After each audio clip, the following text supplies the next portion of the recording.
Please welcome 2024 Democratic National Convention Permanent Chair, Mignon Moore, and Convention Co-Chair, Representative Veronica Escobar.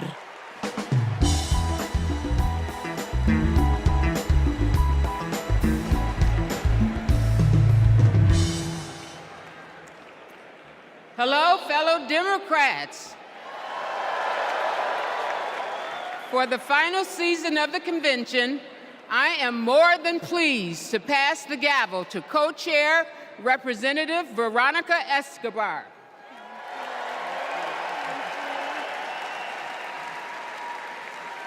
Thank you, Madam Chair.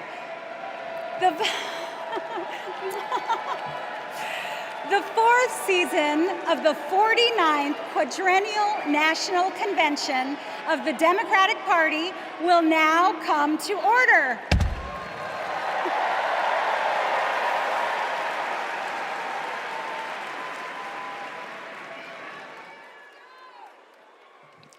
Please stand if you are able for this evening's invocation, offered by American Federation of Government Employees National President, Dr. Everett Kelly, and Imam Muhammad Abdul Alim.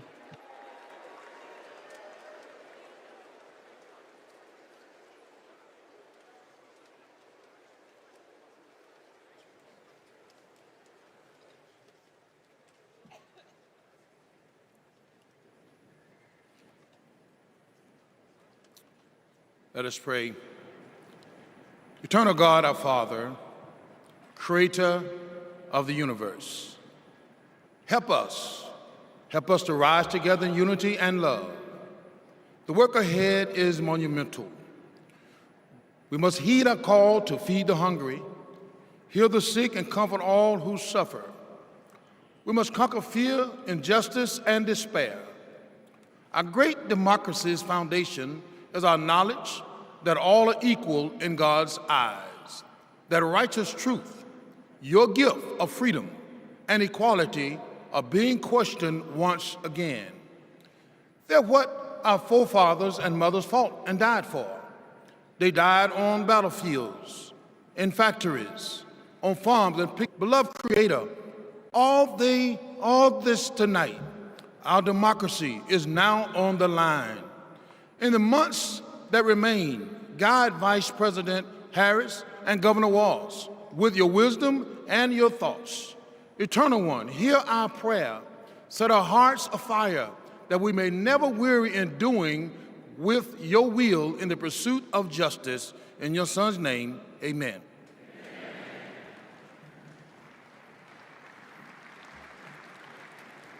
Our merciful benefactor, the Creator Redeemer, who opens the way to us to have a good conscience and life.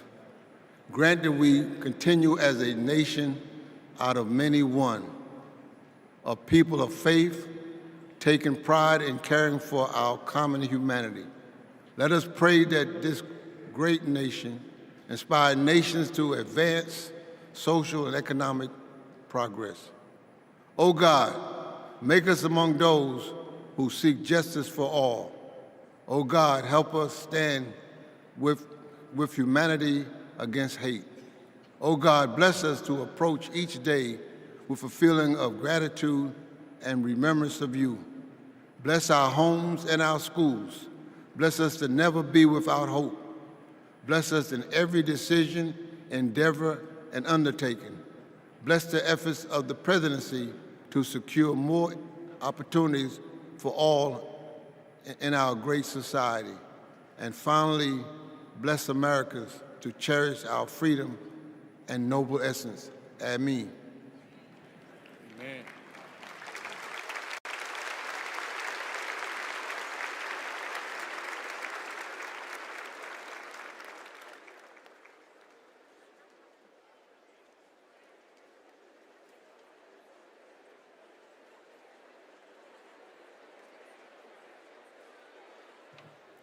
Please remain standing for the presentation of colors by the Illinois State Police Honor Guard.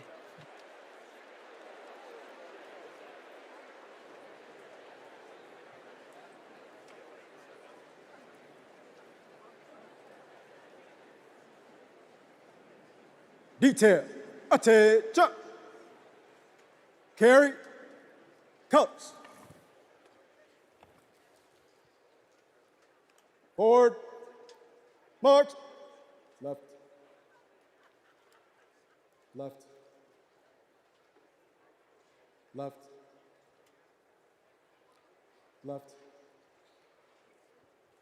left, left. Colors, colors turn.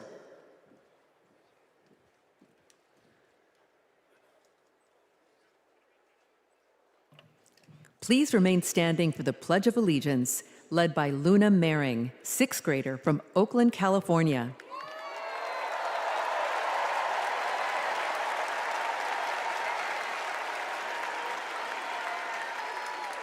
I pledge allegiance to the flag of the United States of America and to the republic for which it stands, one nation, under God, indivisible, with liberty and justice for all.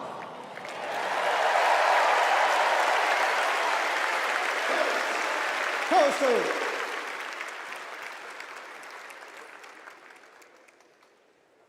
Left, left, left, left, left, left.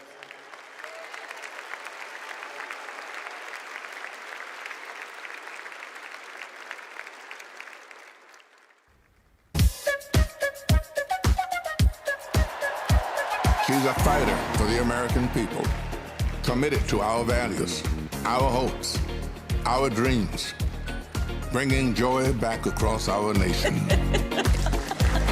It's about damn time. Turn up the music. Turn down the lights. Where did this strength and passion come from in this daughter of middle-class Oakland?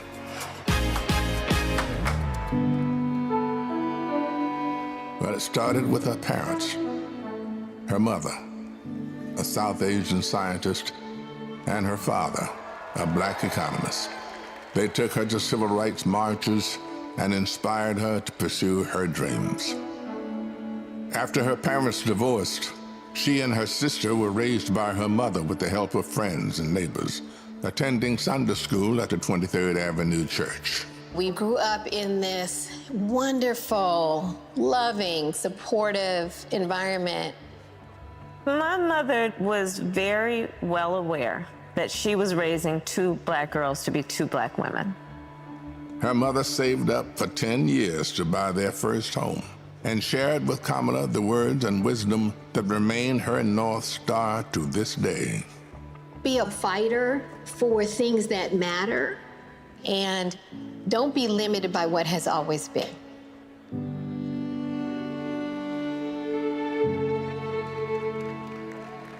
And then came a moment that changed Kamala Harris's destiny, the spark that lit the fire within.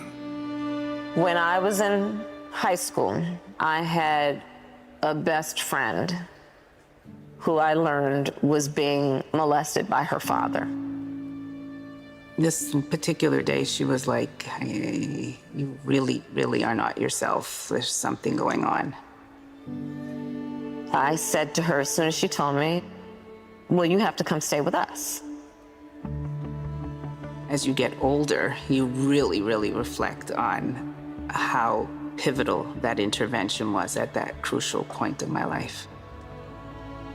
A big part of the reason I wanted to be a prosecutor was to protect people like her. And on her first day in court, she rose from her chair at the prosecutor's desk and said, Kamala Harris for the people. As a prosecutor, she put violent criminals and sexual predators in prison, leading to the highest conviction rate for serious and violent crime in 15 years, and created Back on Track, a program for first-time low-level drug offenders that became a national model. About, yeah, you did commit a crime, accept it, own up to it, and then let's talk about what we can do to change the circumstances going forward. Lowering recidivism rates for nonviolent offenders from 54% to 10%, giving people the training they needed to find a job after their sentence. I remember being so struck by having a district attorney who cared both about justice, about safety and accountability, but figuring out how to stop that crime from happening again. As California's Attorney General, she targeted transnational gangs and drug cartels, seized 10,000 kilos of cocaine and 12,000 pounds of methamphetamine, went after drug traffickers, and took 12,000 illegal guns off the streets. The new foreclosure crisis threatens to freeze up. She took on the nation's 5 largest mortgage banks that were stealing from homeowners. Prosecutors claim they've duped desperate homeowners into paying thousands of dollars to get them out of foreclosure. She played hardball and delivered a landmark $20 billion settlement. This represents one of the largest dollar amounts to come to California. And in 2016, the people of California sent her to represent them in Washington, D.C. In the Senate, she earned a reputation for taking on the tough fights on the Judiciary and Intelligence Committees. Kamala hit the ground running. She came in with confidence. She was always respectful, but she would not let a witness off easily. I wouldn't. Yes or no? And if an argument didn't hold water, she could spot that flaw and get at it. I do want you to be honest. I'm not able to be rushed this fast. It makes me nervous. And when Joe Biden went looking for his vice president, I wanted someone who was strong and who was ready to be president on day one.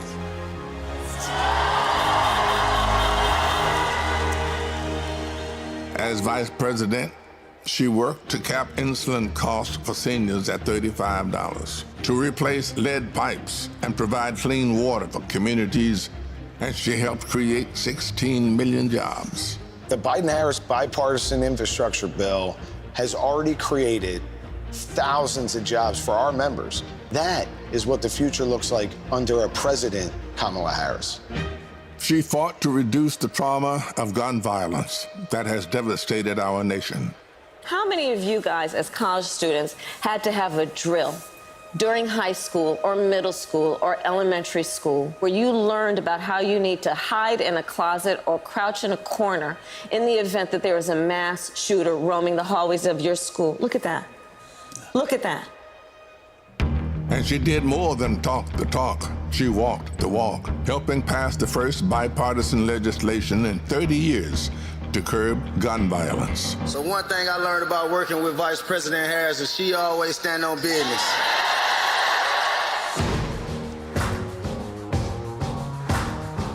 She has traveled the world to strengthen our national security and restore our global leadership, meeting with more than 150 heads of state.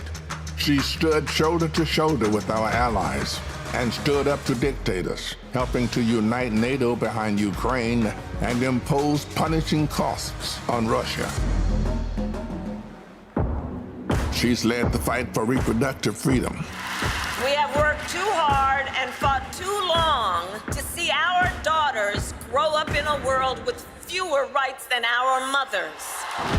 The first vice president to visit an abortion clinic, she built a nationwide grassroots movement to ensure that access to abortion, IVF, and birth control will always be protected. In the halls of power, she's a tough prosecutor, an effective policymaker, a powerful leader. And at home, she's the center of her family. I'm not giving up. She's the best godmother, auntie. She's honest, she's loving, incredibly reliable. She's one of the most loyal people you'll ever meet. That is why I believe she is so prepared to be our next president. This love she has for her family, being there for all of us, that's how she will lead this country, being there for everyone. She's a proud graduate of Harvard University. A it's you. You know. Her campaign is a force of nature, generating the excitement we've all been yearning for. A campaign of joy, of love, of care. I am so fundamentally inspired. Kamala Harris will be our next president because you know there's too much on the line to stay on the sidelines. Thank you, Madam Vice President. Thank you for bringing back the joy. Sometimes people will open the door for you and leave it open. Sometimes they won't. And then you need to kick that door down. We are not going back.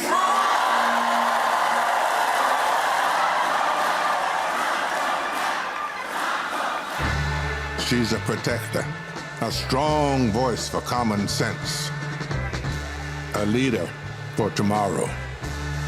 Committed to healing our country, dedicated to doing the hard work to make us stronger.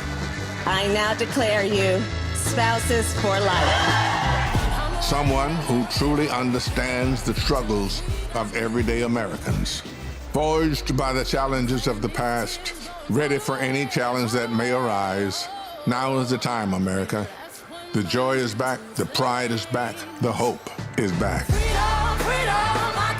She's doing the work. She's fighting for us. She's the new way forward, our way forward. She is the next president of the United States of America, Kamala Harris.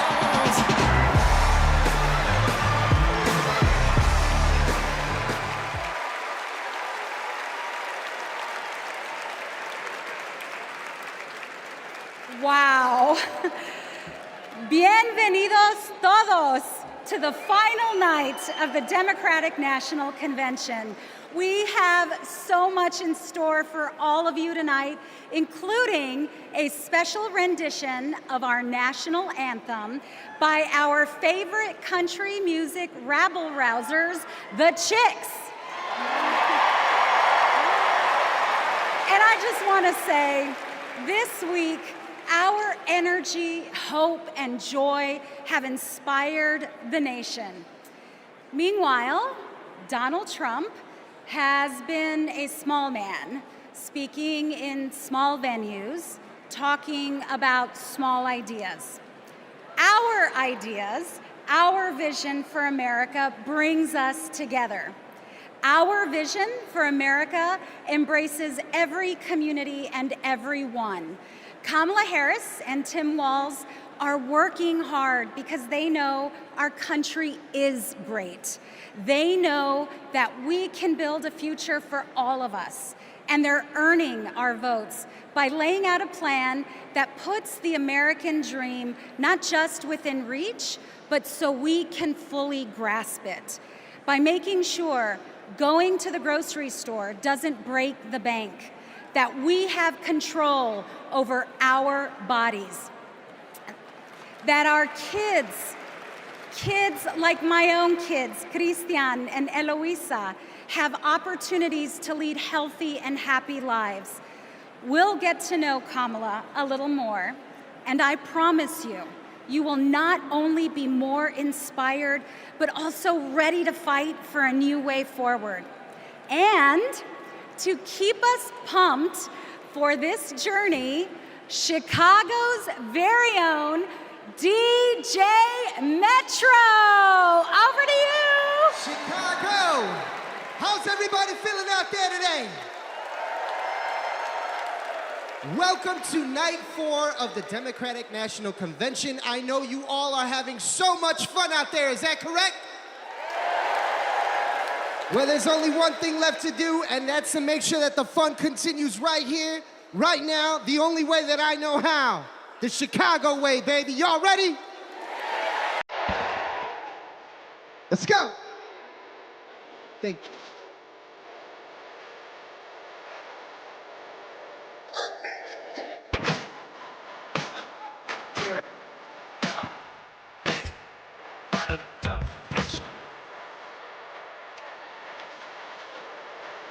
No.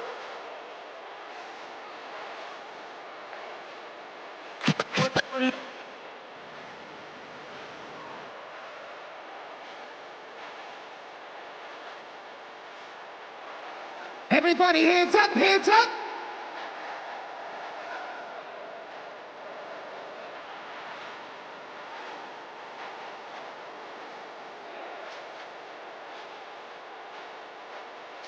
One time, everybody, hands up in the air, let's go.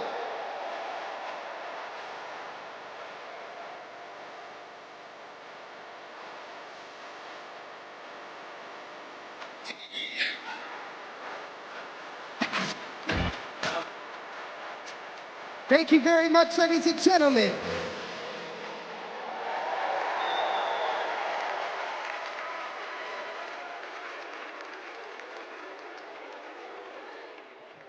Please welcome National Education Association President Becky Pringle and American Federation of Teachers President Randy Weingarten.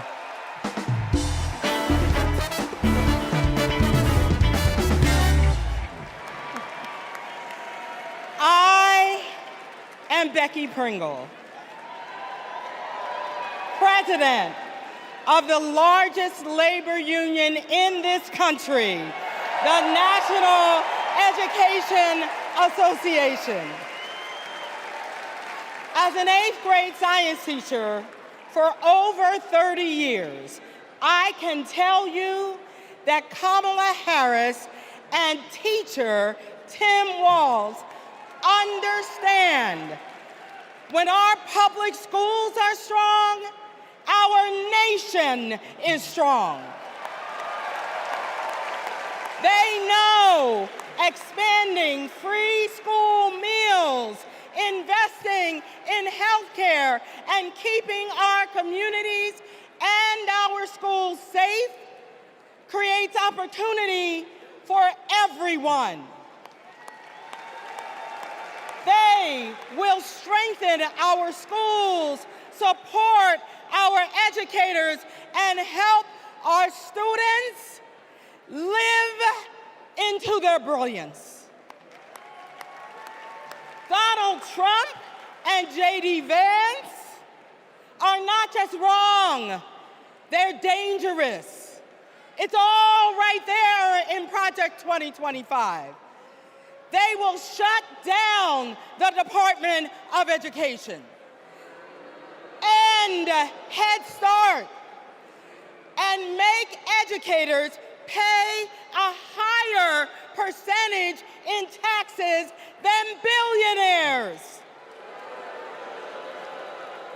But we are coming together to say, not on our watch. Not on our watch. So we will organize, and we will mobilize, and we will win all the things. So come this January, we will have a president who sees us, who believes in us, and who knows the beauty and the power of this diverse democracy. And her name is Kamala Harris.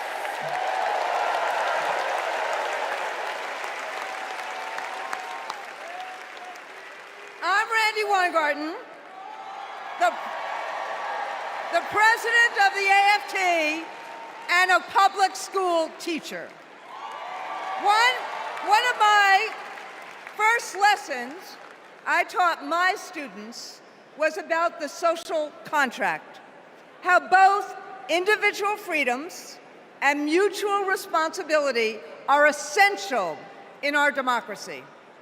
This covenant underlies our commitment to public schools, where educators prepare students to spark innovations, steward the environment, create our arts, and shape our democracy. Now, one of the first lessons my students taught me was, you gotta walk the walk. That means Donald Trump and J.D. Vance can't claim they're pro-child while gutting funding for public schools. That means that being pro-family means we support access to good union jobs, affordable housing, healthcare, and higher education. That's what Kamala Harris and Tim Walz are fighting for, and we are all in. They have spent their lives making the promise of America real in the classroom and the courtroom. America, with Kamala Harris as our president, our best days are ahead.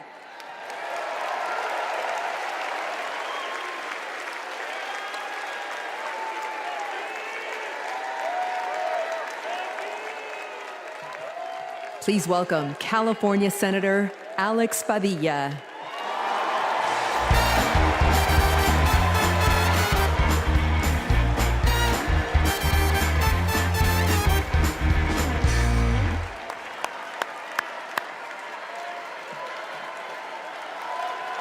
Good evening, Democrats. Buenas noches, demócratas. My name is Alex Padilla, and I am so proud to represent the great state of California in the United States Senate.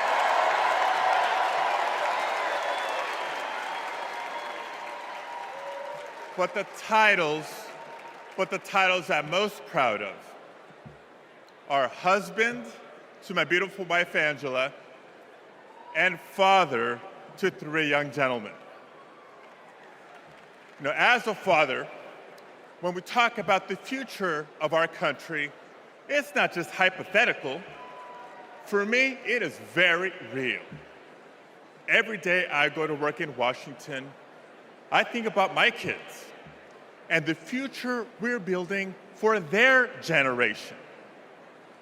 And to show you how Kamala Harris will treat America's kids as president, I'll tell you how she treats mine.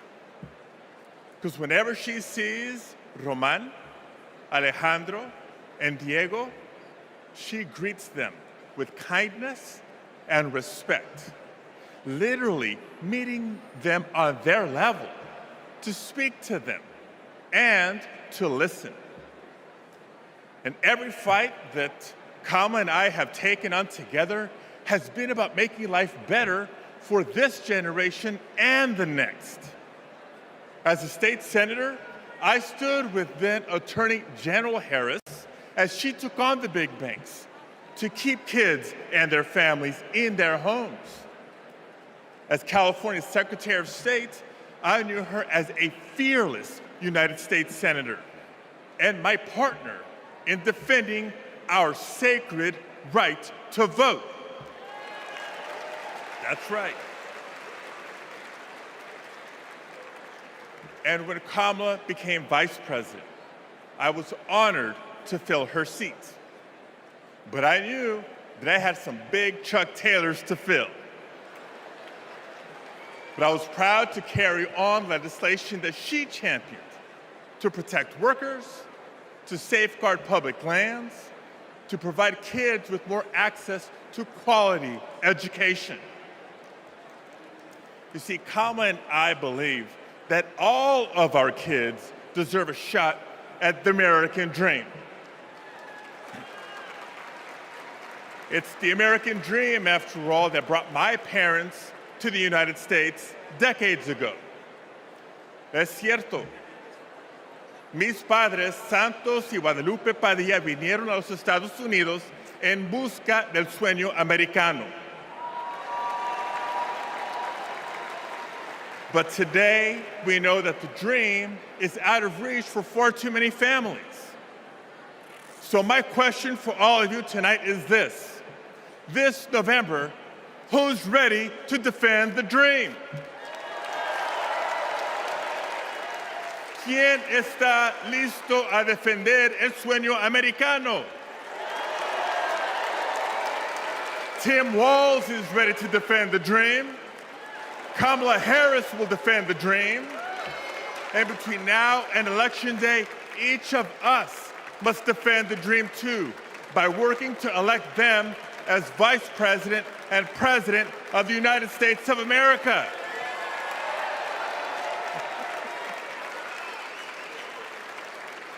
So I want to thank you. May God bless you.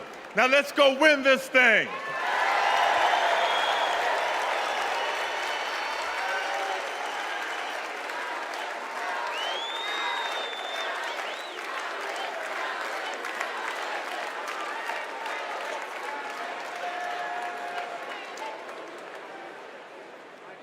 For families across our nation, the American dream starts at the same place, the place we call home. A home is more than four walls and a roof. It's the foundation of everything we hope for, the bedrock from which we build our own American dreams and write our own American stories. To share Kamala's vision to give more Americans a place to call home, please welcome former Secretary of Housing and Urban Development, Marcia Fudge.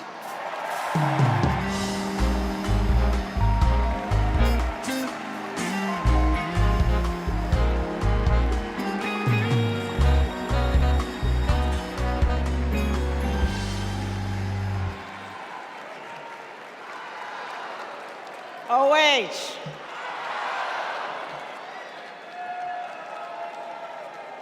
Kamala Harris has fought to protect homeowners and renters her entire career. As Attorney General, she held big banks accountable for their role in the foreclosure crisis and won billions of dollars for California homeowners. As Vice President, she and President Biden helped over 400,000 homeowners at the risk of foreclosure during the pandemic. And as President, she will build 3 million new homes and rentals, limit unfair rent increases, and offer down payment support for first-time home buyers. It's personal. Kamala remembers her mother's pride at buying their first home after saving for 10 years. She knows housing is a human right and a pathway to the middle class. Where you live determines what schools your children go to, what health care you receive, and whether you can get a good job without spending hours commuting. Where you live too often determines how you live. Donald Trump has no idea how housing works for everyday Americans. He doesn't care. He started his career being sued for denying housing to Black families. As president, he sat by while the cost of housing skyrocketed. Now, we can hand the keys to our housing policy back to a negligent landlord, or we can elect a president who believes in safe, affordable housing for all.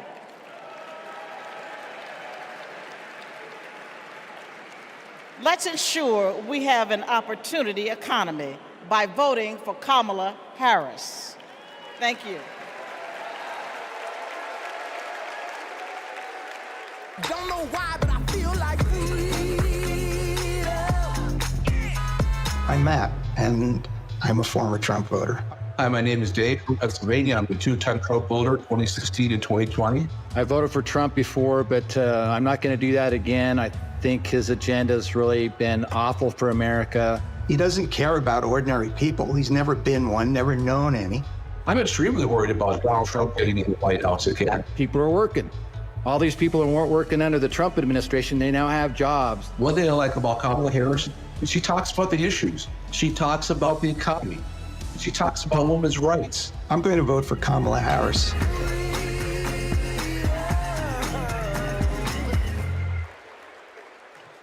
Please welcome California Representative Ted Lieu.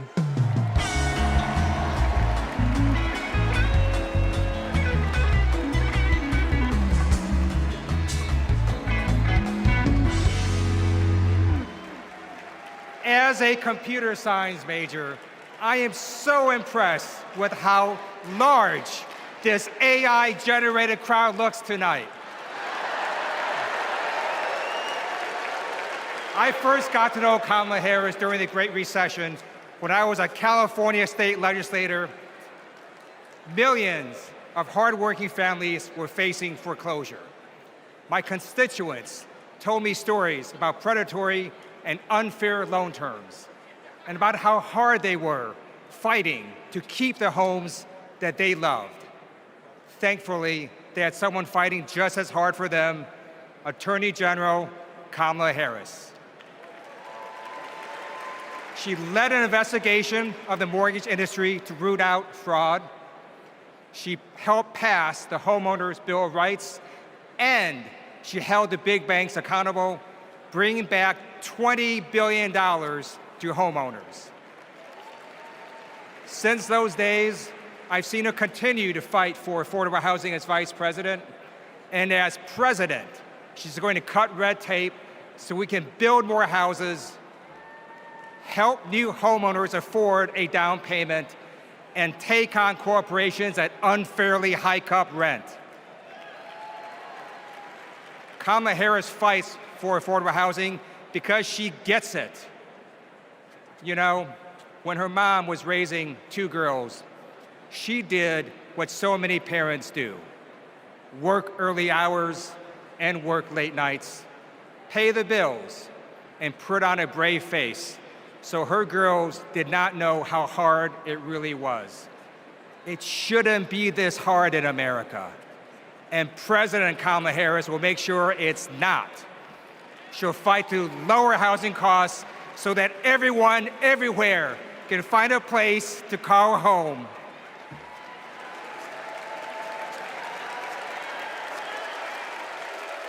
Don't know why, but I feel like I depend on Medicare and Social Security for survival. I'm a recipient of Social Security benefits. I worry about Social Security and Medicare. If we don't protect it through Kamala Harris, that Trump is going to take that money. Project 2025 is going to be disastrous for many of us. What are we supposed to do? Who's going to take care of us? Where are we going to live? I don't know, but I know I'm voting Democrat. I'm supporting Vice President Harris because she will protect my Social Security and that of all others.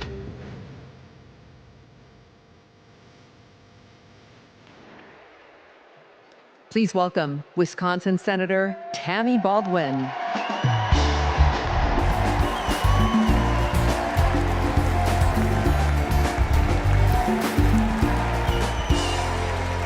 Hello, Democrats. And hey, Wisconsin. Tonight, I want to talk about family. We know that all families don't look alike. My mother was a teenager when I was born, and she struggled with addiction. I never met my father, but I had 2 incredible grandparents who stepped in and raised me, David and Doris Green. Everything I know, I learned from them.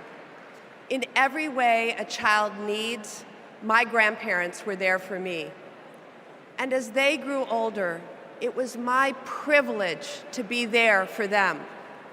So when I work to protect Medicare and Social Security, I do it with a personal knowledge of what those big programs meant in small but deeply meaningful ways to my grandparents.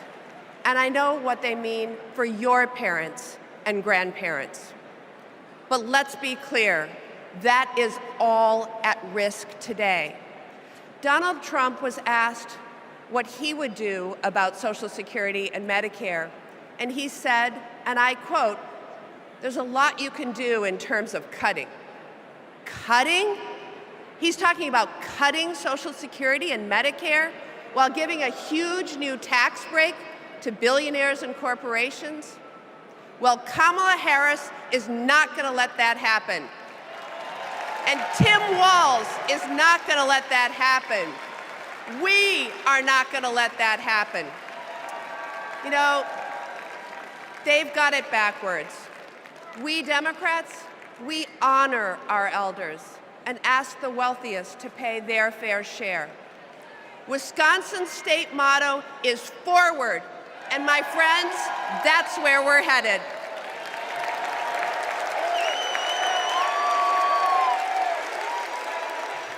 Please welcome Massachusetts Representative Catherine Clark.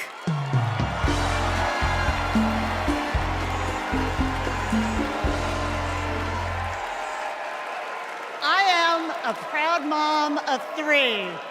And when my kids were young, I sat down with my husband to go over our bills.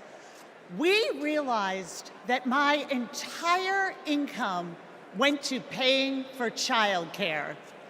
We asked ourselves, how on earth will we make this work? So many parents will tell you a similar story. They'll tell you that preschool can cost as much as rent, or that they drive over an hour just to find childcare. They'll tell you that the workers who watch their children have it even worse. When parents have to choose between their kids and their jobs, businesses are hurt too. We shut out talent. We lose the prosperity parents could create. Childcare makes our economy run. And yet, Donald Trump's Project 2025 will eliminate Head Start, close classrooms, raise the cost of care. And J.D. Vance says affordable childcare is class war against normal people. You know what normal people want? A president who understands this shouldn't be so damn hard. That's Kamala Harris. She's seen this firsthand. You've all heard Kamala talk about her mother. She was both a brilliant scientist and a devoted mom. She had to fight to make it all work, to raise her daughters, to pay the bills, to keep the career she loved. Kamala and Tim know that when everyone can find and afford childcare, our kids and our communities will thrive. Our middle class will grow. So let's put childcare at the top of the agenda. Let's build a future worthy of our children. Let's elect Kamala Harris and Tim Walz.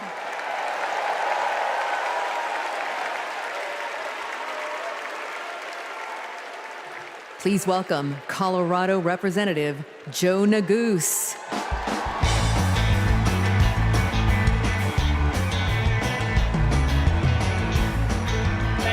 Thank you. Good evening, Chicago. My name is Joe Neguse, and I represent the great state of Colorado in the U.S. Congress. My parents immigrated here from a place torn apart by war. They worked hard every day, made tremendous sacrifices, and taught me to never take for granted the educational opportunities that we have in this incredible country. It's because of them and because of those opportunities that tonight their son stands before you as Assistant Democratic Leader of the U.S. House of Representatives.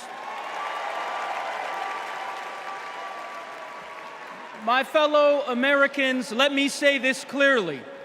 Don't let anyone tell you that the American dream is dead. It is alive and well, and it will grow even stronger with Kamala Harris as the next president of the United States. How do we know that? How do I know that? Well, it's because Kamala Harris believes that college can be a ticket to the middle class, and she has fought to make it more affordable her entire career. As California Attorney General, she took down one of the biggest for-profit colleges, securing $1 billion, $1 billion for students who were defrauded. Alongside President Biden, she expanded Pell Grants and secured record funding for HBCUs. And Kamala Harris made public service loan relief a reality for teachers and first responders and firefighters and nurses and countless others across our land. Vice President Harris delivered before, and she will do it again. As president, she will build a brighter future, a more affordable future, a future where going to college doesn't break the bank, a future where my 5-year-old daughter, Natalie, who's watching us back home in Colorado right now, a future where she can live her dreams. So those are the stakes. Let's make it happen, America.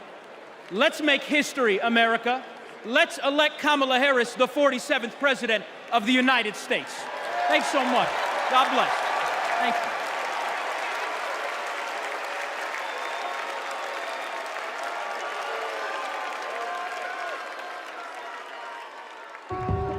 I basically worked in public service my entire adulthood, over 27 years.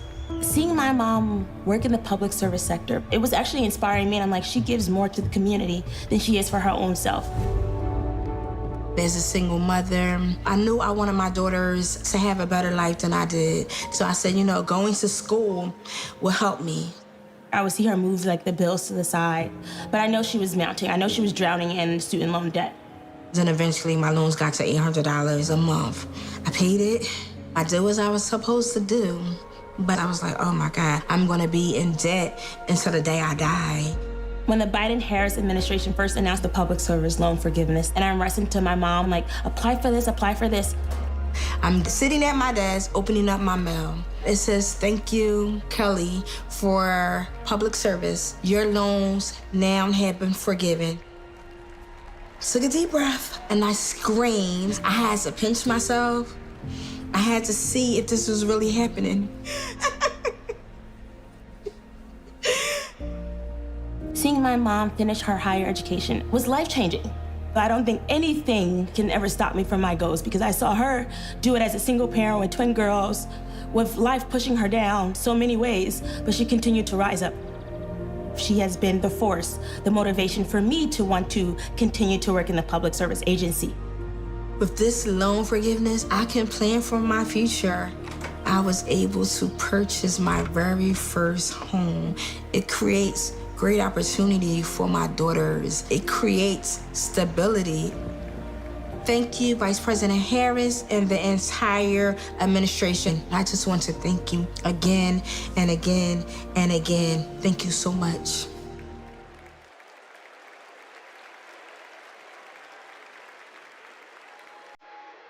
Our party's not over, Chicago!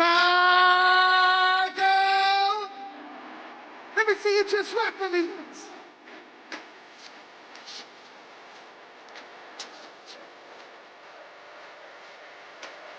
Say.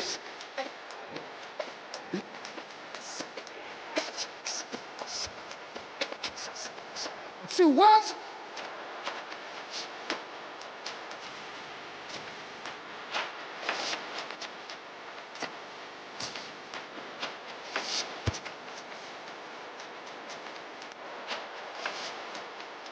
Everybody just clap.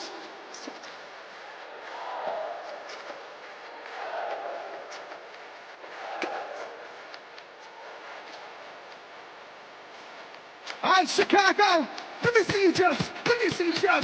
Don't believe me, just rock. Come on.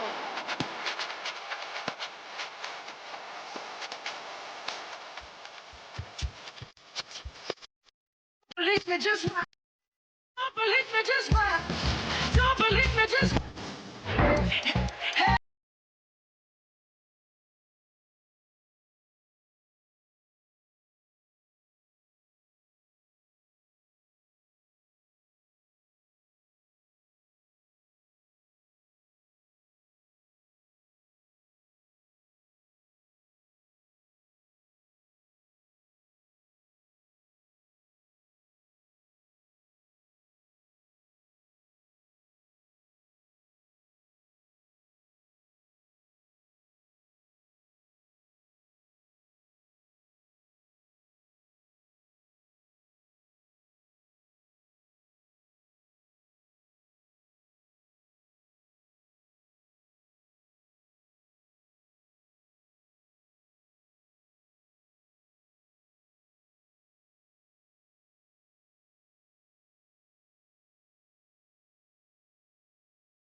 gentlemen, I'm DJ Metro. I'll be back for more later.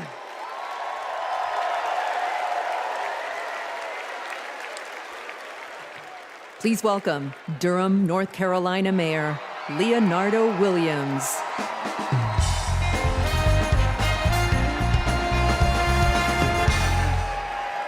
Hailing from the Tar Heel State, home of Duke University and North Carolina Central University, I am Mayor Leonardo Williams from Durham, North Carolina. You know, several years ago, my wife Zweli and I started cooking for our community. We drove to schools, doctors' offices, just to give out a few samples. And eventually our friends asked, "Where's the restaurant, y'all?" But you know, it takes capital. It takes capital to chase a dream. And during the Trump administration, they did not make it easy. Not for folks like us. So what I thought was, I guess not everybody can have a multi-million-dollar loan from their father. So I'll tell you what we did. We emptied our savings, and in 2008, we launched Zweli's Kitchen, America's first Zimbabwean restaurant. And the Biden-Harris administration helped make that a reality. They helped make that dream come true for entrepreneurs like us. Now, thanks to small business grants and all of the help that we received from them, we now have 3 locations, and we employ nearly 30 employees with a living wage. But we are not alone. Under Joe Biden and Kamala Harris, more than 500,000 business applications have been filed in North Carolina. Kamala Harris is fighting to create an opportunity economy that can break down barriers for entrepreneurs like us. And as president, she will support risk takers and problem solvers who want to just do their part and claim their piece of the American dream. And also, I want to thank Maya from Nevada, who has served her famous dumplings for the past 3 years and opened new locations thanks to the historic support for small businesses. And Robert, I want to thank you from Minnesota. Robert owns a solar business, heated up once by Joe Biden and Kamala Harris. They passed the Inflation Reduction Act. And Paul from Arizona. Paul, who's a commercial cleaning company, landed huge contracts thanks to the Biden-Harris manufacturing boom. So Kamala Harris knows. She knows entrepreneurs like these. She knows that we are the backbone of our community. And when they succeed, we all succeed. Let's win this. Thank you.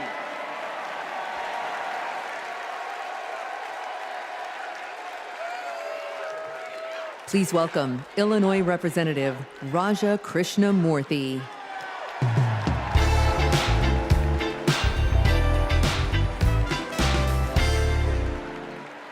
America Against America. It's the title of a book by one of China's highest-ranking leaders, and it's how they think they'll win. They know the only way they'll beat America is if we beat ourselves. In Congress, my job is to study China's economy. And mark my words, they want to see Donald Trump across the bargaining table, because he'll start endless trade wars that raise prices for Americans, because he'll cut programs that train workers in America. But most of all, Trump will pit American against American. And that's what China wants, for us to fight amongst ourselves, because that's how we lose. But we're not going back. What does Kamala Harris tell us? When we fight, we win. Because Kamala Harris knows we fight best, not American against American. She knows that when we fight as one country, we win. When we fight as one team, we win. Which is why when Kamala Harris wins in November, we win. Thank you so much.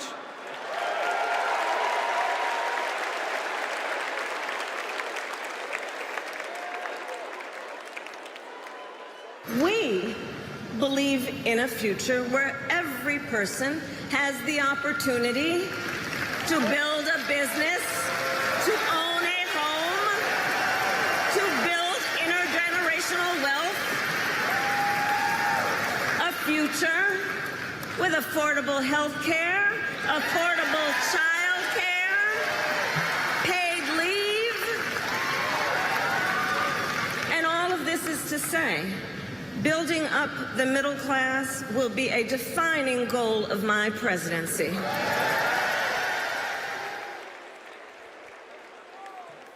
Please welcome Pennsylvania Senator Bob Casey.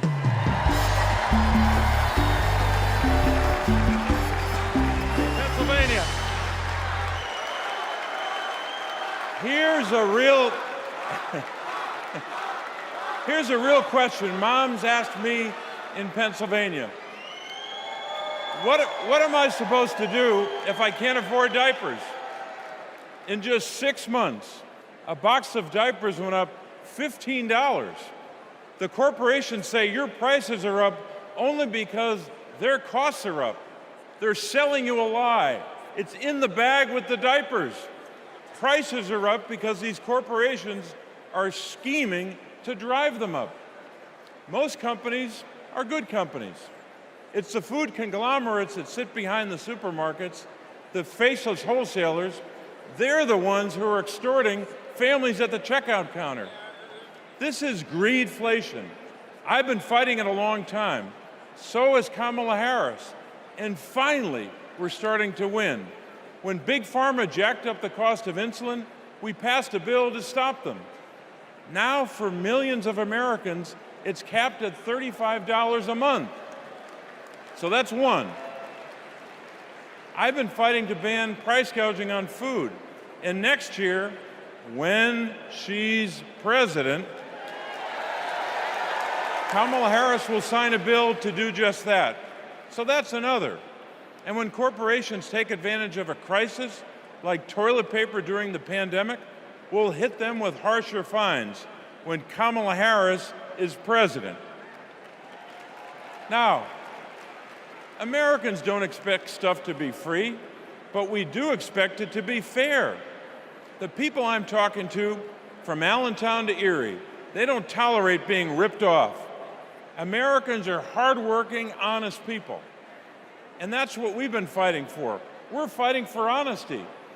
I'm fighting for it. Kamala Harris is fighting for it. Will you fight for it? All right, let's go out and win this thing. Thank you.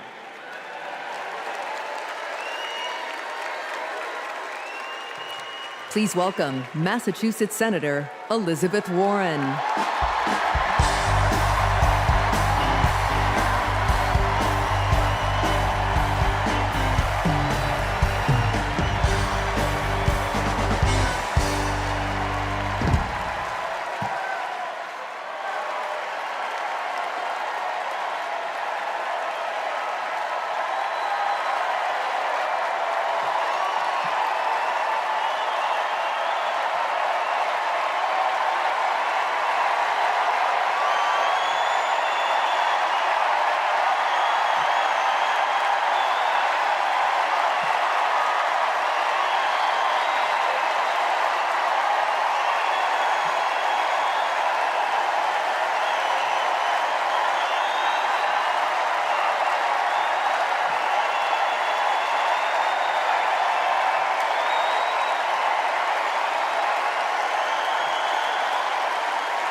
know what I love best about Kamala Harris?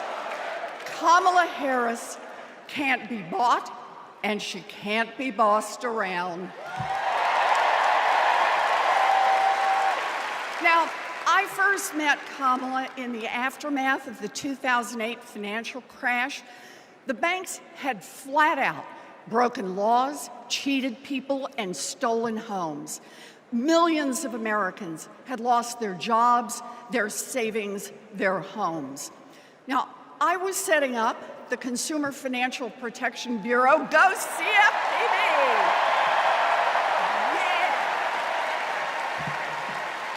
Kamala was protecting families as California's Attorney General.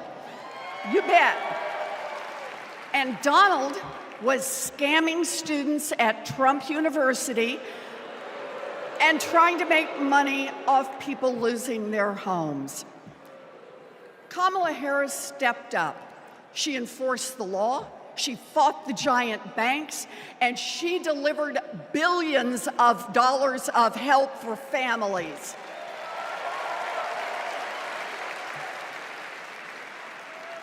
And that is the difference between a criminal and a prosecutor.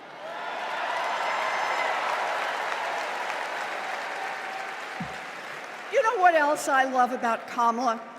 She gets it.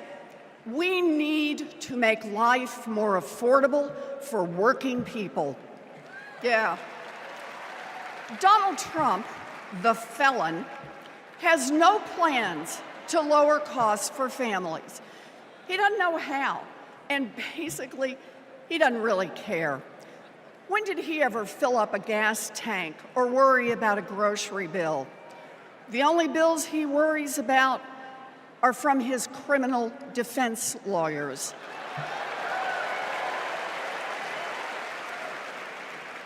But Kamala, she cares deep down, and she will take on the giant corporations that are squeezing American families. In fact, it's something she's done before. During the California wildfires, she went after the price gougers. During the pandemic, we worked together in the Senate to stop price gouging. And as president, she will lower costs for your family. She'll take on the Wall Street firms that buy up millions of houses and apartments and then jack up the rent. She'll take on drug companies that charge an arm and a leg for prescriptions. She'll take on corporate monopolies that rip off consumers and billionaires who don't pay taxes.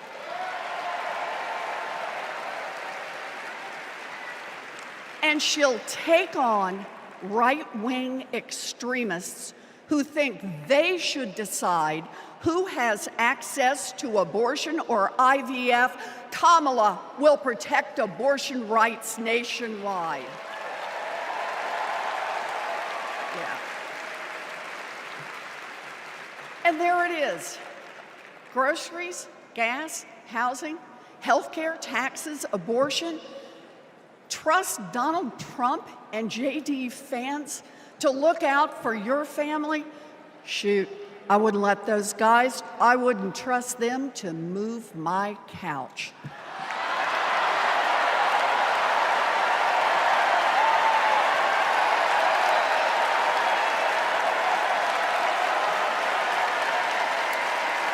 We need Kamala Harris. This election is about your family and your future. I've seen Kamala Harris fight. I've seen her win. And when it comes to our families and our futures, Kamala Harris is someone we can trust. So here it is, with joy in our hearts. Let's elect Kamala Harris, the next president of the United States.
gentlemen, I'll see you guys in just a little while. Thank you.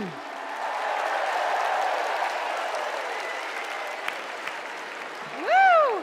We've got ourselves a party in here, Chicago. All right, Democrats, we know that a secure future depends on strong global leadership.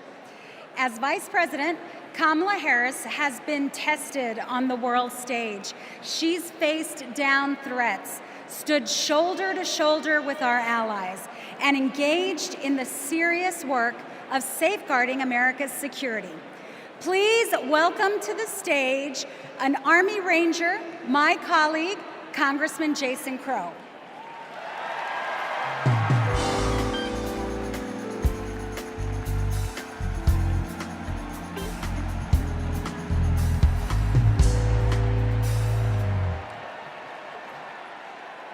Before serving in Congress, I was a paratrooper and an Army Ranger. Over 100 combat missions in Iraq and Afghanistan taught me what really makes America strong and secure. You see, it's not tough talk, it's not chest thumping, because in war, talk is cheap. And trust me, I know a couch commando when I see one.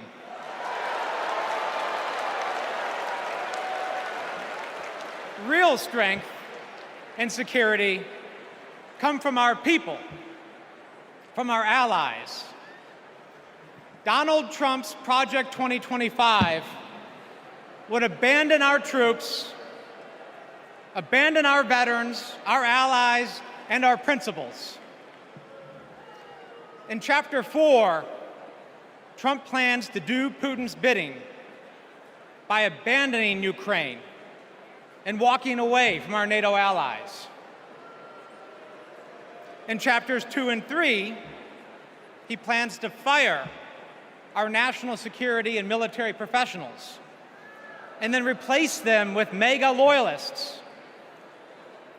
But I refuse to let Trump's golf buddies decide when and how our friends are sent to war. When we join the military, we raise our right hand and we take the oath. We know that it comes with sacrifice, but we also know that it comes with a promise that America will have our back. Trump will break that promise. In fact, in Chapter 20 of Project 2025, he plans to slash veterans' benefits and then privatize VA healthcare.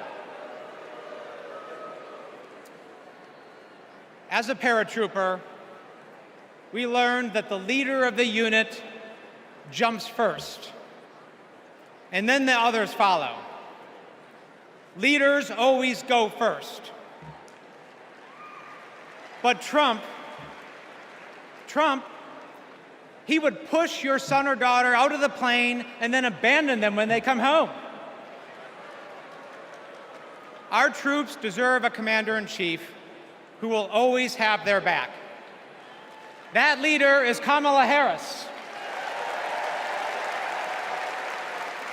And together, we will make Kamala Harris our next commander-in-chief.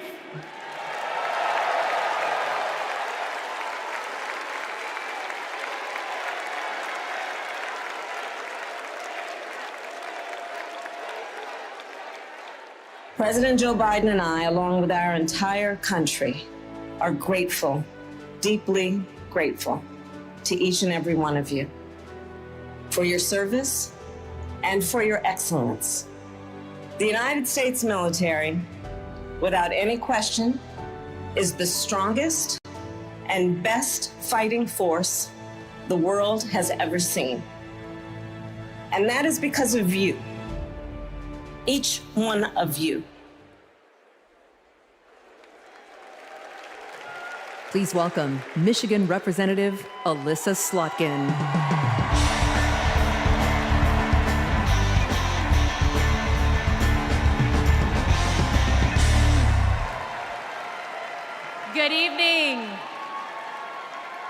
I'm Melissa Slotkin. I am honored to be your U.S. Senate nominee from the great state of Michigan. Go blue, go green, my peeps from Michigan. My life in service began in New York City on September 11th. As the smoke cleared, I knew my career would be spent protecting the country we all love. I was recruited by the CIA and served 3 tours in Iraq alongside our military. And I worked at the White House under presidents of both parties and as an acting Assistant Secretary of Defense under President Obama. I want to talk tonight about national security because the choice in November is stark. America retreating from the world or leading the world. Trump wants to take us backwards. He admires dictators a lot. He treats our friends as adversaries and our adversaries as friends. But our vision is based on our values, the values that took us to the shores of Normandy and helped us win the Cold War. We believe America should inspire and lead at home and abroad.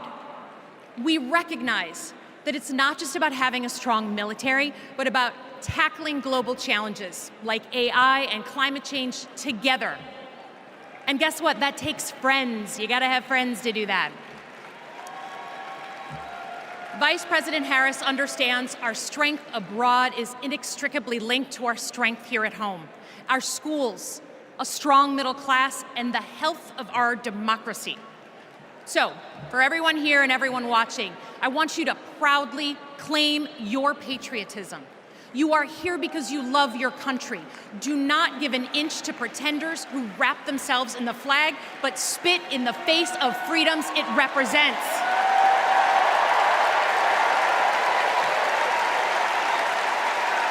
This November, let's elect a president who will lean forward to embrace the future. Because America doesn't follow. We do not retreat. We are the damn United States of America. We lead.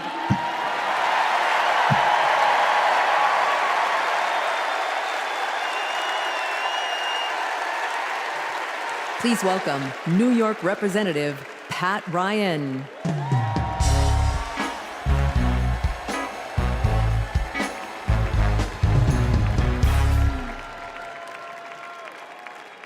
Among the Americans I proudly represent in Congress are the 4,400 cadets at West Point, my alma mater. Last year, I welcomed Vice President Harris when she delivered the commencement address. I watched as she shook the hand of every single cadet. That's the thing about West Point. The day you take the oath to defend our country, you get to look the person in the eye who may one day, God forbid, send you to war and take their measure. And every time, Kamala Harris looked back with respect, with reverence. That day, I saw our next Commander-in-Chief. At West Point, you learn the honor code. A cadet will not lie, cheat, steal, or tolerate those who do. Well, there's a candidate who has violated every word in that code. A serial liar, cheater, thief, who looked soldiers in the eye, then turned around and called fallen heroes suckers and losers, who insulted Medal of Honor recipients just last week. I tell you what I think of Donald Trump. They told me I can't say that word on TV. I'm gonna use an Army term, FUBAR. If you don't know FUBAR, Google it.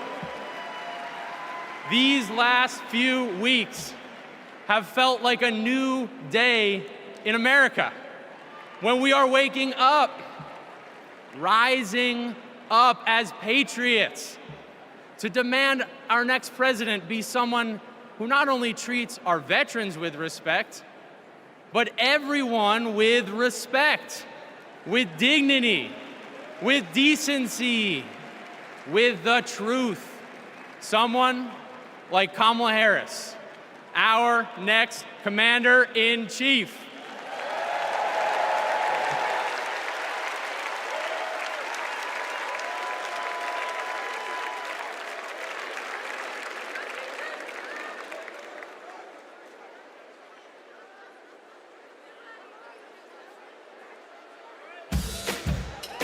We are not done. I'm trying to tell you guys that I want to see you on both your seats, dancing and moving around. Get excited with me and say it.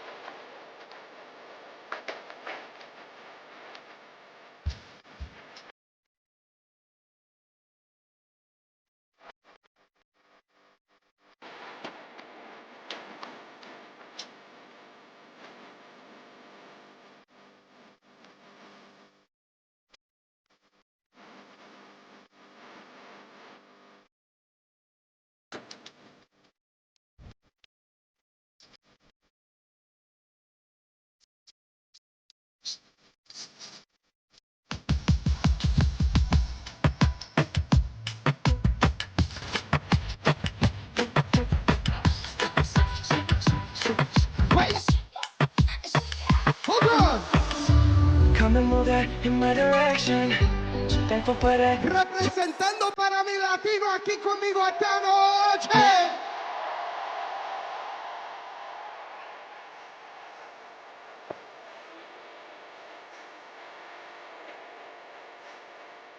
Hold on. Despacito, quiero respirar tu cuello despacito.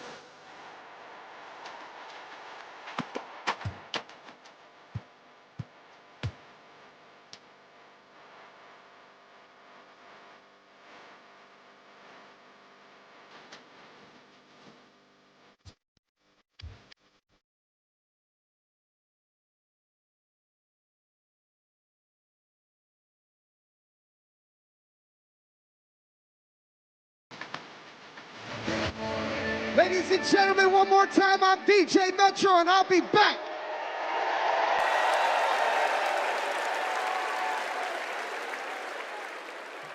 Please welcome the president of the National Action Network, Reverend Al Sharpton.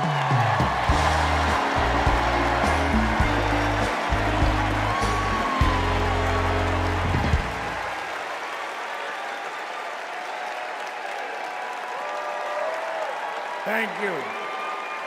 Thank you. Thank you. Good evening. I stand before you as the president of National Action Network. We do not endorse candidates, but we report where candidates stand on criminal justice, economic empowerment, health equity, and other issues. On one side of this race is Donald Trump, a fellow New Yorker I've known for 40 years. Only once in that time, did he take a position on racial issues. He spent a small fortune on full-page ads calling for the execution of 5 innocent young teenagers. Well, I'm gonna bring them out in a minute, and you'll hear from them tonight. Because they were not executed, they're here to continue to fight.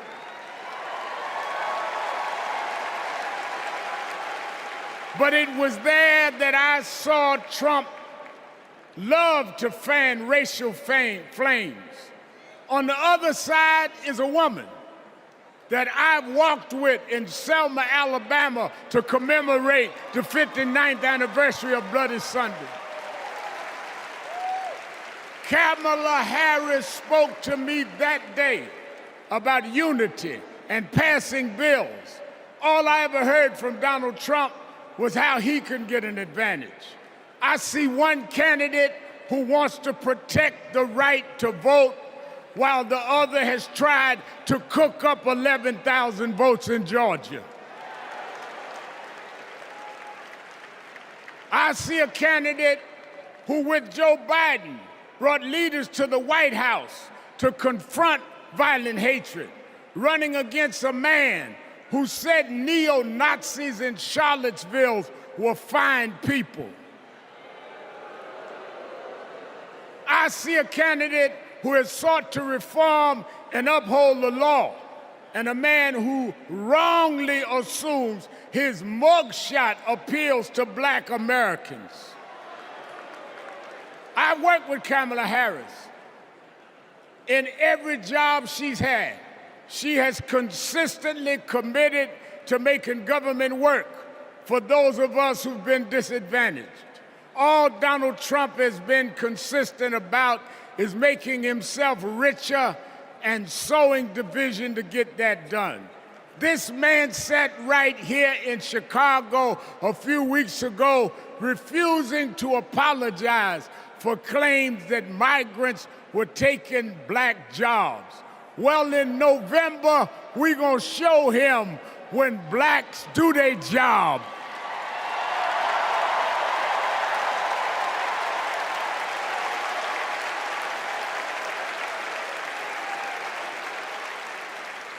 And we are going to join with whites and browns and Asians, and we're going to do a job on those that have done a job on us.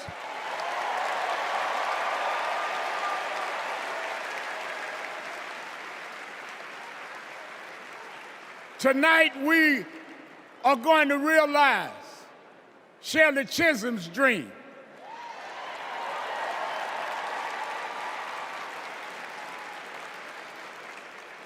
"52 years ago, I was one of the youth directors in her campaign for president.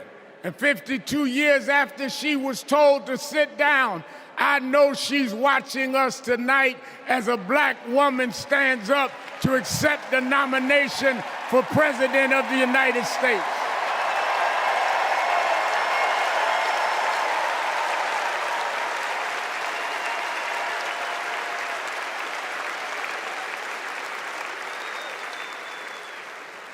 We have fought too hard for women to be told to get out of the kitchen.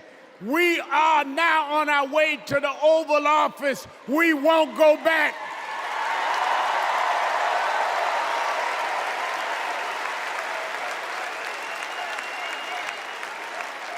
We fought hard. We fought hard for LGBTQ loved ones to get out the closet. We won't go back.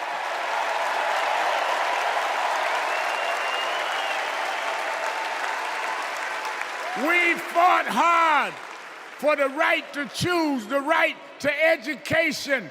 We suffered and died and bled, went to jail to get the right to vote. We won't go back.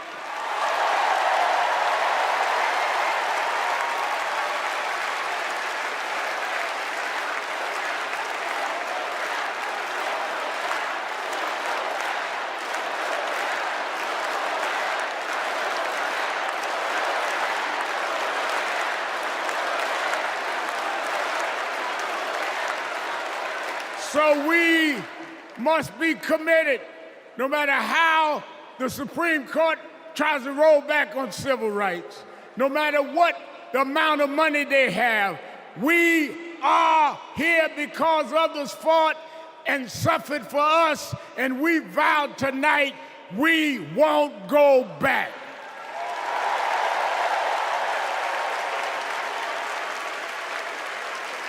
This November, we will go forward to fulfill the promise of a just and fair nation. And let me say, as we transition, I'm a preacher. And in Psalms it says, weeping may endure for a night, but joy comes in the morning. We've endured January 6th.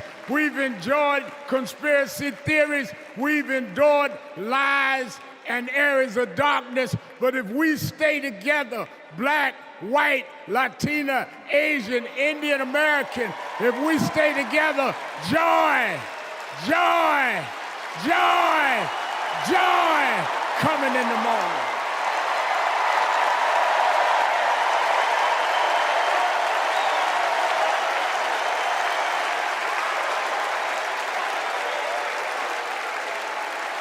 I want to now, since I was a teenager, I was mentored by Reverend Jesse Jackson.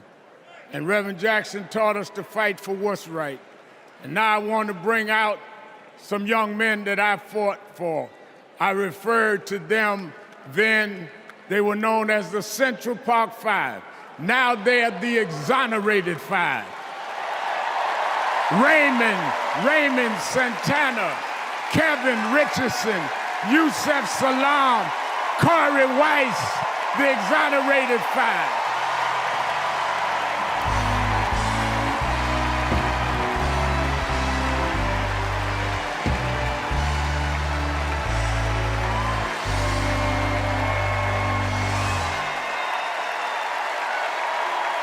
We won't go back.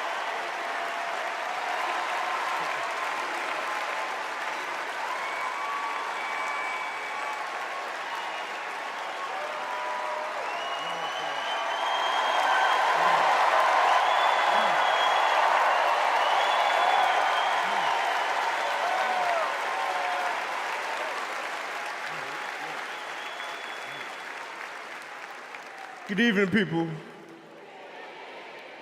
My name is Corey Wise. 35 years ago, my friends and I were in prison for a crime we did not commit. Our youth was stolen from us. Every day, as we walked into courtroom, people screamed at us, threatened us because of Donald Trump. He spent $85,000 on a full-page ad in the New York Times, calling for our execution.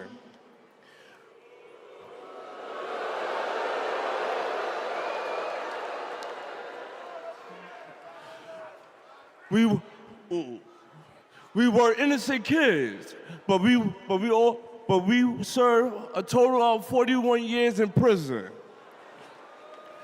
Reverend Al Sharpton stood with us. Now, I'm proud to stand with him today.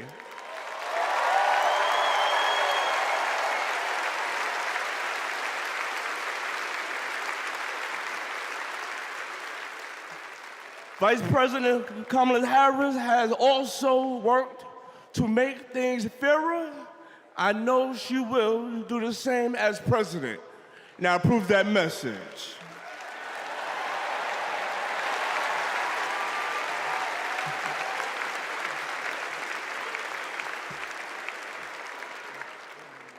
I love these guys.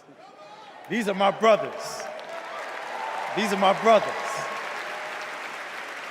Yes, indeed. America. I am Yusef Salaam.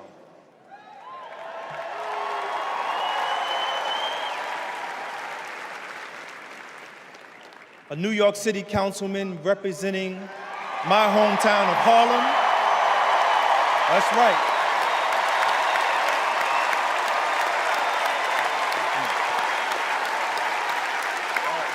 Man. Representing my hometown of Harlem, USA.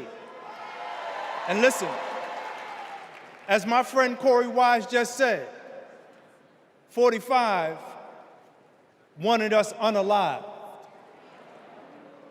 He wanted us dead. Today, we are exonerated because the actual perpetrator confessed, and DNA proved it. That guy says he still stands by the original guilty verdict. He dismisses the scientific evidence rather than admit he was wrong. He has never changed, and he never will.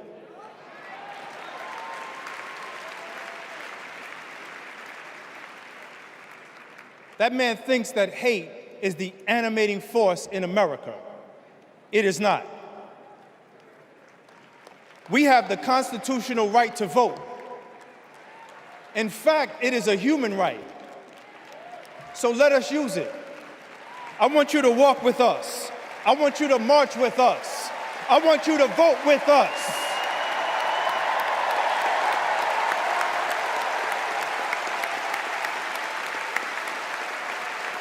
And together, and let me tell you, this is going to be so beautiful. And together, on November 5th, we will usher in Kamala Harris and Tim Walz into the White House.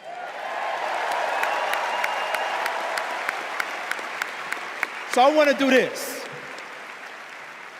When I say when they, I want you to say see us. When they, see us. When they, see us.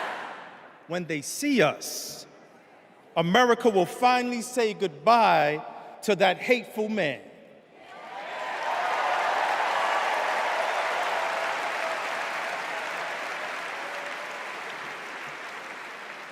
We will say what I have said after 7 long years of wrongful incarceration. Free at last. Free at last. Free at last.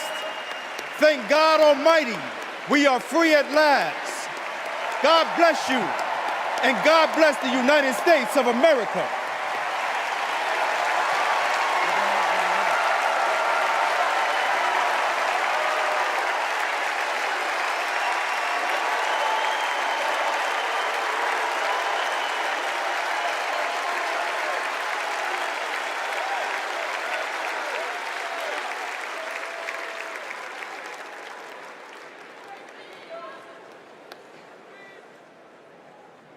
Wow. Our country is built on justice, and people's lives, as we just heard, can be harmed when we fail to do justice. But Kamala Harris fights to do justice. No one knows that better than the prosecutors who fought alongside her. These are their stories.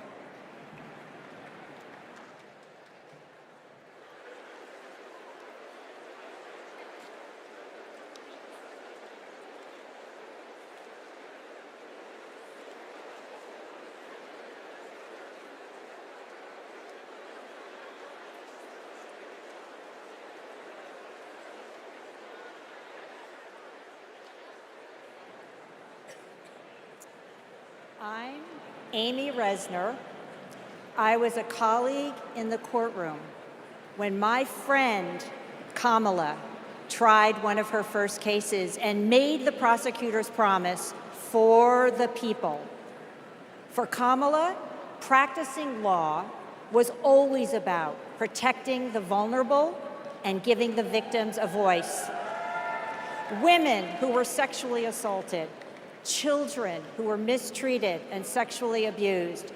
She helped them navigate their nightmares and demand justice for their injuries.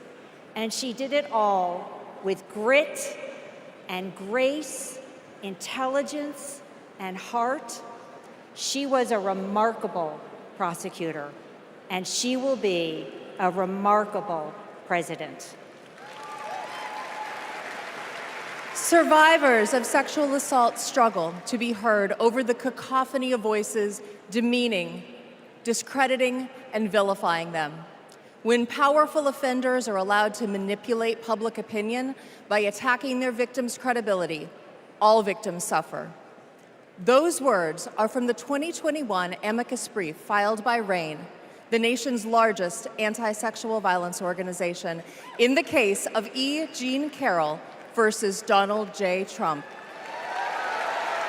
As a legislator and lifelong advocate against sexual violence, I urge all of us to stand together to support survivors, believe them, and hold perpetrators accountable.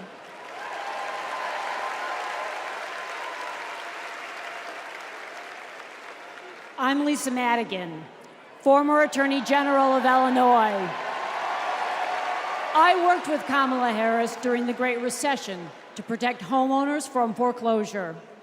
As Attorney General of California, Kamala met thousands of people on the verge of losing their homes and their faith in the American dream. She demanded big banks provide mortgage relief to allow families to stay in their homes. She stood her ground, and together, we prevailed. For as long as I have known her, Kamala Harris has always taken principled positions and never wavered. Thanks to Kamala's determination, countless Americans have a home they can call their own.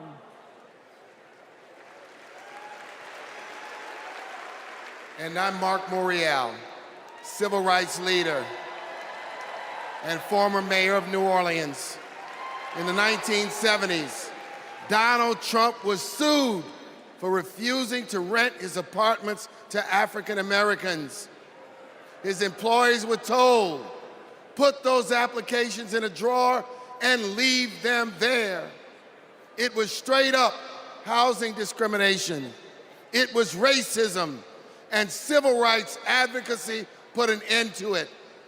Kamala Harris has a plan to build more housing, keep rent prices fair, and help more people own homes. Donald Trump, you denied black people the American dream, and Kamala Harris is creating a future where every family, yes, every family has a place to call home. I'm Nathan Horns. In 2010, I went to college in California to pursue my dreams, but ended up with a nightmare. Corinthian Colleges was a predatory for-profit chain.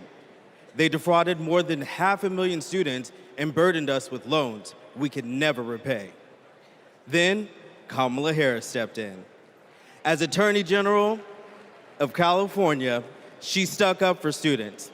She prosecuted Corinthian, and as Vice President, she stuck with us. As we fought and we organized for debt relief, the Biden-Harris administration came in, canceled all Corinthian student debt, and gave us back our futures. My name is Tristan Snell, and I prosecuted Trump University.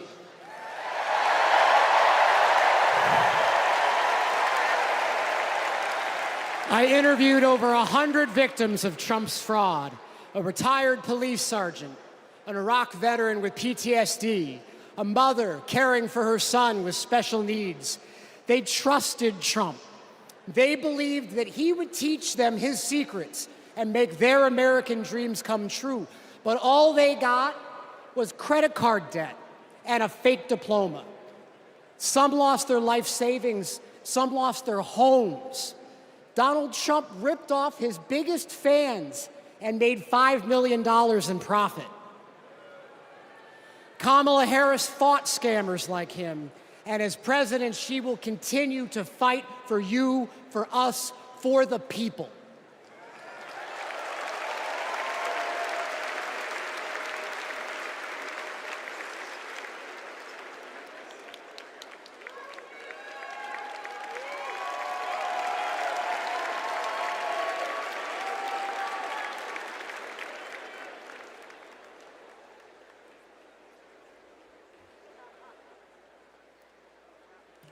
Please welcome Massachusetts Governor Maura Healey.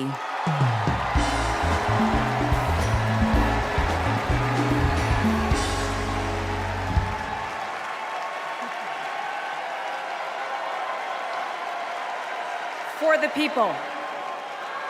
Those three words define the role of a prosecutor. To serve not only our clients in the courtroom, but our community and our country. To give people a sense of security and safeguard the principles that hold our nation together. To stand up to abusers and bullies, and stand up for the voiceless and the vulnerable. In other words, exactly what Kamala Harris has done her whole life. When she was DA, mothers of children who'd been murdered, whose cases had gone cold, would come to her office saying, "I'll only speak to Kamala," because they knew she would listen, because they knew she would help them find justice. And she did. That's the Kamala Harris I know. A few weeks ago in Massachusetts, I watched a little girl meet the vice president. Her eyes were so wide, as open as the future. Kamala asked her about the summer, her basketball camp, and what position she likes to play. The little girl said to her, "Anything but defense." Kamala put her hand on her shoulder and replied, "Me too. I love offense." That's what it means to be for the people. Kamala Harris fights for all Americans. She stays on offense and she wins. And I know that she'll fight with the same passion, the same determination as President of the United States. I can't wait to see her prosecute the case against Donald Trump on the debate stage in September. We face a stark choice in this election: a felon and con man, or a dedicated prosecutor. The contrast between Donald Trump and Kamala Harris is clear. He obstructs justice. She upholds it. He swindles people. She serves them. He thinks he's above the law. She actually understands the law.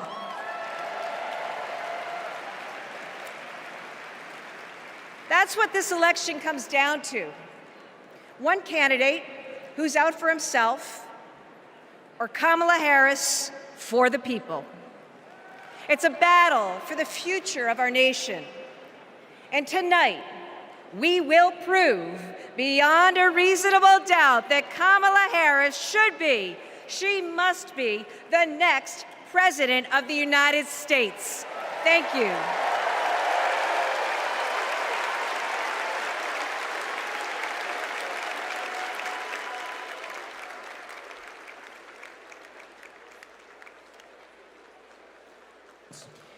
Please welcome survivor and advocate Courtney Baldwin.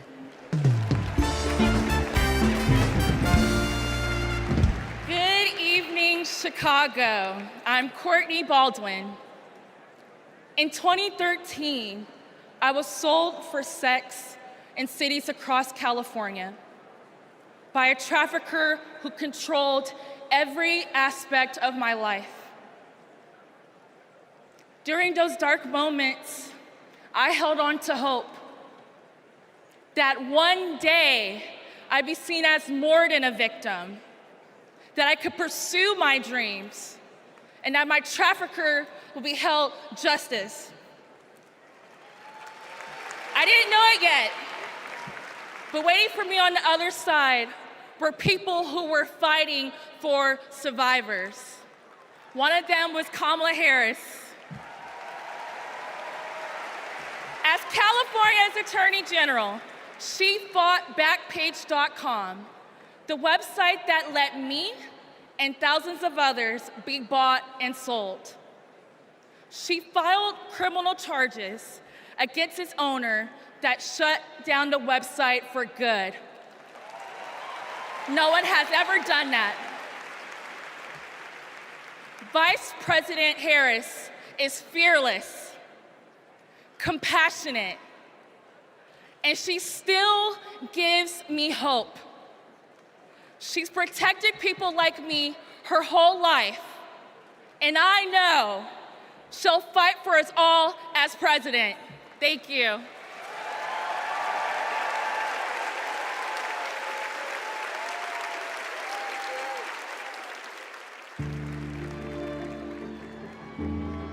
We have to wake up at 2 a.m. in the morning. It's the only way to beat the Phoenix heat. It's just like opening an oven. I work on the light rail. It's a good way to tackle the climate crisis, but the clock is ticking. Climate change is one of the greatest con jobs ever. All of this with the global warming and a lot of it's a hoax. It's a hoax. Hurricane Beryl is the earliest Category 5 on record. Climate change isn't a hoax, and it's not happening in the future. It's happening right here, right now. Here in Phoenix, the most consecutive 110-plus degree days in a row. Trump is pouring gasoline on the fire. He proceeded to solicit $1 billion from the fossil fuel companies because, if elected, he would roll back environmental rules and repeal regulations. Trump's Project 2025 agenda gives tax breaks to big oil and completely tramples the middle class. Trump would gut clean energy jobs like mine. This work gives us security and economic freedom. Trump would rip that away. Kamala Harris sees the future differently. She's a clean energy champion. She took on big oil that gouged Americans. Harris was the deciding vote that passed Democrats' epic clean energy investments. Kamala will fight for climate and clean energy policies that protect our health and hold big polluters accountable. The clock is not just ticking, it is banging. And that is why President Biden and I made the largest climate investment in America's history. We are not going back. I was raised to care for my community. That means jobs for my guys and a clean energy future.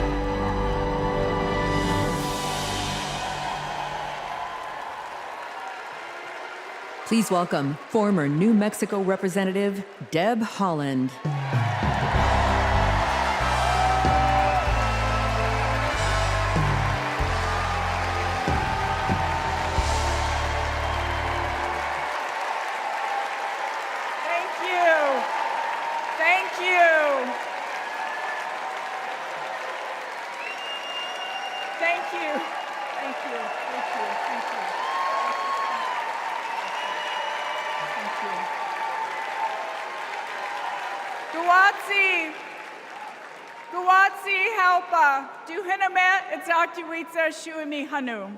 In my Keres language, greetings, friends and family. My name is Kresh Turquoise, and I'm from the Turquoise clan. 35 generations ago, my ancestors built lives in the high desert of New Mexico. I am on this stage tonight because of them. While fishing with my dad and running through the desert with my cousins, I learned that we have a responsibility to take care of our planet. Donald Trump never learned that lesson. He called the climate crisis a hoax.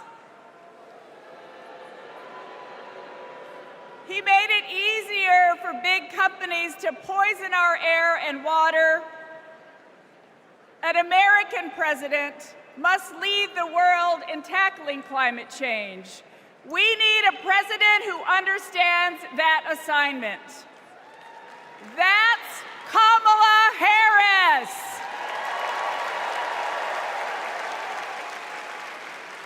I know her record. She held polluters accountable for spilling oil into the San Francisco Bay. She defended President Obama's Clean Power Plan in court. And as Vice President, she cast the tie-breaking vote for the most ambitious climate action plan in our nation's history.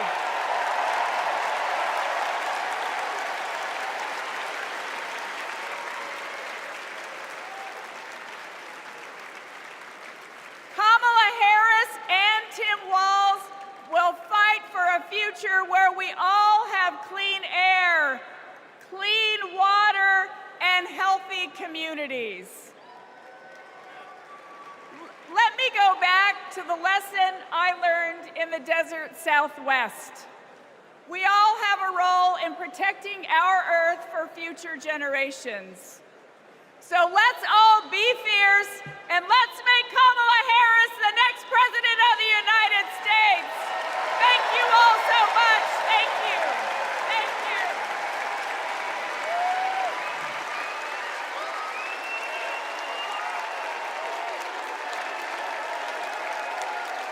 It's an election year, and both parties are battling to prove that they stand with workers. But sometimes, workers don't get the invite. Do you know where the auto workers are? I haven't seen anybody from the UAW. Nobody from the UAW? After we struggled to find any auto workers at Trump's Rally for Auto Workers, we hit the road to find out what Democrats have been up to. The Inflation Reduction Act is helping to fuel a boom in clean energy. Creating 9 million new clean energy jobs over the next 10 years, once-in-a-generation investment. I thought that American manufacturing was supposed to be dead. Here I am looking at one of the biggest auto mega plants being built. We talked to workers in rural Tennessee who joined a union for the first time to build one of the largest battery plants in the country. We have 20-year-old people thinking about their future. We never did that. I got things now that I never thought I could have. Generational wealth, I'm working on that. Medical, dental, vision, pension, something to fall back on when it's all over with. We went to Vegas, where union workers are building America's first high-speed rail. To Lordstown, Ohio, where auto workers who lost their jobs under Trump returned to work at a new battery plant. This could be the future. This could bring industry back to Lordstown. We saw it in its heyday, and here we are. We have the opportunity to make the battery. And Milwaukee, where workers are replacing every lead pipe in the city. It helps with the struggle. You don't have to struggle with 2, 3 jobs. You know, you can maintain with 1 job. This is my own neighborhood. This is your old neighborhood? Yes. Makes me feel good because I'm giving back something. It's easy for stories like these to get drowned out by fake worker rallies at non-union plants. Does anybody know that there's a Donald Trump event just an hour away from here? Yes, no? No. Was anybody invited to it? But over the last 4 years, only one party has invested trillions in clean energy, bringing back manufacturing and rebuilding infrastructure, putting workers at the center of it all. And this is just the start. Please welcome John Russell.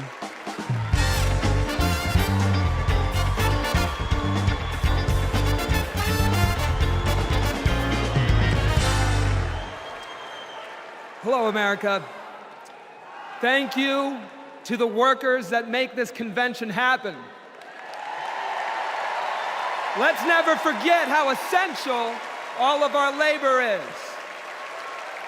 I come from Appalachia. We kept the lights on in this country for generations. But the wealth made by our broken backs and our black lungs never did trickle down. And Washington listened to rich men demanding that we stick with dirty energy at any cost. Across the country, working class people are looking for a political home after years of both parties putting profit above people. Now, Trump, a billionaire, says that he'll take on the elites, but then he promises handouts to big oil, and he punches down at anyone with the guts to be different. But populism that insists we are too different to get along, is just divide and conquer by a different name. There's another sort of populism with roots in this party that we in West Virginia know well. They called us rednecks back in the 1920s because striking workers from all different races wore red bandanas around their necks as they fought and died for respect and a living wage. Their fight yesterday is our fight right now, right now. It is our choice to build on this progress and to create a political home for the mass of working Americans fighting for control over their government, their workplaces, and their planet. And it is our moment to live up to. Let's get after it. Thank you very much.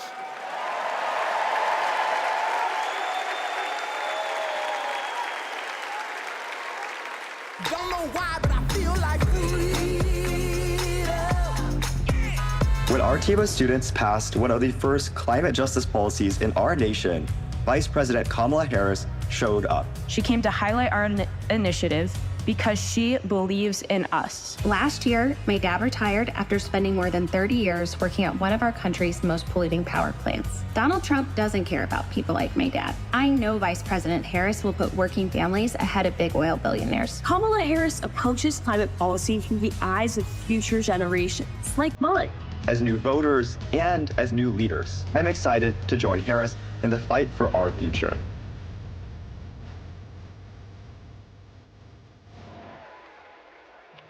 Please welcome Florida Representative Maxwell Frost.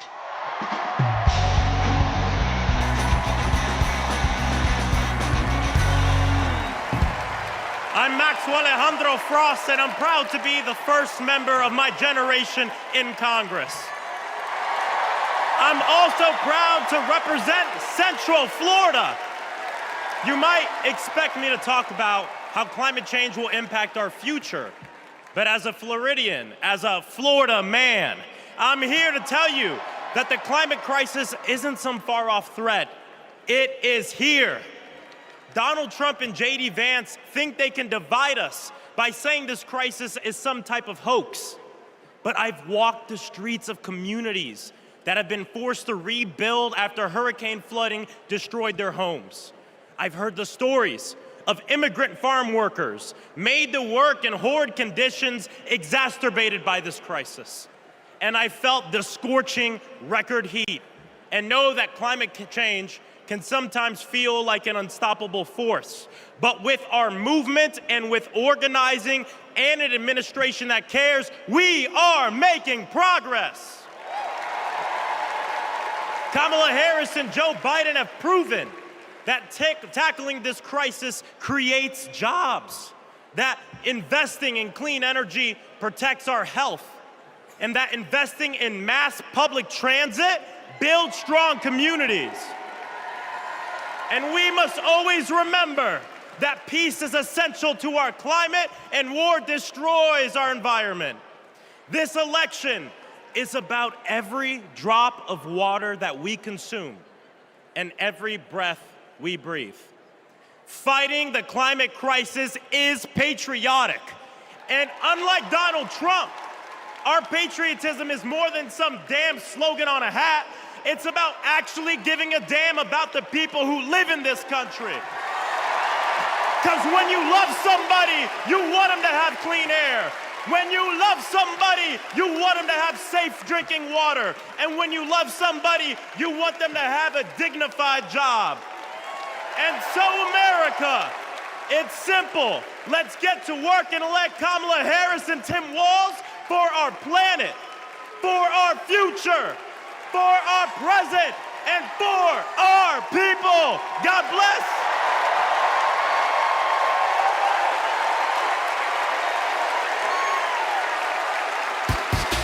Ladies and gentlemen, if y'all are ready to send Madam Vice President and keep her in the White House, let me hear you make some noise! All I do is win, no matter what. Got money in my mind, I can never get enough. And every time I hit the building, everybody's hands go. Let me see. And they stay there, and they stay yeah, and they stay there, and they stay yeah, and they stay there. And they stay there, and they stay there, and they. I want to hear you nice and loud, Chicago. Are there any union workers here today? Make some noise. Are there any teachers in this building? Make some noise. Now everybody hands up.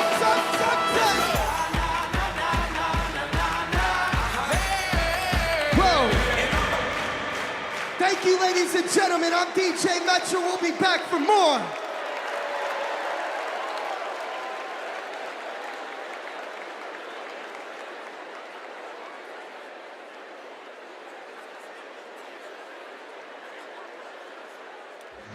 What's up, everybody? Stephen Curry here. I know you all know I play for the Golden State Warriors, but man, What a great honor it was to represent Team USA and go out there and win that gold medal at the Olympics this summer. And that unity on and off the court reminded us all that together we can do all things and continue to inspire the world. That's why I believe that Kamala, as president, could bring that unity back and continue to move our country forward. This is about preserving hope and belief in our country, making sure families can be taken care of during their most precious times. I got to visit Kamala with my team in the White House last year, and I can tell you one thing I knew then and I definitely know now. The Oval Office suits her well. So in the words of Michelle Obama, do something. Go vote. Be active. Let's show out in November like never before. It's been an honor for me to represent our country. It's an honor to support Kamala. So let's all do our part. God bless.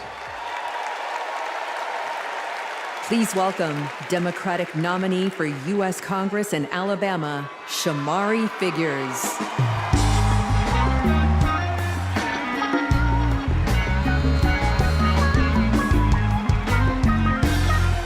Good evening, America. And hello, sweet home, Alabama.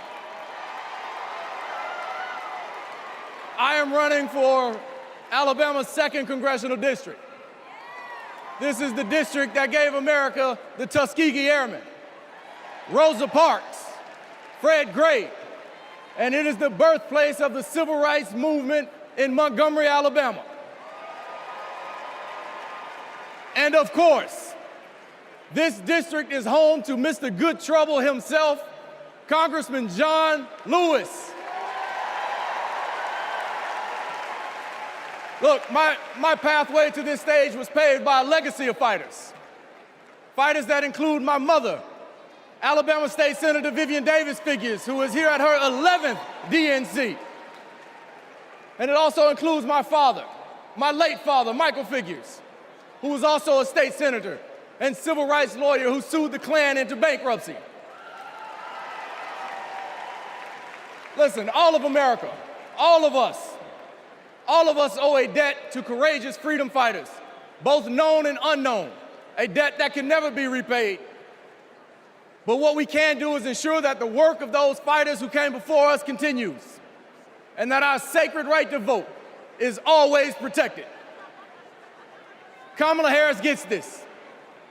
She's working to protect our freedoms every single day. And that's why she will sign into law the John Robert Lewis Voting Rights Act once it is introduced again by Congresswoman Terry Sewell.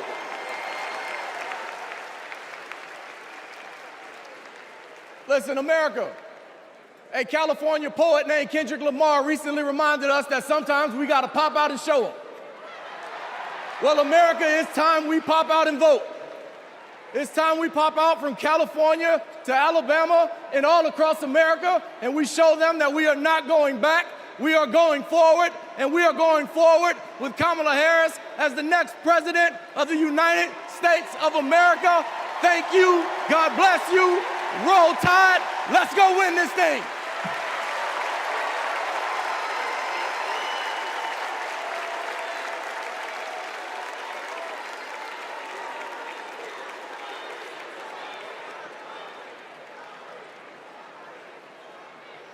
As I close out my segment tonight, I got to send a quick message. Madrecita querida, I love you. Kamala Harris and Tim Walz understand what everyday Americans are going through because, unlike Donald Trump, they actually grew up in families where every dollar mattered, where everything was earned and nothing was handed to them. Our next speaker knows something about that too. Please welcome my dear friend, our fellow Texan, our next senator, Representative Colin Allred.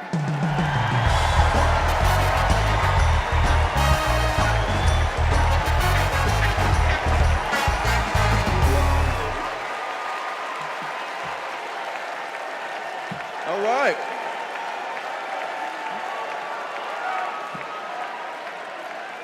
Hey, everybody. I'm Colin Allred. a congressman from Dallas, dad to 2 perfect little boys. And this November, I'm gonna beat Ted Cruz.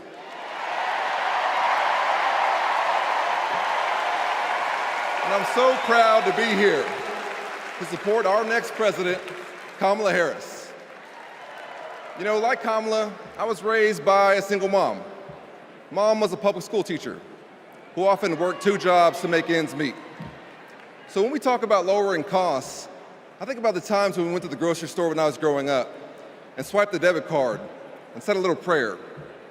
But my mom and my community in Texas gave me a chance to chase my version of the American dream. I played football at Baylor and in the NFL before becoming a civil rights lawyer and representing my hometown in Congress. Now I'm the guy who's going to turn Texas's Senate seat blue.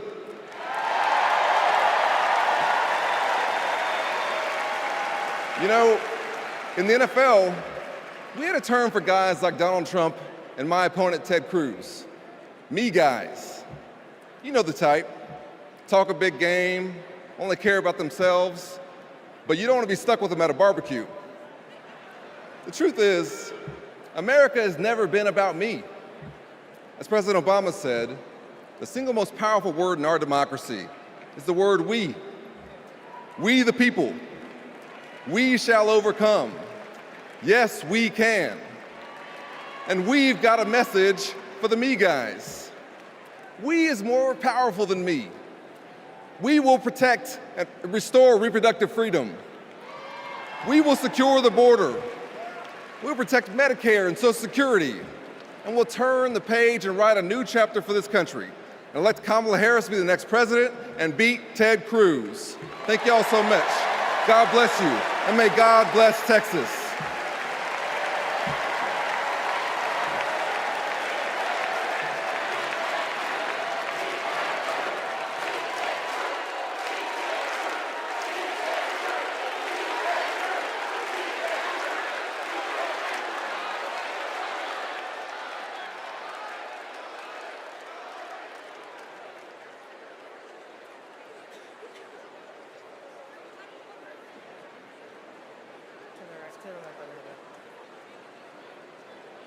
I'm Anya Cook. This is my husband, Derek, and our daughter, Anaya. 2 years ago, a miscarriage nearly killed me. At 16 weeks, my doctors told me to prepare for a stillbirth. I needed care, but my state's abortion restrictions kept it from me. I miscarried in a bathroom. I'll never forget my husband's face as he tried to stop the bleeding, trying to do what doctors should have been doing. When I reached the hospital, I'd lost nearly half the blood in my body. I can't change the past, but we can choose a different future.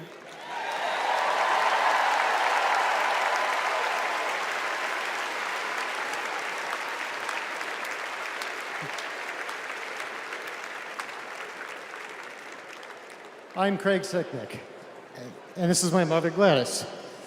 My brother was a U.S. Capitol Police officer, Brian Sicknick, a hero who died after defending our country on January 6th.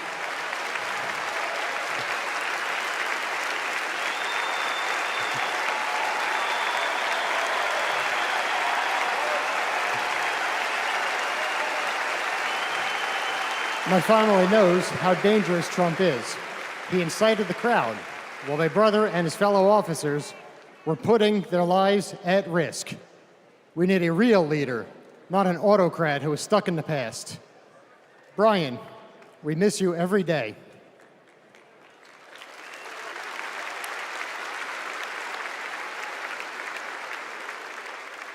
I'm Gail DeBoer. I've had type 1 diabetes since I was 11.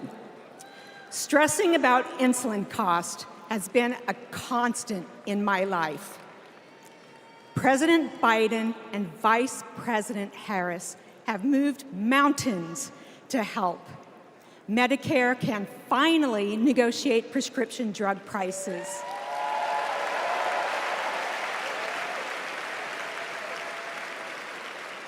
Insulin is capped at $35 for Medicare recipients. And when elected, Kamala Harris plans to extend that cap to the rest of us. That's the future I want. That's the future I am voting for.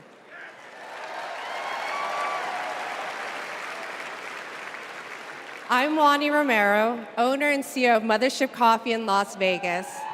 I put in work to build my business. When COVID hit, this administration's support kept us moving. I hired staff and we grew. We've more than doubled in size since the pandemic, and it's just not us. Over the last 4 years, 19 million new business applications have been filed. Like Trump, I grew up in Queens, but unlike him, I built my business with grit. That's my story. That's the American story. Let's turn the page on Trump.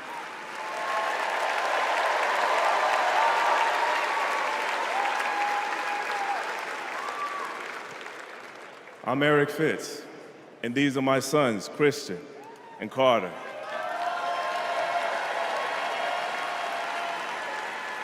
I always try to set an example for my boys, to teach them compassion, accountability, and resilience.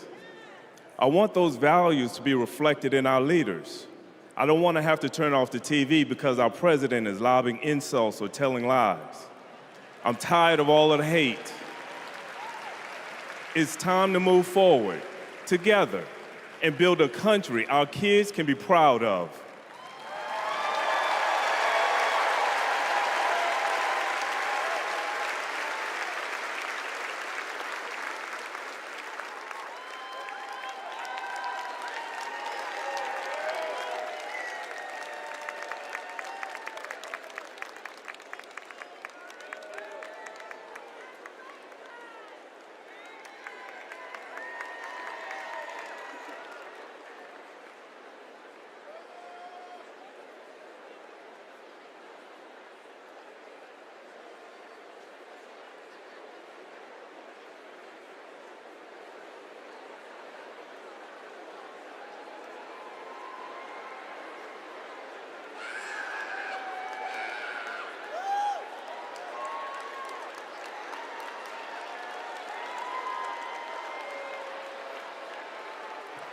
Please welcome the Bulls' official drumline, Chicago's own Pack Drumline.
Party's not over, Chicago!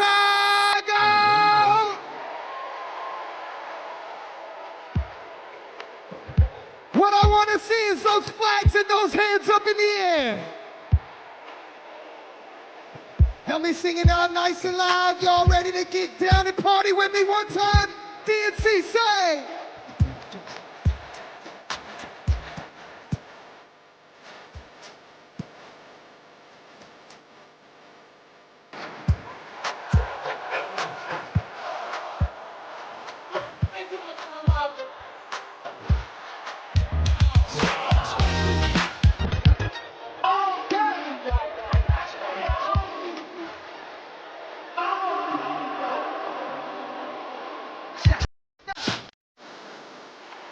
Say!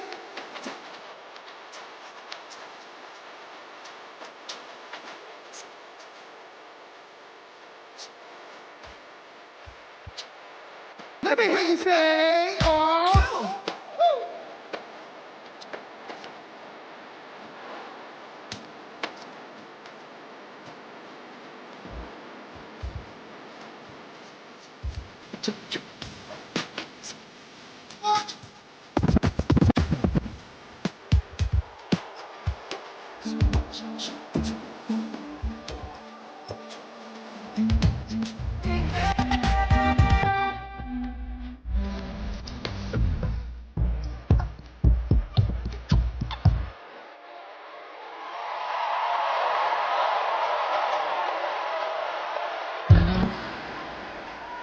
Say!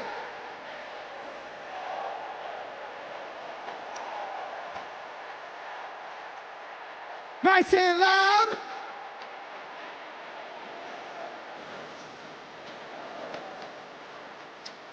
Don't be a...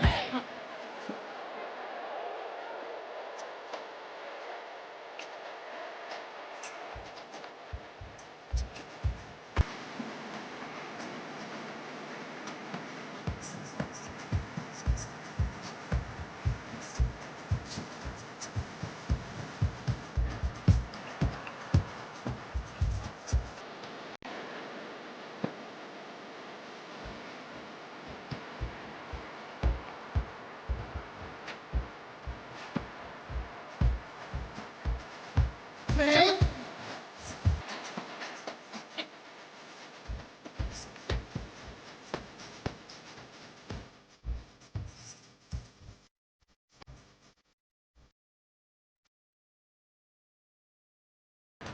One more time, nice and loud!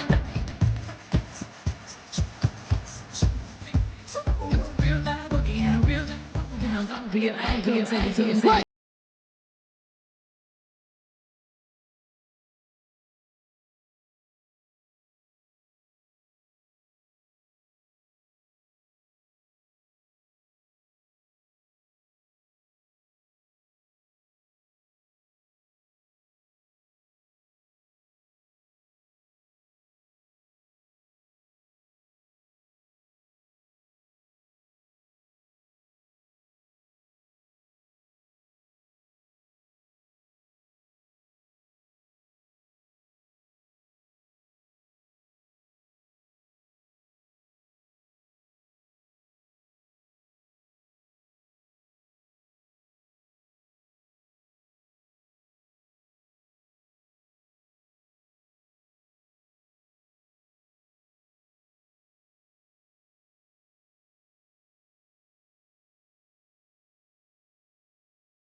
Ladies and gentlemen, I hope you enjoyed yourself with me.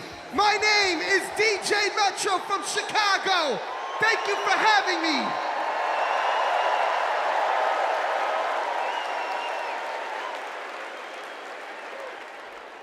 Here we go.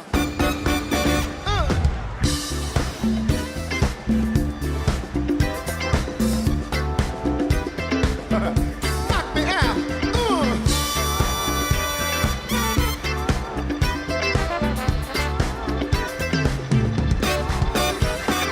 Superhighway, coast to coast, easy to get anywhere. On the transcontinental overload, to slap behind the wheel. How does it feel?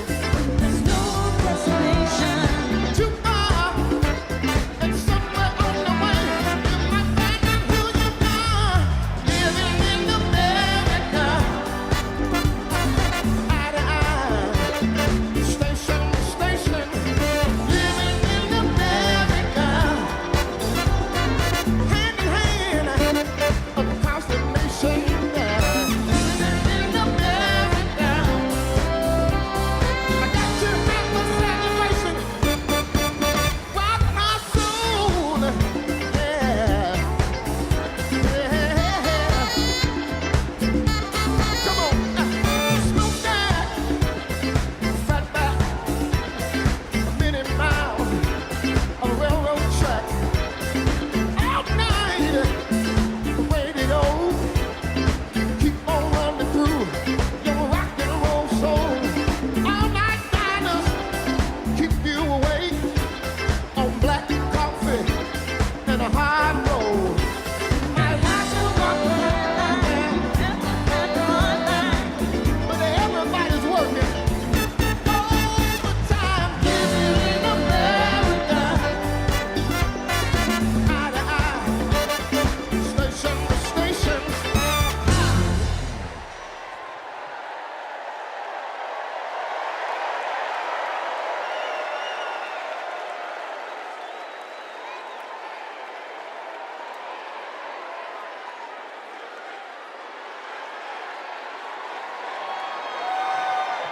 Please stand if you are able and welcome winners of 13 Grammy Awards and the biggest selling U.S. female group of all time, the Chicks.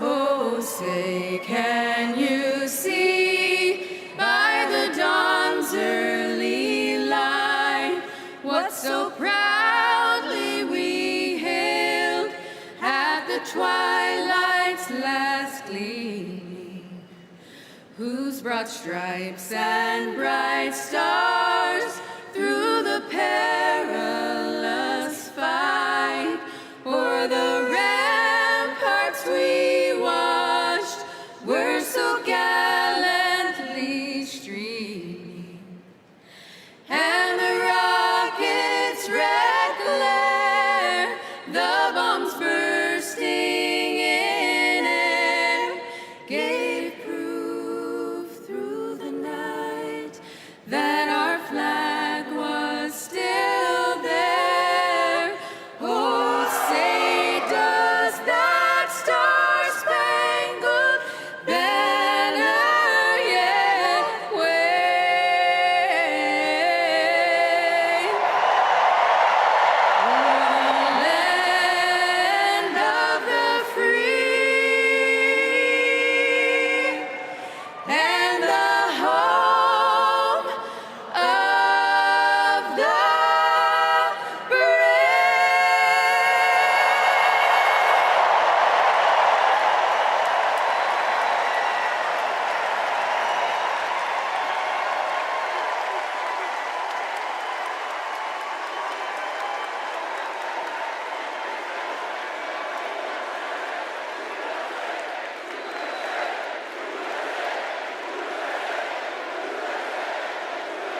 Please welcome Kerry Washington.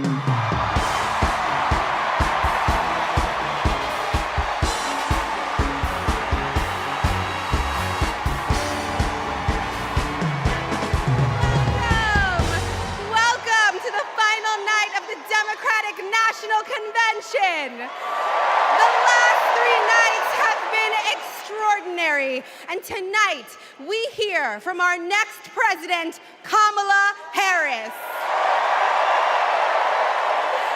Now, as I stand here, I know that there are folks on social media already saying, go back to your TV show, shut up and act. But I am not here tonight as an actor.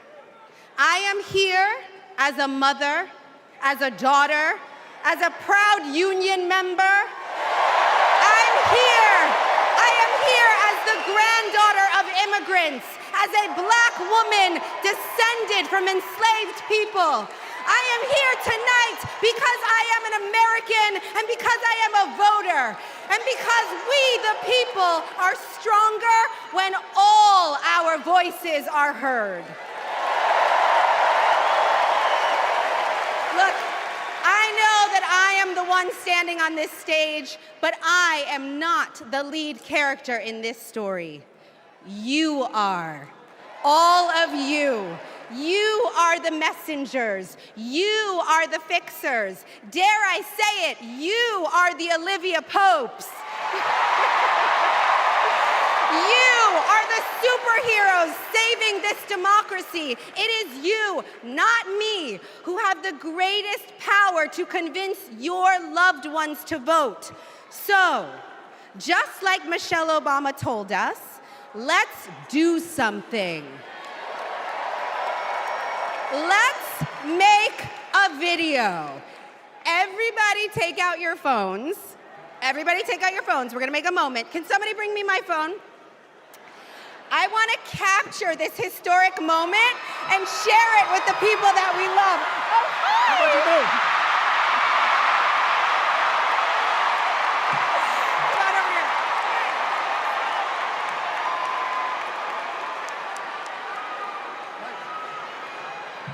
Okay, here's what we're gonna do. You're gonna take this video, guys. We're all gonna take it together. We're gonna post it to social media, text your friends, send this message out into the world. When I say when we fight, you're gonna say? Are you ready? Okay, let's record. We're recording. You ready, Tony? Yep, I'm ready. Okay, ready? When we fight, when we fight, when we fight, are you ready for Kamala Harris to win? Good, because when Kamala wins, America wins. We did it! We did it, Joe. Thank you, Tony. I don't get to stay? No, you gotta go. Bye, everybody. Tony Goldwyn, ladies and gentlemen. Okay, so listen.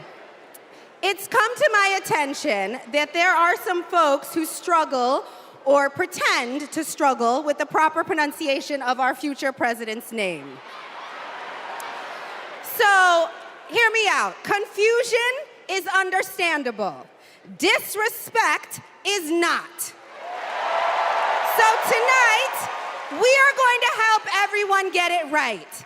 Here to help me are some very special guests.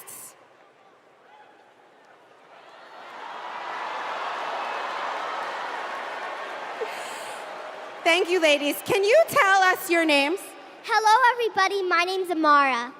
And my name is Leela, her little sister. And what are you here to do? To teach you how to say your auntie's name.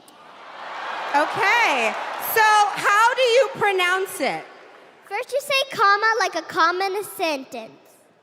Then you say la like la la la la la.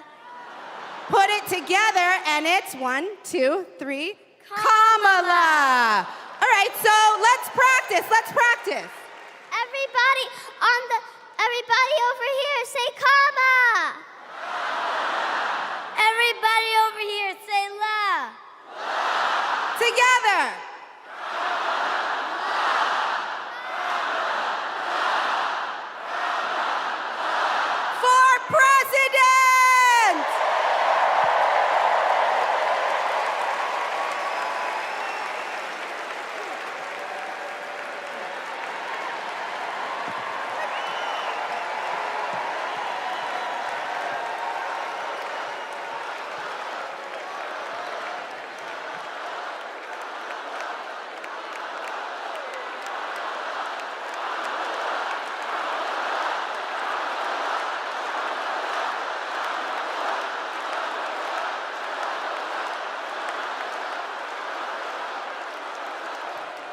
Please welcome Mina Harris, Ella Emhoff, and Helen Hudlin.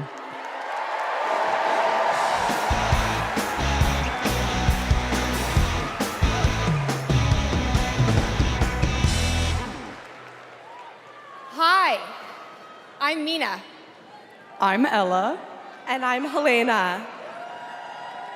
I grew up in Oakland, California, in a house full of extraordinary women. My mom, my grandma, and my auntie, who showed me the meaning of service, helping her sister, a 17-year-old single mom, fighting for justice for the American people, and still cooking Sunday family dinner. She guided me, now she's guiding my own children, and I know she'll guide our country forward. Kamala came into my life when I was 14, famously a very easy time for a teenager. Like a lot of young people, I didn't always understand what I was feeling, but no matter what, Kamala was there for me. She was patient, caring, and always took me seriously. She's never stopped listening to me, and she's not going to stop listening to all of us.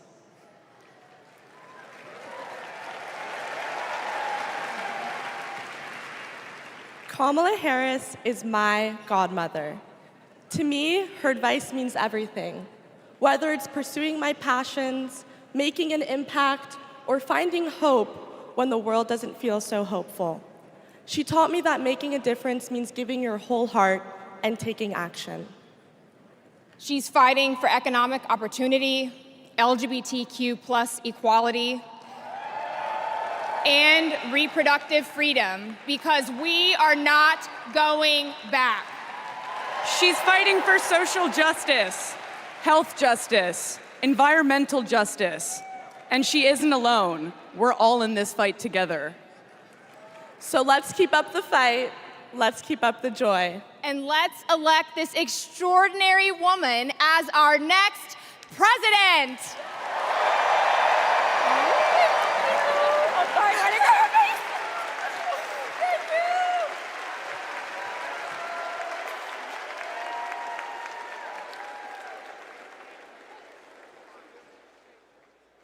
Please welcome actor and comedian D.L. Hughley.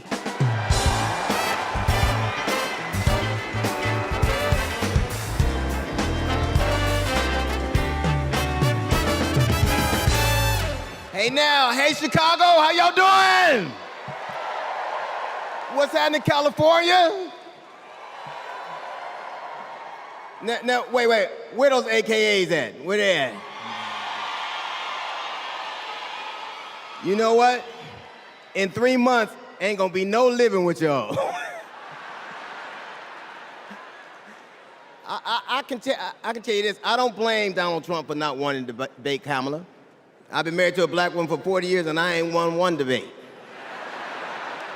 I'm owing $93,000. Now, of course, Trump is saying that Kamala isn't black. I guarantee you this, Kamala's been black a lot longer than Trump's been a Republican.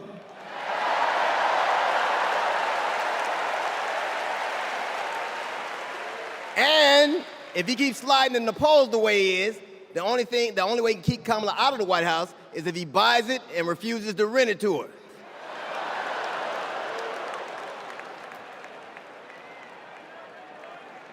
Of course, Kamala's getting broad support. They got black men for Kamala, white men for Kamala, Latinos and Asians for Kamala. They even have Republicans for Kamala. Republicans for Kamala. I guess Donald Trump will finally know what it's like when you get left for a younger woman.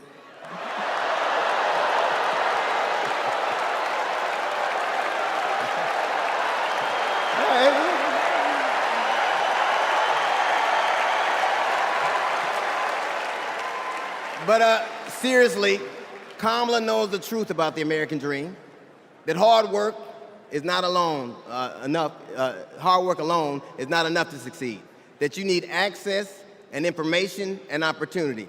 And she knows that some folks are often denied those very things. As president, she will give each and every one of us a fair shot in life.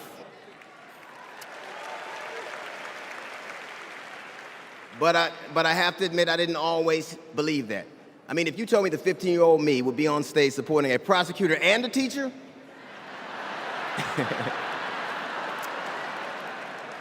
there is no way that I would have believed you. But because of that, I made assumptions about Kamala's record. And I often repeated them to a lot of people. Then one day, Kamala invited me to her house. She put her hand on my shoulder and she asked me to do some research. Something I had never done. Something a lot of people I know had never done before. Imagine attacking someone's character without a single Google search. So I did what I should have done in the first place. I learned that she had done for us exactly what she promised to. I believe that your apology should be as loud as your accusation, and I'm here apologizing in front of the whole damn world.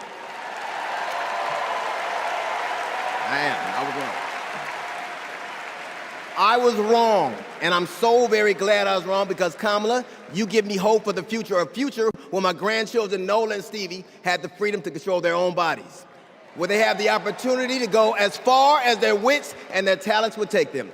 That future, ladies and gentlemen, is possible, but only if we elect Kamala Harris as the 47th President of the United States of America.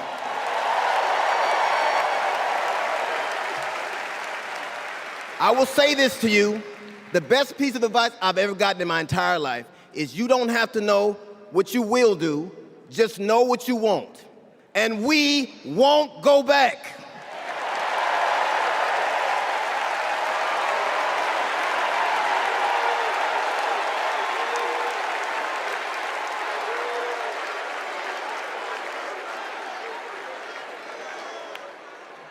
Energy in this room is electric. And you can feel it everywhere, all over the country.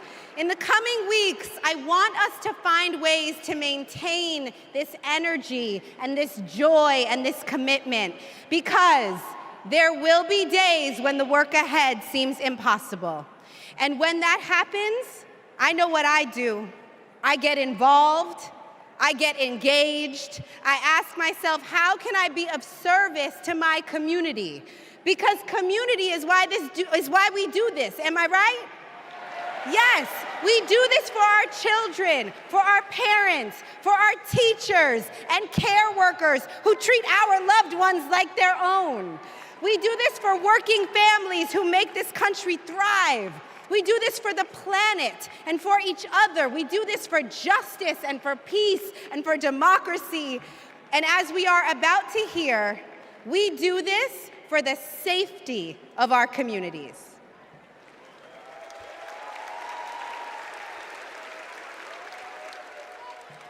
Please welcome Genesee County, Michigan Sheriff Chris Swanson.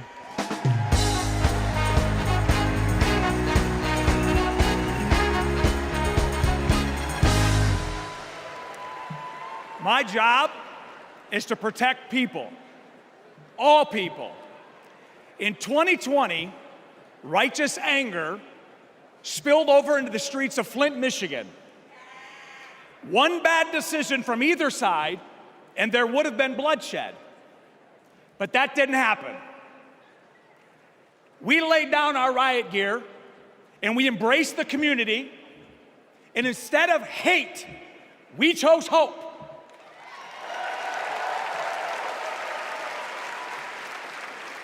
On January 6th, the opposite occurred.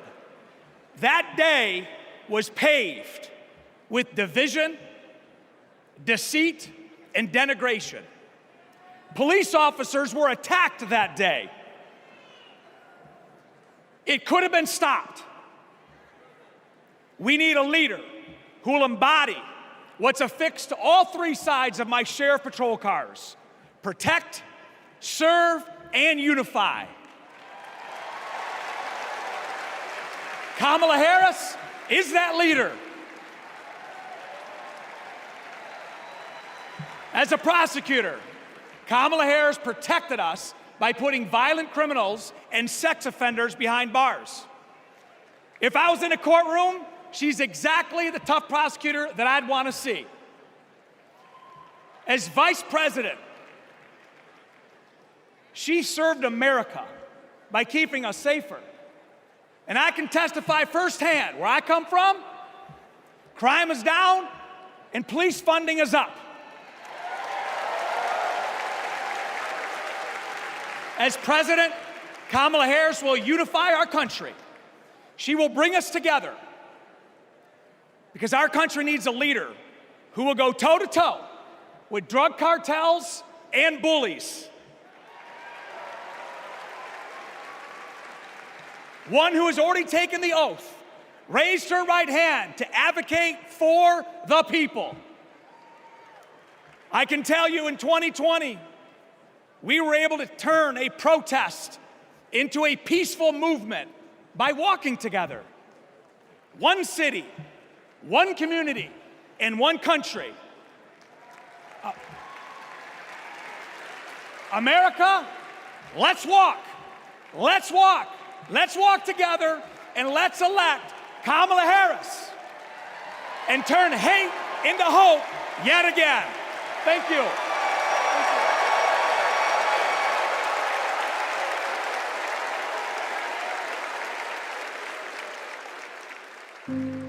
We were contemplating adopting, and then, out of nowhere, I got pregnant. Jordan was so much fun as a child. When all of a sudden... Oh my God, somebody's shooting! 3 of those rounds he aimed at Jordan. Jordan didn't deserve to die that way.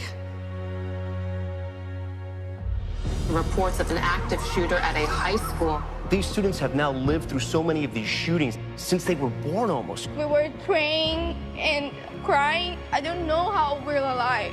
An active shooter at an elementary school in Uvalde, Texas. Multiple children have been killed. Most of the body so mutilated that only DNA tests or green Converse could identify.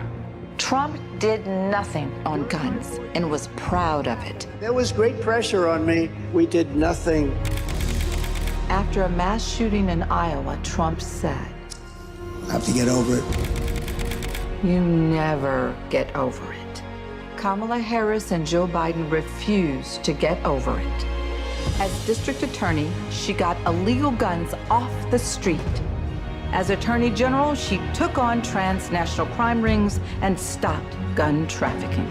As vice president, she helped pass the most sweeping gun violence legislation in 3 decades, keeping guns out of the hands of criminals, expanding background checks, closing loopholes. We'll finally pass red flag laws, universal background checks, and an assault weapons ban. Kamala understands the fight we're in. The power is with the people. And gives people like me, survivors like me, hope.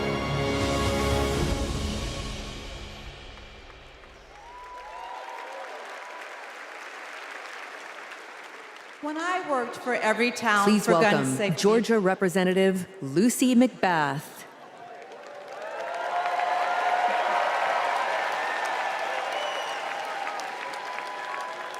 When I worked for Every Town for Gun Safety and Moms Demand Action for Gun Sense in America,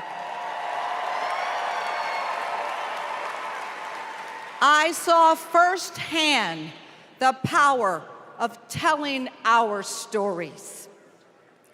You've just heard mine, but there are many more to tell.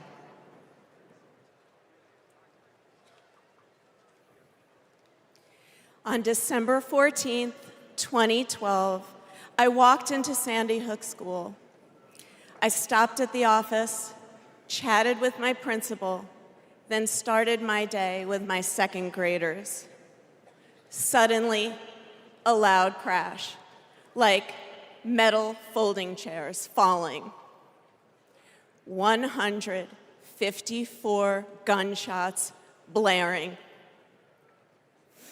Hiding in the coats, trying to sing with my students, trying to read to them, trying to drown out the sounds. Terror, crying, running. I carry that horrific day with me.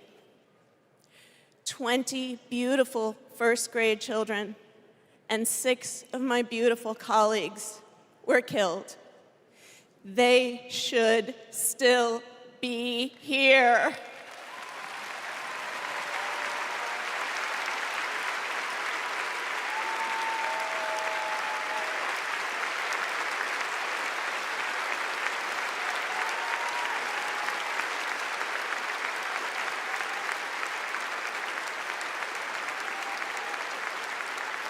It's 10:30 a.m. at Robb Elementary in Uvalde. The school is recognizing my 10-year-old daughter, Lexi, for receiving all A's. She receives a Good Citizen Award, and we pose for photos. She wears a St. Mary's sweatshirt and a smile that lights up the room. 30 minutes later, a gunman murders her, 18 classmates, and 2 teachers. We are taken to a private room where police tell us she isn't coming home. Uvalde is national news. Parents everywhere reach for their children. I reach out for the daughter I will never hold again.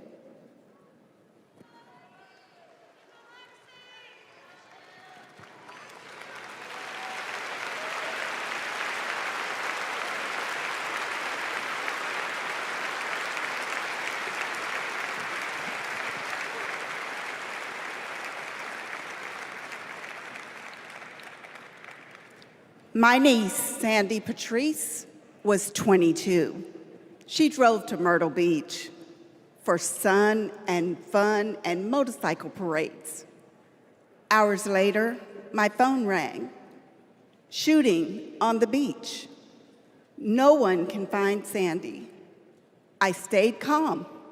You see, my mother, Patricia Ann, had been shot and killed by an abusive partner. I was calm then, too. I got to handling business. I called relatives, the police, hospitals, and I kept calling, voice steady, heartbeat pulsing. Then I was connected to the coroner. 10 years of waiting, and Sandy's murder is still unsolved. I'll keep calling, and I'll keep fighting.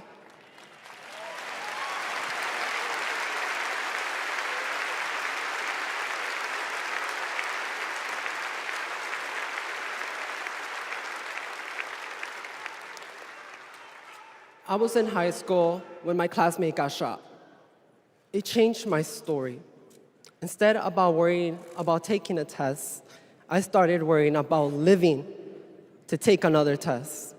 They say schools are for learning, and I did learn a lot that day. I learned how to run, how to hide and drop, that what happens in the news can happen to me. But I learned something else too, that we can write and must write a new story if we choose to.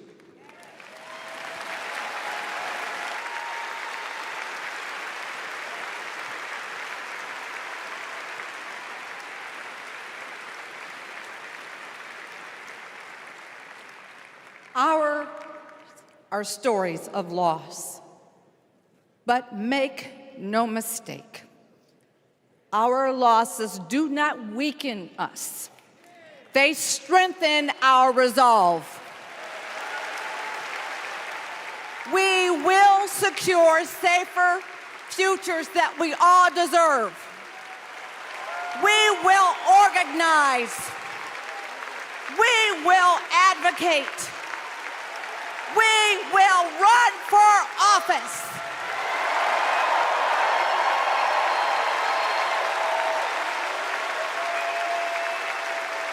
And we will join with Americans from small towns and big cities to keep our communities safe.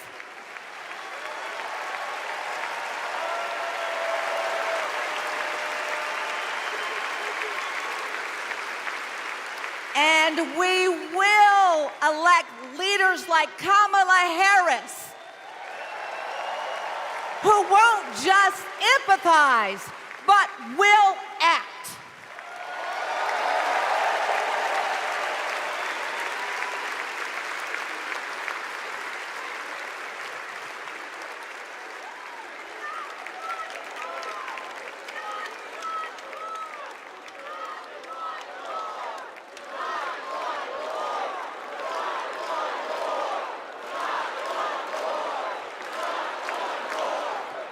Please welcome former Arizona Representative Gabby Giffords.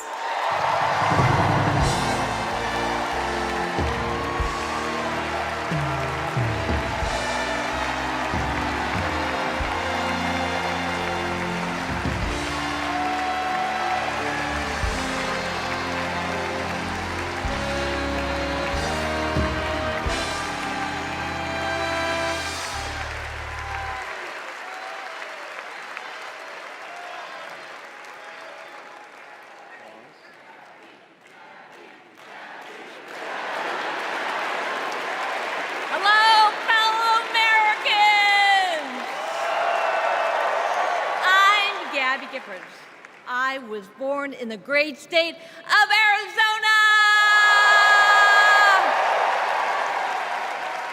I was born with grit. I grew up racing motorcycles, mucking stalls, and exploring the beautiful desert. I fell for an astronaut.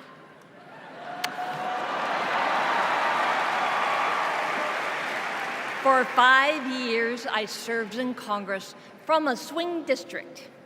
Everybody called me a rising star. Then on January 8th, 2011, a man tried to assassinate me. He shot 19 people. He killed 6. Terrible, terrible day. I almost died, but I fought for my life and I survived.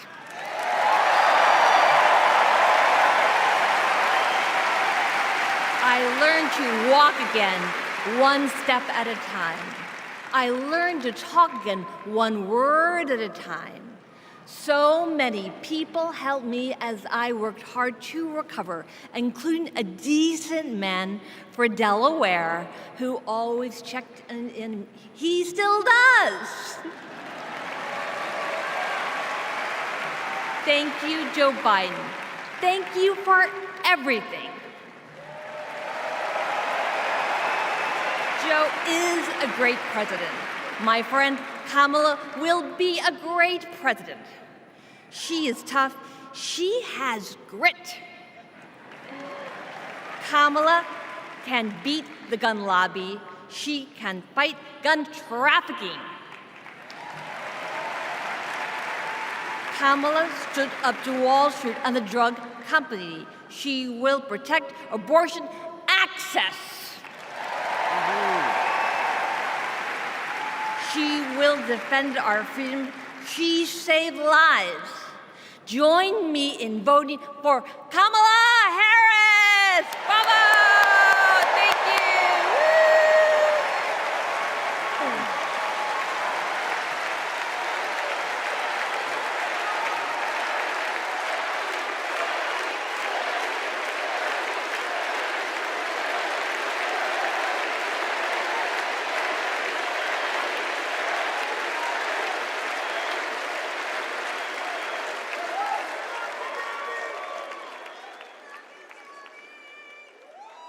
Don't know why, but I feel like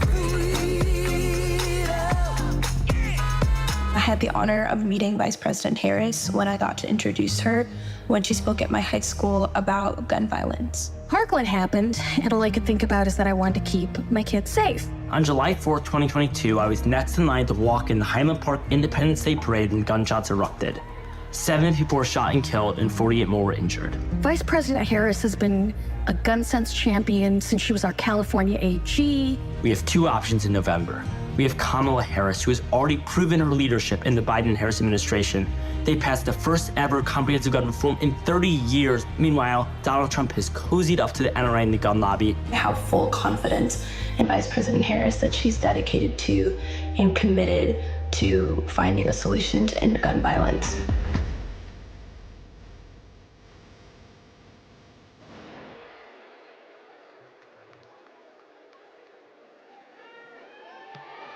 Please welcome 3-time Grammy-winning singer-songwriter and global pop icon, Pink.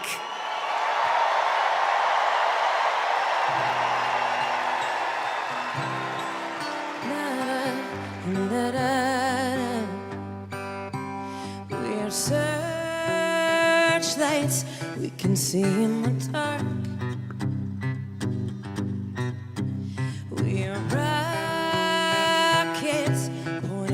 at the stars.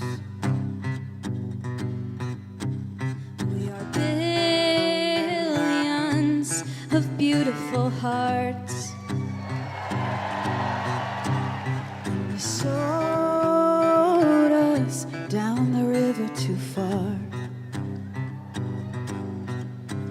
What about us? What about all the times you said you had the answer? What about us? What about all the broken happy ever afters? Oh, what about us? What about all the plans that ended in disaster? What about love? What about trust? What about us? We are problems that want to be solved. We are children that need to be loved. We were willing, we came when you called. But man, you fooled us. Enough is enough. Oh, what about us? What about all the times you said you had the answers? What about us? What about all the broken happy ever afters? What about us? What about all the plans that ended in disaster? What about love? What about trust? What about us? Sticks and stones, they may break these bones, but then I'll be ready. Are you ready? I don't want control, I want to let go. I'll be ready. 'Cause now it's time to let them know. What about us? What about all the times you said you had the answers? So what about us? What about all the broken happy ever afters? What about us? What about all the plans that ended in disaster? What about love? What about trust? What about us? What about us? What about us? What about us?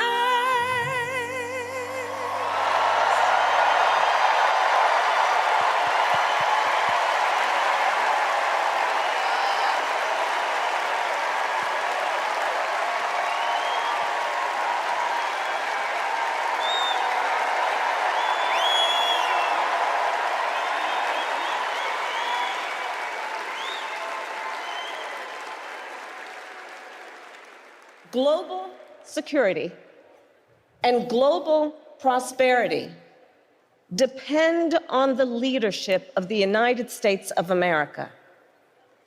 And a strong America remains indispensable to the world. Our democratic ideals of freedom and liberty inspire billions, and our military is the strongest in the world.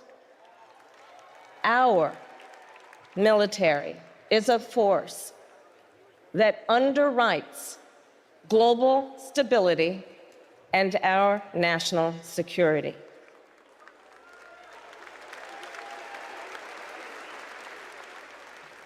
Please welcome Arizona Senator Mark Kelly.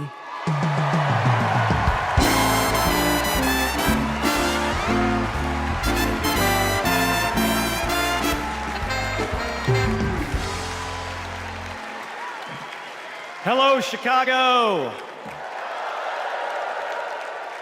Hello, Democrats.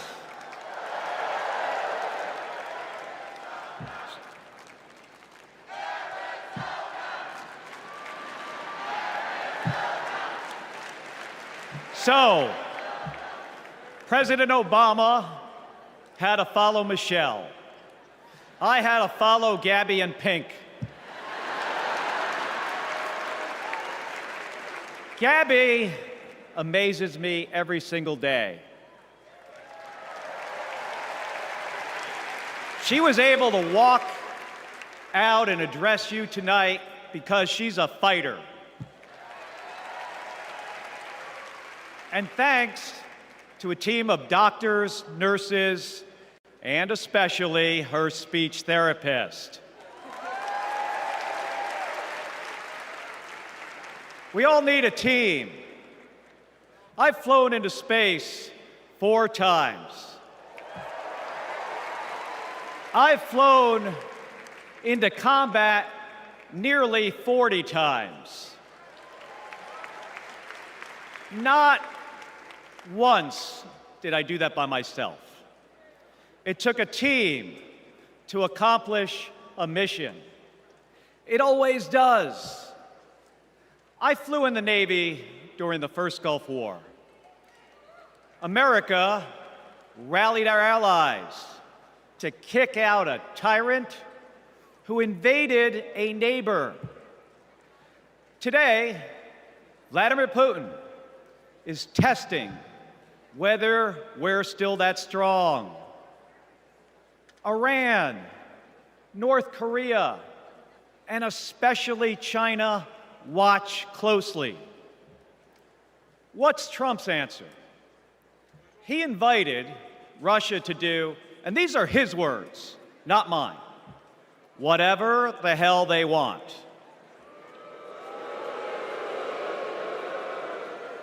Vice President Harris has always championed America's support for NATO, for Ukraine,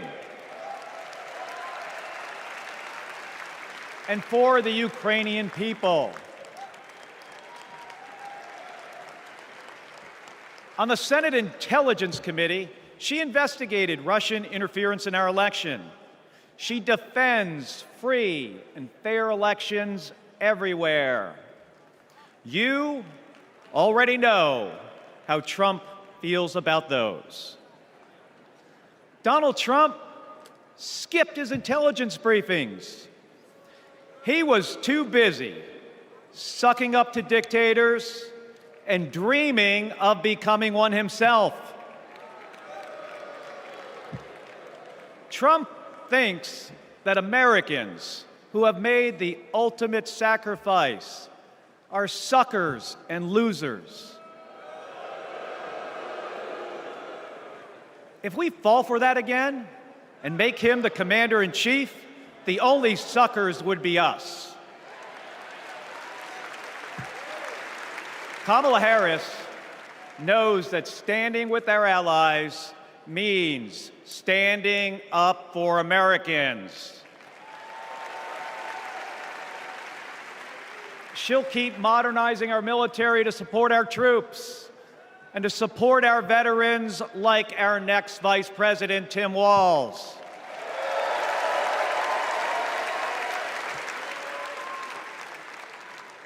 The world laughs at Trump, literally. But folks, it is not funny. When he was president, that meant the world was laughing at us. The threats we face are too serious. The sacrifices our service members make are too sacred. The alliances we've spent decades building are too critical. That's what's at stake now. And the choice isn't even close. But in Arizona and nationwide, this election will be.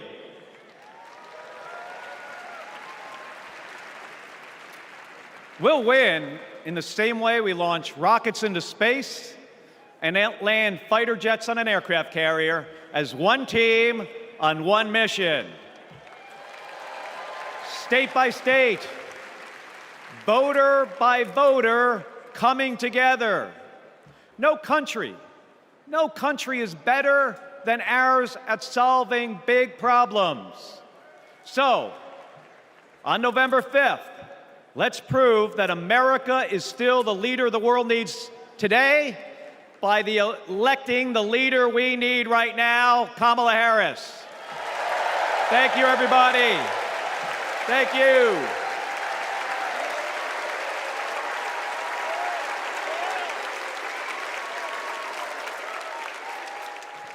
Please welcome former Secretary of Defense Leon Panetta.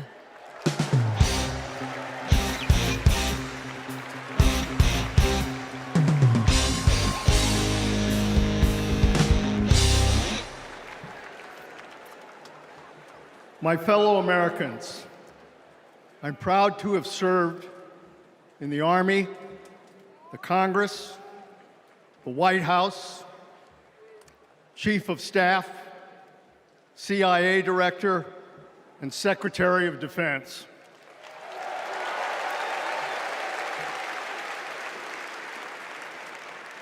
I've looked into the eyes of our warriors and deployed them into battle.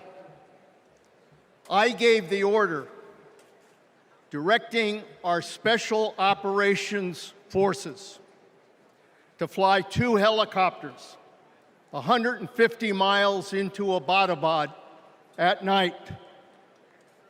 And by the time the sun rose, Osama bin Laden was dead.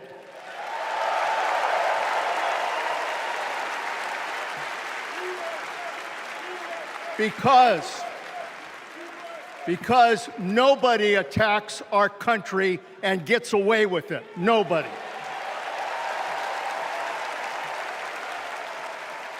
That's what our warriors do. That's what our warriors do.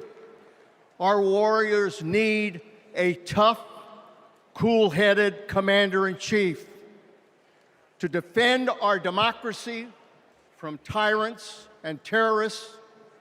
We need Kamala Harris behind the resolute desk.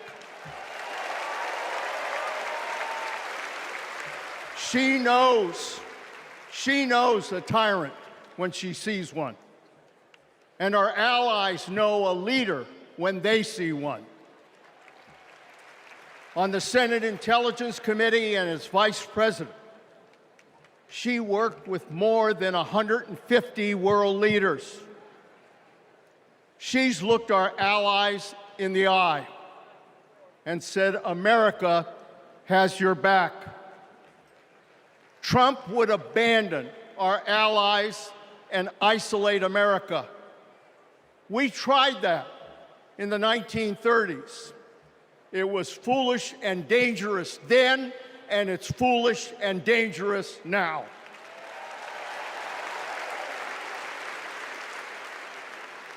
Listen to President Reagan. President Reagan. Isolationism never was and never will be an acceptable response to tyrannical governments. Never. Trump tells tyrants like Putin they can do whatever the hell they want. Kamala Harris tells tyrants, the hell you can, not on my watch. She's worked with President Zelensky to fight back against Russia. She knows that protecting their democracy protects our democracy as well. Look, Donald Trump does not understand the world, and he does not understand the service and sacrifice of our military. Our fallen veterans are not suckers, they are not losers, they are our heroes.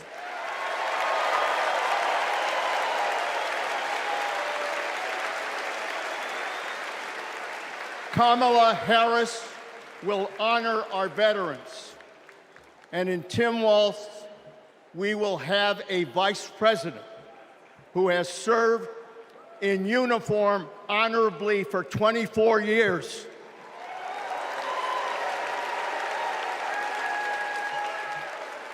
Kamala Harris understands this moment. It is a moment of danger and a moment of opportunity.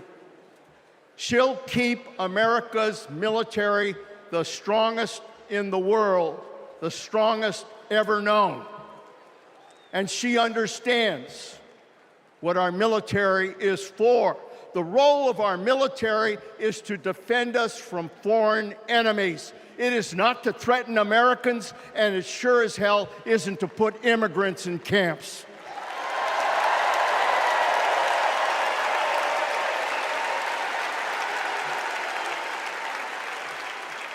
Every president since World War II, Republican and Democrat, has shared the belief that America must protect democracy in the world. Every president has honored our veterans and their sacrifices. Every president, but one. So we face a critical choice: to vote for someone who stands with our military and stands up for democracy, or someone who will disrespect our heroes and undermine our democracy. My fellow Americans, there is only one choice. One choice. And let me tell you something. When she takes her oath of office, as she will this January,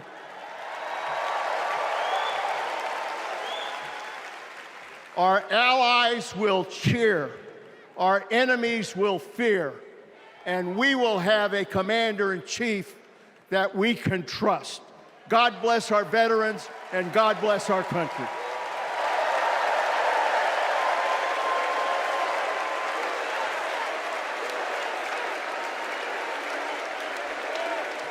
Please welcome Arizona Representative Ruben Gallego.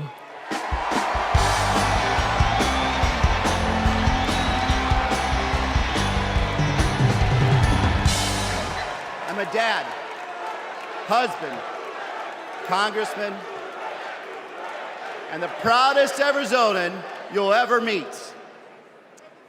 But I am even prouder to be a Marine. Rah! My mom raised us alone on a secretary's salary. I slept on the floor. I worked every job I could: meat packing, construction, making pizzas. I made it to Harvard with no money or connections. Other kids were happy because they were at Harvard. I was happy because I finally had a mattress. Then I enlisted, fought alongside my brothers with Lima 325 in Iraq. They called us Lucky Lima, but our luck ran out. We saw some of the heaviest combat of the war. And when we got home, the government failed to help us readjust. We have a duty to care for our patriots who serve our nation.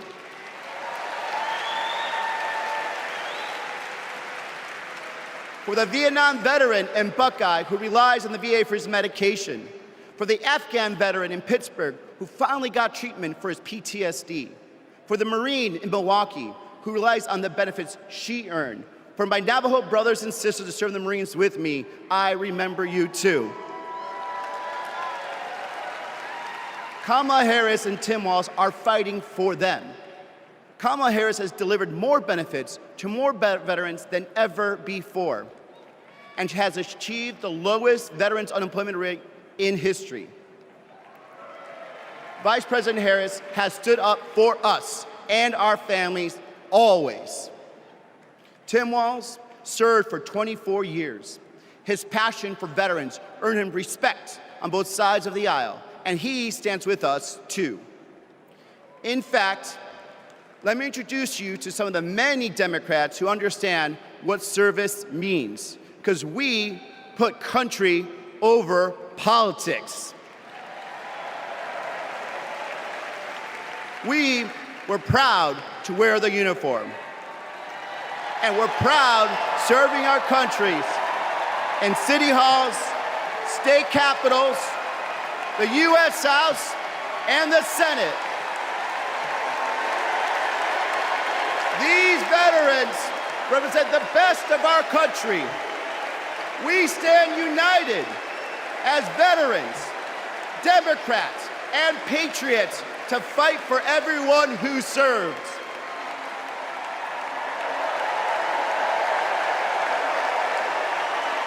But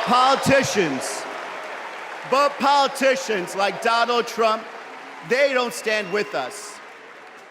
They call patriots like Senator McCain losers. John McCain was an American hero. Show some respect. Trump's Project 2025 will slash veteran benefits and force VA hospitals to close across the nation. Show some respect. So, for the 18-year-old who decides to enlist, for the families like mine who prayed every night that their loved one would come home, for our troops stationed thousands of miles away, for my Marines of Lima Company, let's elect Kamala Harris and Tim Walz, who don't just respect our service, but revere it. Because the veterans who defended this country aren't just the reason we can sleep at night. They're the reason we can dream. And together, we'll fight for our veterans and everyone who served our country. Thank you.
Please welcome Michigan Governor Gretchen Whitmer.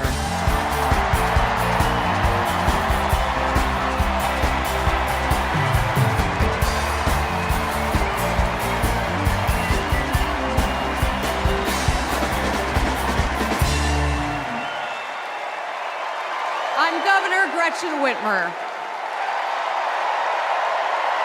In Lansing, they call me governor. But in Detroit, they call me Big Gretch.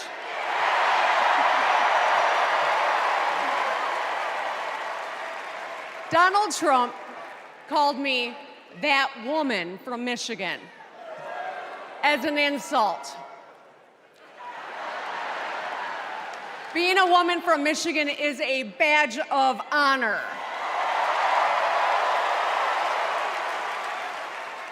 Like women across America, we just GSD. Get stuff done. At 29, I joined the sandwich generation. Sandwiched between working and raising my newborn and caring for my mom, who was dying from brain cancer. It was hard, but not extraordinary. It's life. Those nights reminded me who I was fighting for. People just trying to make it. Kamala Harris knows who she's fighting for, too. She took care of her mom, who also battled cancer. As president, She'll fight to lower the cost of health care and elder care for every family. She's lived a life like ours. She knows us. Donald Trump doesn't know you at all. You think he understands that when your car breaks down, you can't get to work? No. His first word was probably chauffeur. You think he's ever had to take items out of the cart before checking out? Hell, you think he's ever been to a grocery store? That's what the chauffeur is for. But Kamala Harris, she gets us. She sees us. She is us.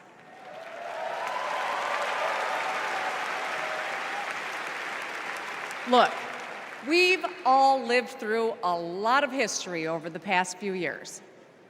Floods and fires, an attempted coup, a plot, and a pandemic.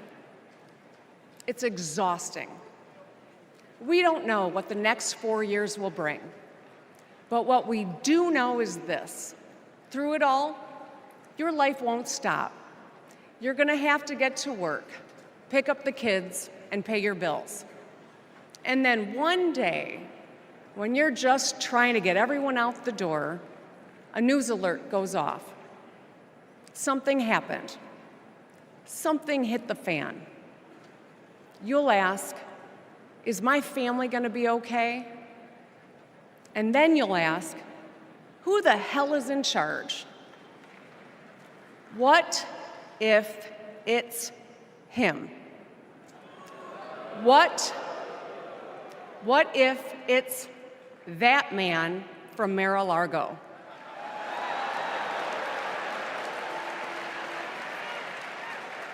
I know, in a crisis, we need someone strong enough to come up with a plan, to tell the truth, and to bring people together.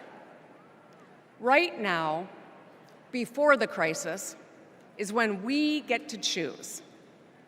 Why wouldn't we choose the leader who's tough, tested, and a total badass?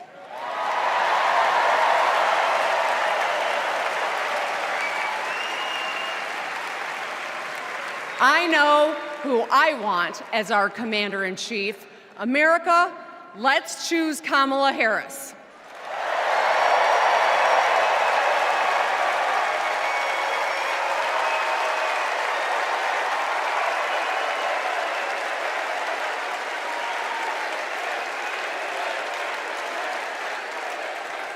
Please welcome actress, director, and philanthropist, Eva Longoria.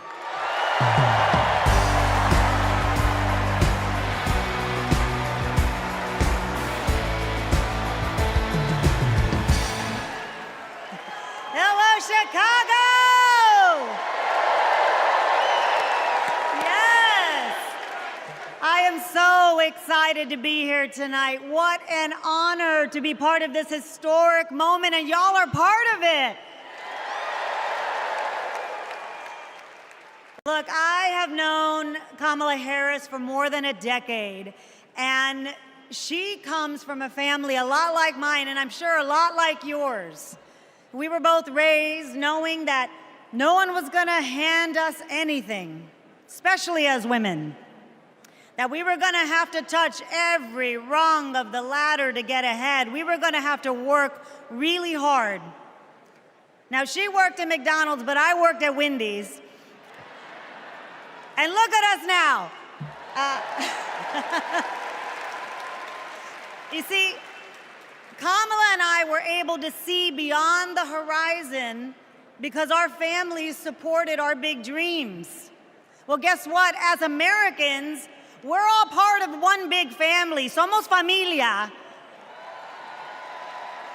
And as familia, we have to have each other's back. We have to support each other's dreams because Kamala's success is our success. And she supports us to dream big too. So let me tell you, in the Latino community, in our community, we have a saying, "Sí se puede," which means yes. It means yes, we can. But tonight, I'm here to tell you, yes, she can. So we're going to say, "She se puede." So when someone asks you, is she ready to lead this country forward, we're going to say, "She se puede." When somebody says, is she qualified for the job, we're going to say, "She se puede." When somebody asks, is she going to be the first female president of the United States, we're going to say, "She se puede." Our voices, our vote, we're going to decide this election. And let me tell you, the energy tonight isn't just here in Chicago, it's all across the country. People are gathered at watch parties everywhere to celebrate Kamala Harris. Say hello. Yes. All right. We know how to work, so let's get to work. Let's turn all of this enthusiasm and joy into action between now and November 5th. Let's go. She se puede. She se puede.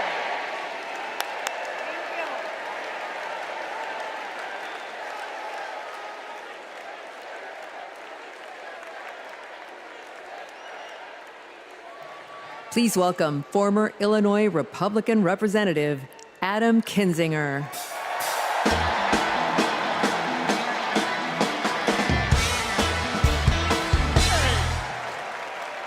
Hey, good evening. Good evening. Thank you, thank you, thank you. I'm Adam Kinzinger, and I am proud to be in the trenches with you as part of this sometimes awkward alliance that we have to defend truth, defend democracy, and decency. I was just a kid when I was drawn to the party of Ronald Reagan, to his vision of a strong America, the shining city on a hill. I was a Republican for 12 years in Congress, and I still hold on to the label. I never thought I'd be here, but listen, you never thought you'd see me here, did you? But I've learned something about the Democratic Party, and I want to let my fellow Republicans in on the secret. The Democrats are as patriotic as us.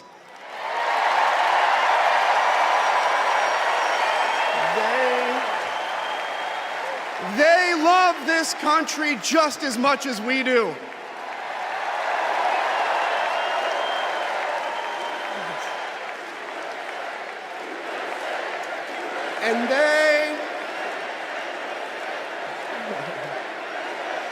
And they are as eager to defend American values at home and abroad as we conservatives have ever been.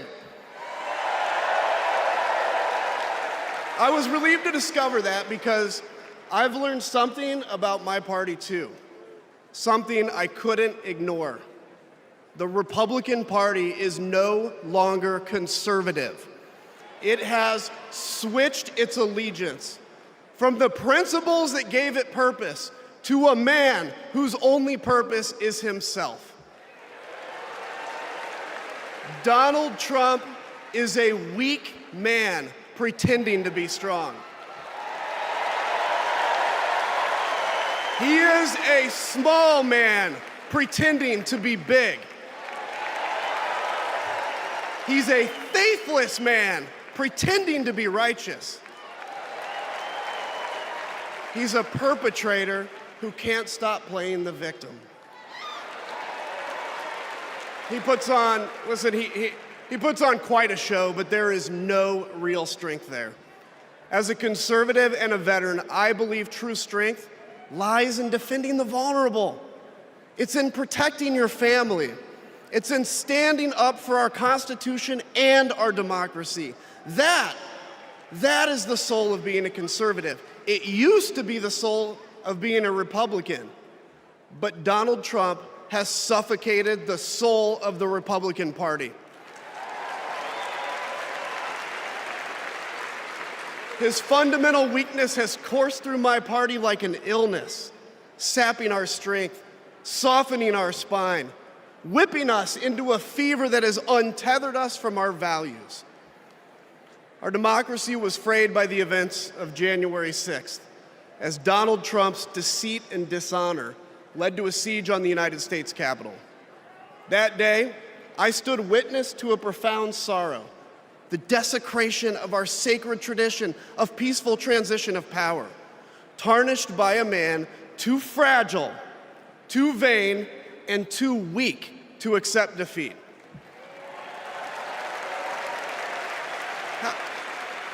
How can a party claim to be patriotic if it idolizes a man who tried to overthrow a free and fair election? How can a party claim to stand for liberty if it sees a fight for freedom in Ukraine, an attack pitting tyranny against democracy, a challenge to everything our nation claims to be, and it retreats, it equivocates, it nominates a man who is weirdly obsessed with Putin, and his running mate who said, quote, "I don't care what happens in Ukraine." Yeah, and he wants to be vice president. Yeah. How can a party claim to be conservative when it tarnishes the gifts that our forebears fought for? Men like my grandfather, who served in World War II, who believed in a cause bigger than himself, and he risked his life for it behind enemy lines. To preserve American democracy, his generation found the courage to face down armies. Listen, all we're asked to do is to summon the courage to stand up to one weak man.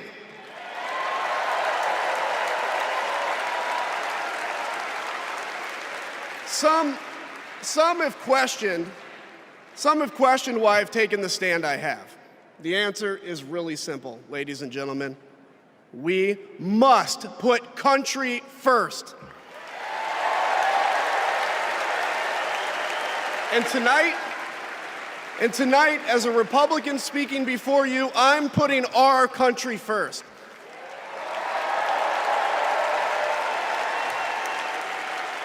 Because the fact is, I do belong here. I know Kamala Harris shares my allegiance to the rule of law, the Constitution, and democracy.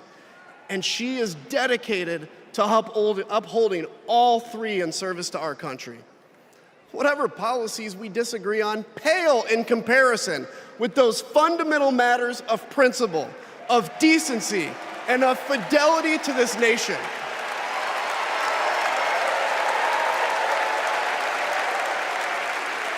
Listen, to my fellow Republicans, if you still pledge allegiance to those principles, I suspect you belong here too. Because democracy knows no party. It's a living, breathing ideal that defines us as a nation. It's the bedrock that separates us from tyranny, and when that foundation is fractured, we must all stand together, united, to strengthen it.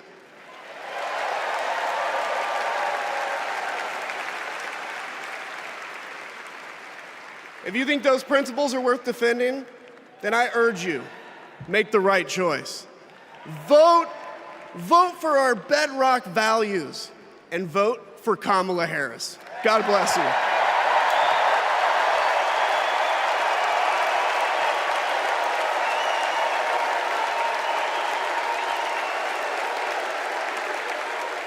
Please welcome lawyer, policy advocate, and sister of the Vice President, Maya Harris.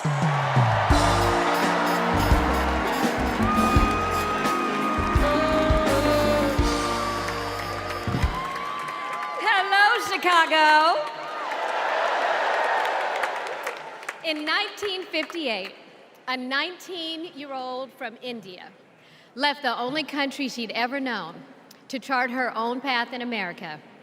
She came here to pursue an education, but she stayed here to build a life. Her name was Dr. Shyamala Gopalan Harris.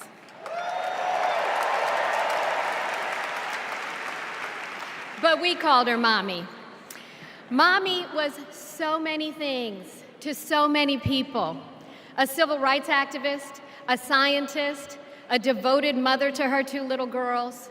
But most of all, Mommy was a trailblazer who defied the odds and defined herself. And when it came to Kamala and me, Mommy had great expectations for us, but she had even greater expectations of us. She raised us to believe that we could be and do anything. And we believed her. You see, Mommy understood the power and the possibility that come with knowing and showing who you truly are. She knew we could be the authors of our own stories, just as she'd been the author of her own. Mommy's journey and the opportunity that she wanted for Kamala and me, that's a distinctly American story.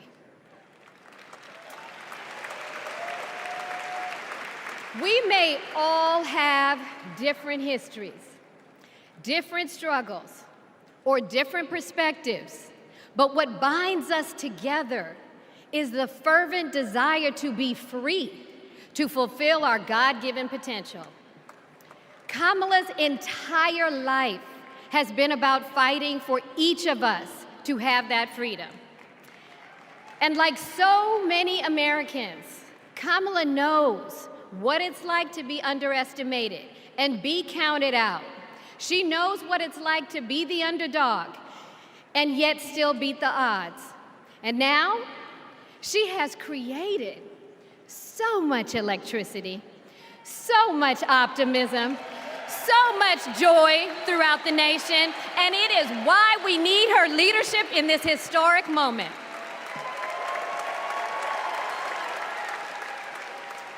We are living in a time when some are trying to divide us, to separate us in ways that make it difficult for us to come together. Well, look, my sister rejects that view. Where others push darkness, Kamala sees promise. Where others feel detachment, Kamala fosters connection. Where others want to drag us back to the past, my sister says, hold up now, we are not going back.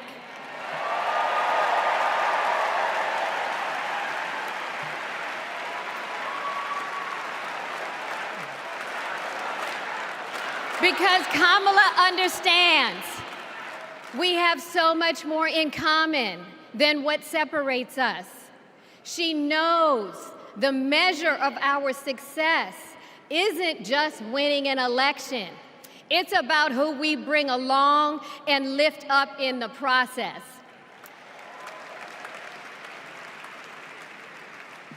And so as I look out at all of you today and take in this incredible moment, I so wish that Mommy could be here tonight. I can just see her smiling, saying how proud she is of Kamala. And then, without missing a beat, she'd say, that's enough, you got work to do.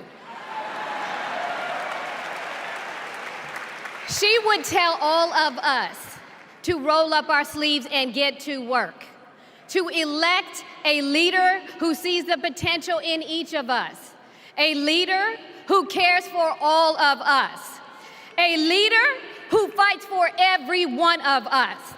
Our Democratic nominee, my big sister, the next President of the United States, Kamala Harris.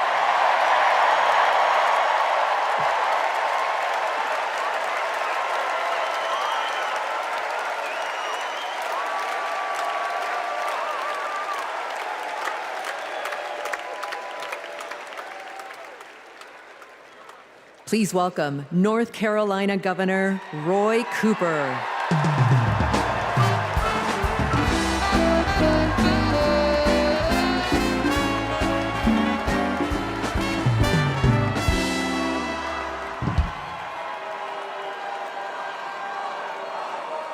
America. I'm Roy Cooper, the last guy standing between you and the moment we're all waiting for. So I'm going to get right to it. All week, you've heard stories about my friend Kamala. I want to take you behind the scenes of one of them. 2011 was a rough time for American homeowners. Hundreds of thousands were losing their homes to illegal foreclosure. I was Attorney General in North Carolina, while Kamala had just become California's. All the AGs were close to a settlement with the big banks, and it was a pretty good deal. Would have meant $4 billion for California families who'd been ripped off. I know that sounds like a lot, but Kamala said, hang on a minute. I've met these families. I know what they've been through, and they deserve more. She went toe-to-toe with some of the world's most powerful executives, and she refused to give in. Let me tell you, this was a huge risk, but she knew it was a risk worth taking. That's Kamala. And we all know what happened. The banks caved. That $4 billion for California families became $20 billion. That was the first time I witnessed Kamala in action. And what I saw was a leader who does exactly what she says she's going to do, who never will settle for less. America, we got a lot of big fights ahead of us, and we've got one hell of a fighter ready to take them on. I know that because I know her.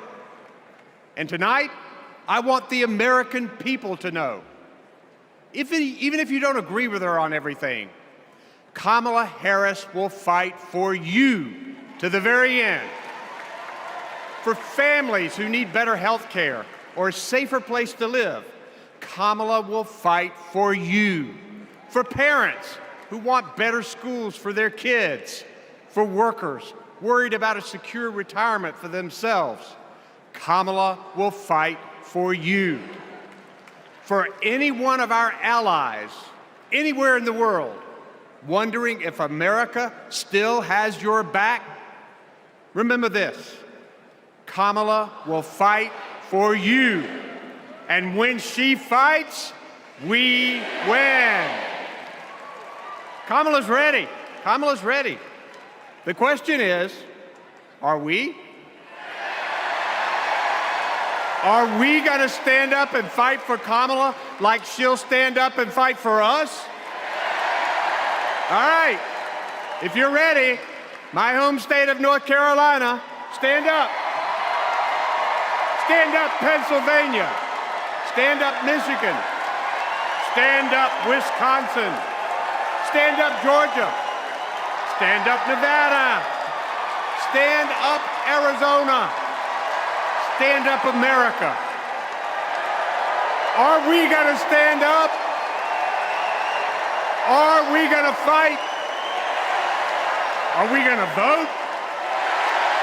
Are we going to win? You bet we are. Let's go get them.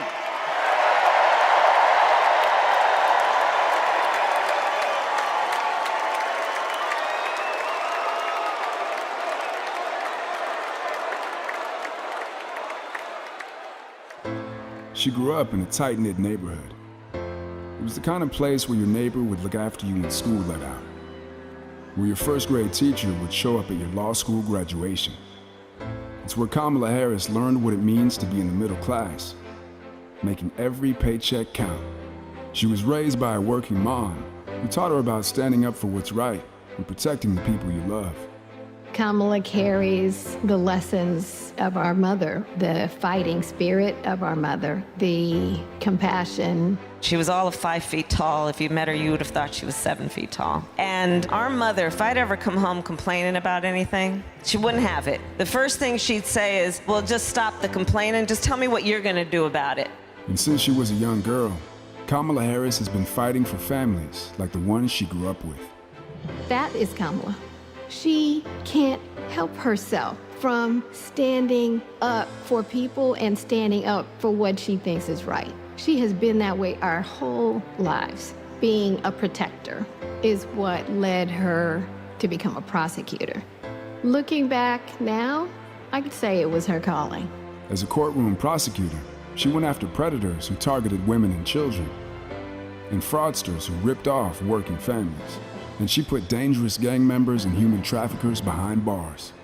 We didn't have partnerships with DOJ or FBI or DEA or any of those law enforcement agencies.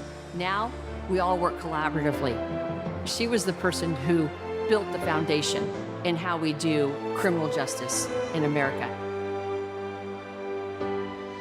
As Attorney General of California, she held the big Wall Street banks accountable for fraud, winning $20 billion for California families. She took on one of the largest for-profit colleges that was scamming students.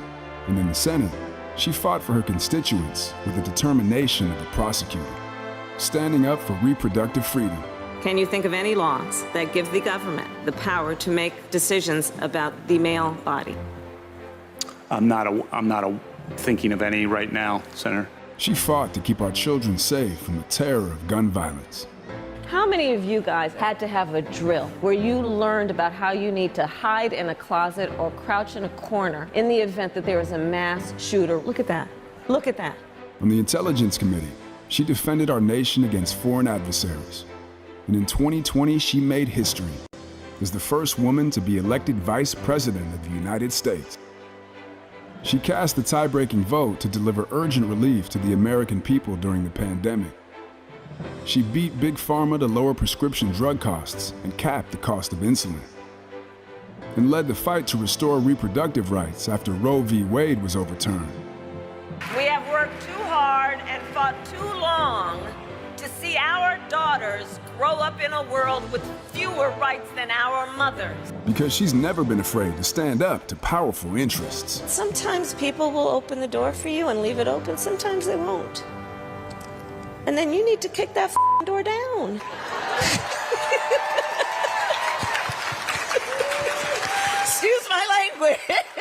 Now, she's running for president, still fighting for families like the one she grew up with. Our campaign is about saying we trust the people. We're saying we just want fairness. We want dignity for all people. And we are a work in progress. We haven't yet quite reached all of those ideals, but we will die trying because we love our country. We believe in our country. We're not falling for these folks who are trying to divide us, trying to pull us apart. We know what we stand for, and we stand for the people, and we stand for the dignity of work, and we stand for freedom. We stand for justice. We stand for equality. And so we will fight for all of it. That's who Kamala Harris is. That's what she believes, and that's what she'll fight for every day.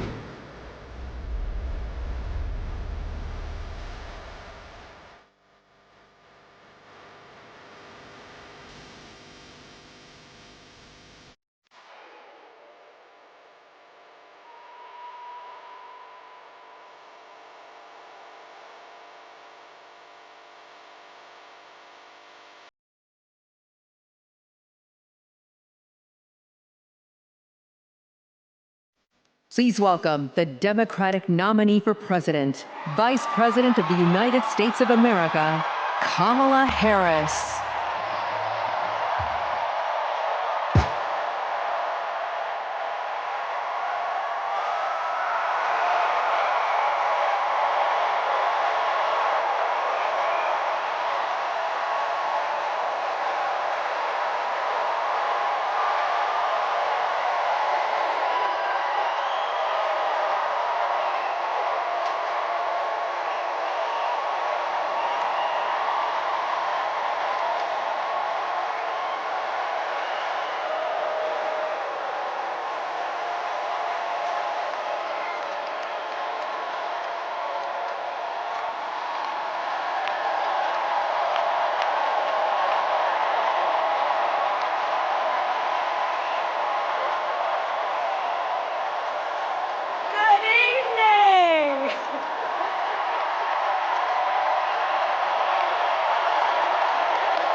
you.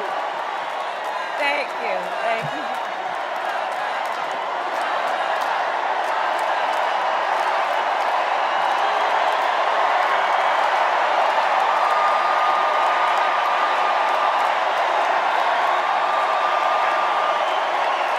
Good evening. Thank you. Thank you. Thank you. Thank you. Thank you, everyone. Thank you. Thank you. Thank you.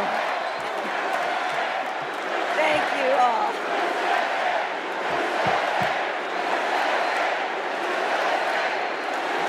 Thank you all. Okay, we got to get to some business. We got to get to some business. Okay, thank you all. Okay. Thank you, thank you, thank you, thank you, thank you. Thank you, thank you, please, thank you, please, thank you so very much. Thank you, everyone. Thank you, everyone. Thank you. Okay, let's get to business. Let's get to business. All right. So let me start by thanking my most incredible husband, Doug, for being an incredible partner to me, an incredible father to Cole and Ella, and happy anniversary, Dougie. I love you so very much. To our President, Joe Biden.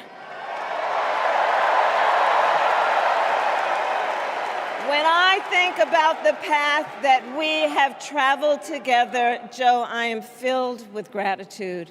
Your record is extraordinary, as history will show, and your character is inspiring. And Doug and I love you and Jill and are forever thankful to you both.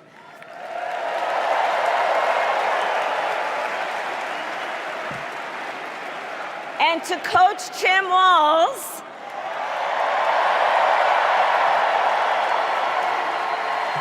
you are going to be an incredible vice president. And to the delegates and everyone who has put your faith in our campaign, your support is humbling. So, America, the path that led me here in recent weeks was no doubt unexpected. But I'm no stranger to unlikely journeys. So, my mother, our mother, Shamala Harris, had one of her own. And I miss her every day, and especially right now. And I know she's looking down, smiling. I know that. So my mother was 19 when she crossed the world alone, traveling from India to California with an unshakable dream to be the scientist who would cure breast cancer. When she finished school, she was supposed to return home to a traditional arranged marriage. But as fate would have it, she met my father, Donald Harris, a student from Jamaica. They fell in love and got married, and that act of self-determination made my sister Maya and me. Growing up, we moved a lot. I will always remember that big Mayflower truck packed with all our belongings, ready to go to Illinois, to Wisconsin,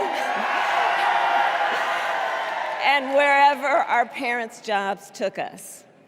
My early memories of our parents together are very joyful ones. A home filled with laughter and music, Aretha, Coltrane, and Miles. At the park, my mother would say, "Stay close."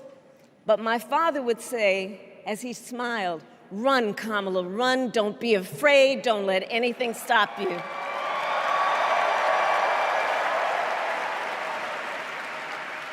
From my earliest years, he taught me to be fearless. But the harmony between my parents did not last. When I was in elementary school, they split up. And it was mostly my mother who raised us. Before she could finally afford to buy a home, she rented a small apartment in the East Bay. In the Bay,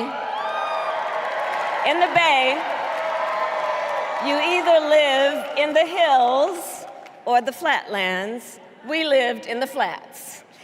A beautiful working-class neighborhood of firefighters, nurses, and construction workers, all who tended their lawns with pride. My mother, she worked long hours, and like many working parents, she leaned on a trusted circle to help raise us. Mrs. Shelton, who ran the daycare below us and became a second mother. Uncle Sherman, Aunt Mary, Uncle Freddie, Auntie Chris. None of them family by blood, and all of them family by love.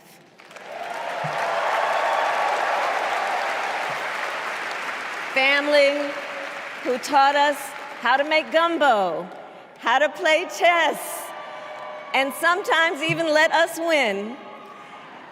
Family who loved us, believed in us, and told us we could be anything and do anything.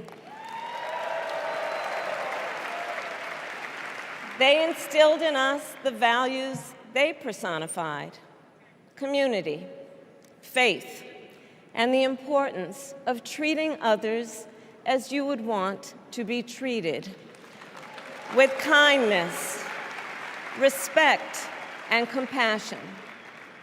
My mother was a brilliant, 5-foot-tall, brown woman with an accent. And as the eldest child, I saw how the world would sometimes treat her. But my mother never lost her cool. She was tough, courageous, a trailblazer in the fight for women's health, and she taught Maya and me a lesson that Michelle mentioned the other night. She taught us to never complain about injustice, but do something about it. Do something about it. That was my mother. And she taught us, and she also taught us, and never do anything half-assed. And that is a direct quote. A direct quote. I grew up immersed in the ideals of the civil rights movement. My parents had met at a civil rights gathering, and they made sure that we learned about civil rights leaders, including the lawyers like Thurgood Marshall and Constance Baker Motley, those who battled in the courtroom to make real the promise of America. So at a young age, I decided I wanted to do that work. I wanted to be a lawyer. And when it came time to choose the type of law I would pursue, I reflected on a pivotal moment in my life. You see, when I was in high school, I started to notice something about my best friend, Wanda. She was sad at school, and there were times she didn't want to go home. So one day I asked if everything was all right, and she confided in me that she was being sexually abused by her stepfather. And I immediately told her she had to come stay with us, and she did. This is one of the reasons I became a prosecutor, to protect people like Wanda, because I believe everyone has a right to safety, to dignity, and to justice.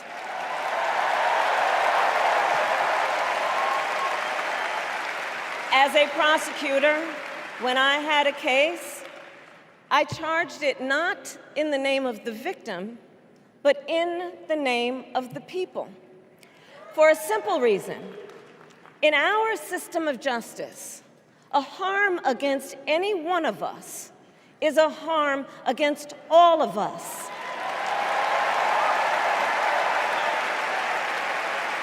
And I would often explain this to console survivors of crime, to remind them, no one should be made to fight alone. We are all in this together. And every day in the courtroom, I stood proudly before a judge and I said 5 words: Kamala Harris for the people.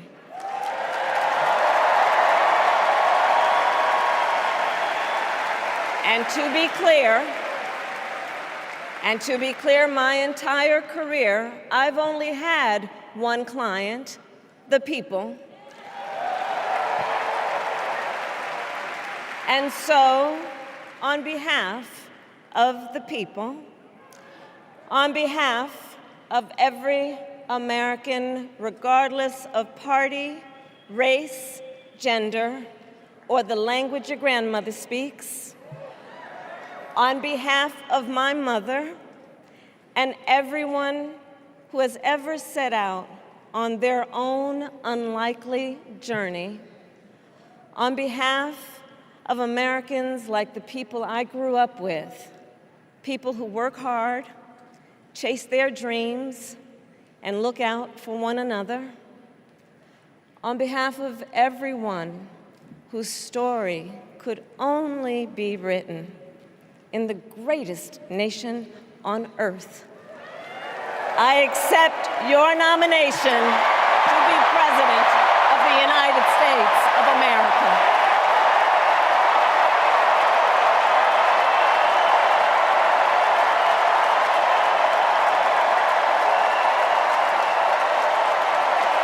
And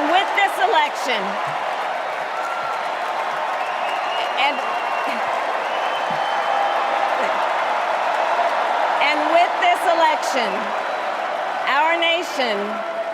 our nation with this election has a precious, fleeting opportunity to move past the bitterness, cynicism, and divisive battles of the past, a chance to chart a new way forward.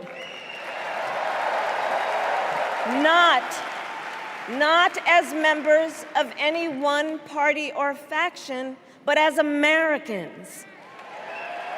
And let me say, I know there are people of various political views watching tonight, and I want you to know, I promise to be a president for all Americans. You can always trust me to put country above party and self, to hold sacred America's fundamental principles, from the rule of law to free and fair elections to the peaceful transfer of power.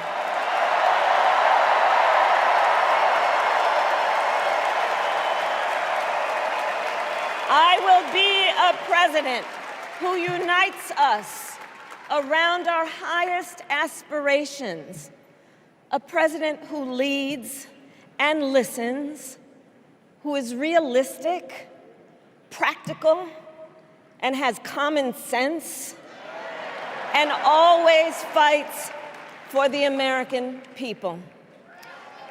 From the courthouse to the White House, that has been my life's work. As a young courtroom prosecutor in Oakland, California, I stood up for women and children against predators who abuse them. As Attorney General of California, I took on the big banks, delivered $20 billion for middle-class families who faced foreclosure, and helped pass a homeowner Bill of Rights, one of the first of its kind in the nation. I stood up for veterans and students being scammed by big for-profit colleges, for workers who are being cheated out of their wages, the wages they were due, for seniors facing elder abuse. I fought against the cartels who traffic in guns and drugs and human beings, who threaten the security of our border and the safety of our communities. And I will tell you, these fights were not easy, and neither were the elections that put me in those offices. We were underestimated at practically every turn, but we never gave up because the future is always worth fighting for. And that's the fight we are in right now, a fight for America's future.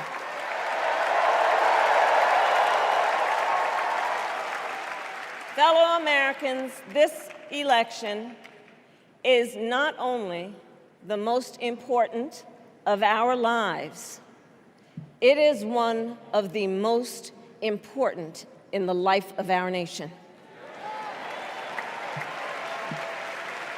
In many ways, Donald Trump is an unserious man. But the consequences of putting Donald Trump back in the White House are extremely serious. Consider not only the chaos and calamity when he was in office, but also the gravity of what has happened since he lost the last election. Donald Trump tried to throw away your votes. When he failed, he sent an armed mob to the United States Capitol, where they assaulted law enforcement officers. When politicians in his own party begged him to call off the mob and send help, he did the opposite. He fanned the flames. And now, for an entirely different set of crimes, he was found guilty of fraud by a jury of everyday Americans and separately found liable for committing sexual abuse. And consider what he intends to do if we give him power again. Consider his explicit intent to set free violent extremists who assaulted those law enforcement officers at the Capitol. His explicit intent to jail journalists, political opponents, and anyone he sees as the enemy. His explicit intent to deploy our active duty military against our own citizens. Consider the power he will have, especially after the United States Supreme Court just ruled that he would be immune from criminal prosecution. Just imagine Donald Trump with no guardrails, and how he would use the immense powers of the presidency of the United States, not to improve your life, not to strengthen our national security, but to serve the only client he has ever had, himself.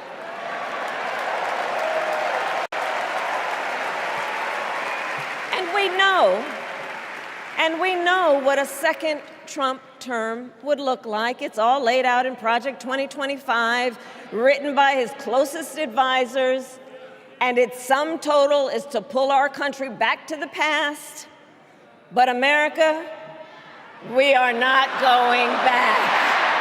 We are not going back.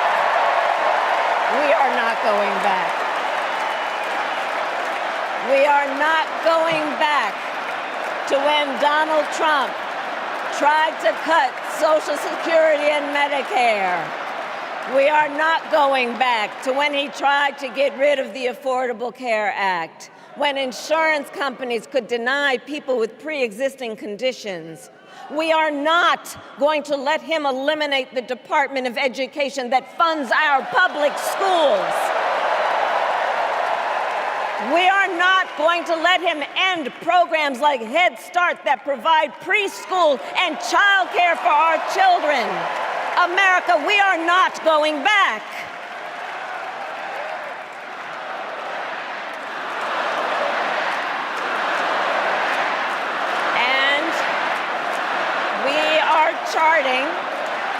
We are charting a new way forward. Forward to a future with a strong and growing middle class, because we know a strong middle class has always been critical to America's success. And building that middle class will be a defining goal of my presidency.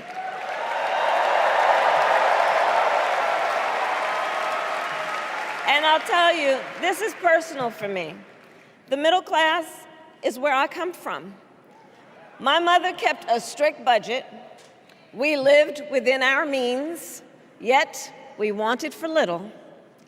And she expected us to make the most of the opportunities that were available to us and to be grateful for them. Because as she taught us, opportunity is not available to everyone.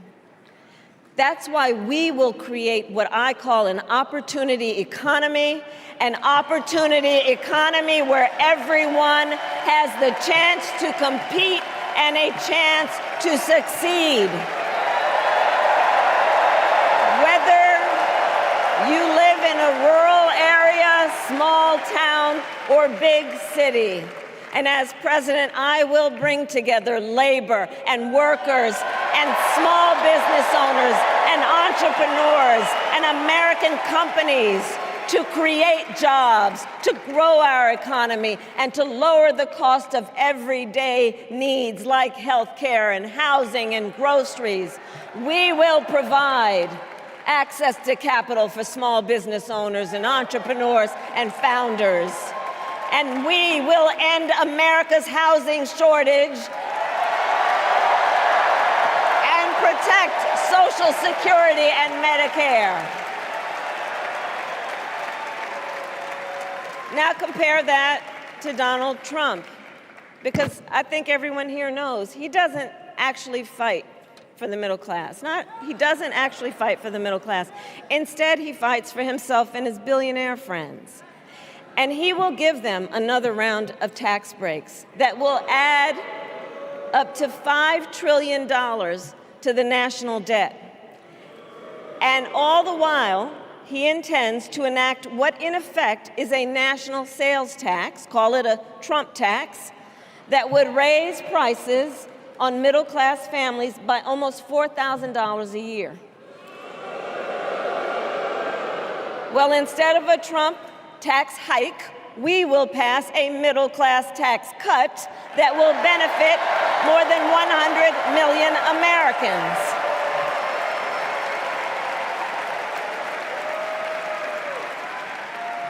Friends, I believe America cannot truly be prosperous unless Americans are fully able to make their own decisions about their own lives, especially on matters of heart and home.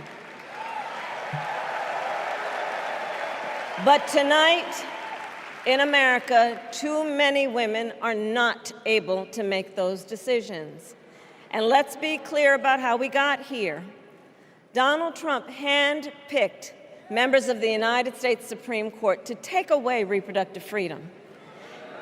And now he brags about it. In his words, quote, "I did it and I'm proud to have done it," end quote. Well, I'll tell you, over the past 2 years, I've traveled across our country, and women have told me their stories. Husbands and fathers have shared theirs. Stories of women miscarrying in a parking lot, developing sepsis, losing the ability to ever again have children, all because doctors are afraid they may go to jail for caring for their patients. Couples just trying to grow their family, cut off in the middle of IVF treatments. children who have survived sexual assault, potentially being forced to carry a pregnancy to term. This is what's happening in our country because of Donald Trump. And understand, he is not done. As a part of his agenda, he and his allies would limit access to birth control, ban medication abortion, and enact a nationwide abortion ban with or without Congress. And get this, he plans to create a national anti-abortion coordinator and force states to report on women's miscarriages and abortions.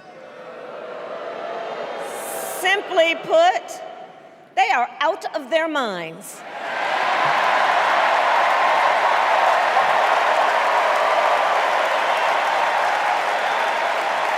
And one must ask, why exactly is it that they don't trust women? Well, we trust women. We trust women. And when Congress passes a bill to restore reproductive freedom, as President of the United States, I will proudly sign it into law.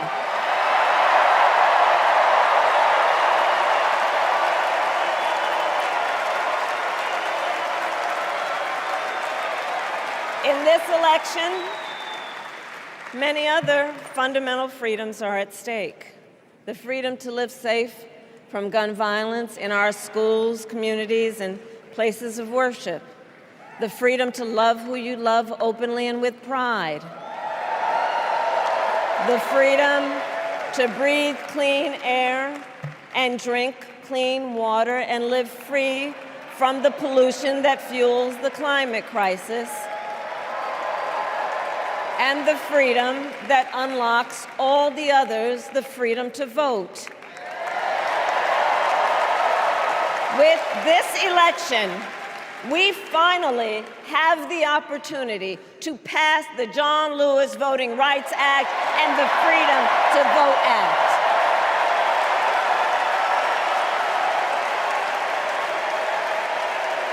And let me be clear. After decades in law enforcement, I know the importance of safety and security, especially at our border. Last year, Joe and I brought together Democrats and conservative Republicans to write the strongest border bill in decades. The Border Patrol endorsed it. But Donald Trump believes a border deal would hurt his campaign. So he ordered his allies in Congress to kill the deal. Well, I refuse to play politics with our security, and here is my pledge to you. As president, I will bring back the bipartisan border security bill that he killed, and I will sign it into law. I know we can live up to our proud heritage as a nation of immigrants and reform our broken immigration system. We can create an earned pathway to citizenship and secure our border.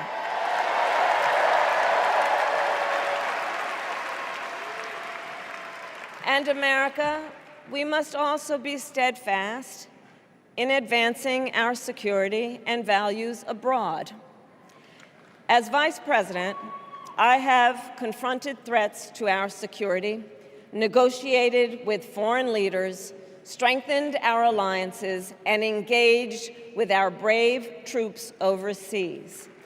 As Commander-in-Chief, I will ensure America always has the strongest, most lethal fighting force in the world. And I will fulfill our sacred obligation to care for our troops and their families, and I will always honor and never disparage their service and their sacrifice.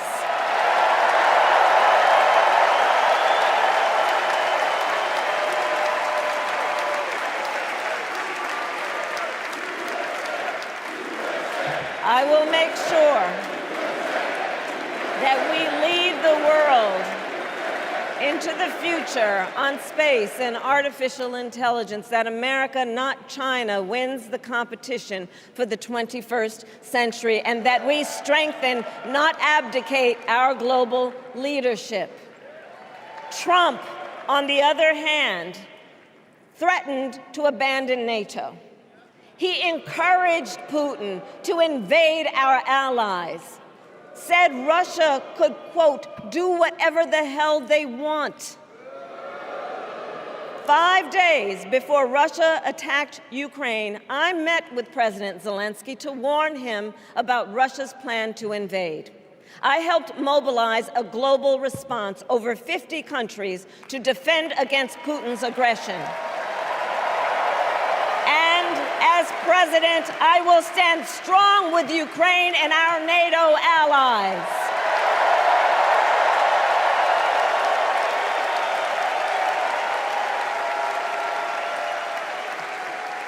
With respect to the war in Gaza, President Biden and I are working around the clock, because now is the time to get a hostage deal and a ceasefire deal done.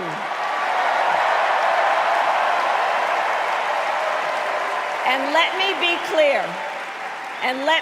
clear, I will always stand up for Israel's right to defend itself, and I will always ensure Israel has the ability to defend itself, because the people of Israel must never again face the horror that a terrorist organization called Hamas caused on October 7, including unspeakable sexual violence and the massacre of young people at a music festival. At the same time, what has happened in Gaza over the past 10 months is devastating. So many innocent lives lost. Desperate, hungry people fleeing for safety over and over again. The scale of suffering is heartbreaking. President Biden and I are working to end this war such that Israel is secure, the hostages are released, the suffering in Gaza ends, and the Palestinian people can realize their right to dignity, security, freedom, and self-determination.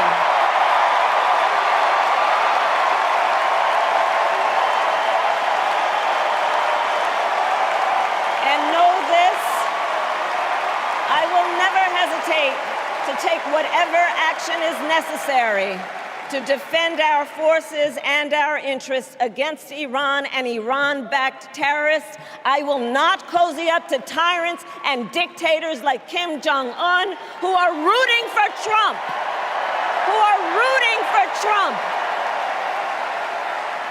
Because, you know, they know he is easy to manipulate with flattery and favors.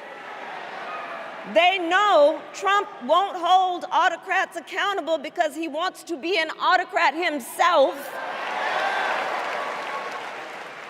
And as president, I will never waver in defense of America's security and ideals, because in the enduring struggle between democracy and tyranny, I know where I stand and I know where the United States belongs.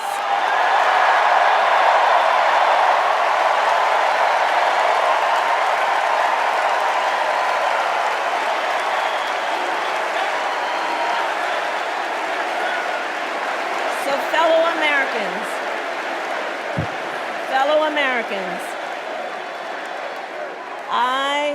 I love our country with all my heart. Everywhere I go, in everyone I meet, I see a nation that is ready to move forward, ready for the next step in the incredible journey that is America. I see an America where we hold fast to the fearless belief that built our nation and inspired the world, that here in this country, anything is possible, that nothing is out of reach. An America where we care for one another, look out for one another, and recognize that we have so much more in common than what separates us. That none of us has to fail for all of us to succeed. And that in unity there is strength. You know, our opponents in this race are out there every day denigrating America, talking about how terrible everything is. Well, my mother had another lesson she used to teach. Never let anyone tell you who you are. You show them who you are. America, let us show each other and the world who we are and what we stand for. Freedom, opportunity, compassion, dignity, fairness, and endless possibilities.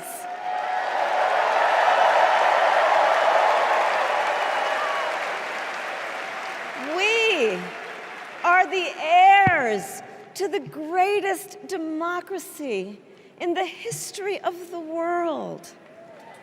And on behalf of our children and our grandchildren and all those who sacrificed so dearly for our freedom and liberty, we must be worthy of this moment. It is now our turn to do what generations before us have done, guided by optimism and faith, to fight for this country we love, to fight for the ideals we cherish, and to uphold the awesome responsibility that comes with the greatest privilege on earth, the privilege and pride of being an American.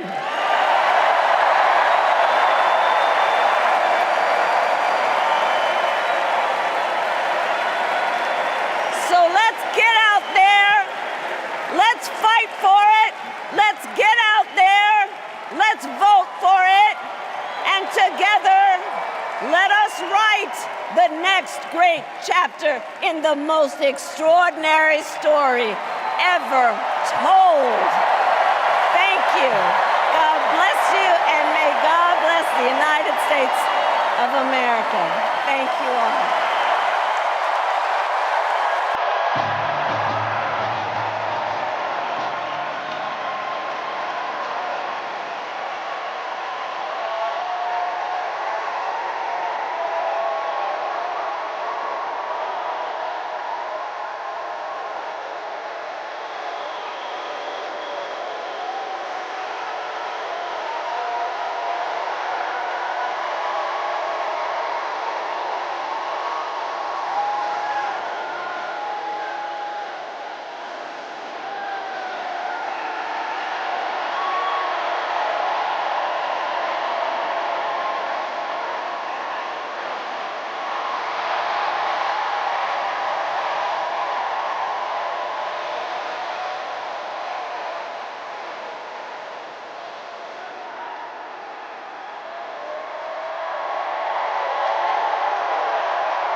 Please stand if you are able for this evening's benediction, offered by Rabbi Lauren Holtzblad and Reverend Dr. Amos Brown.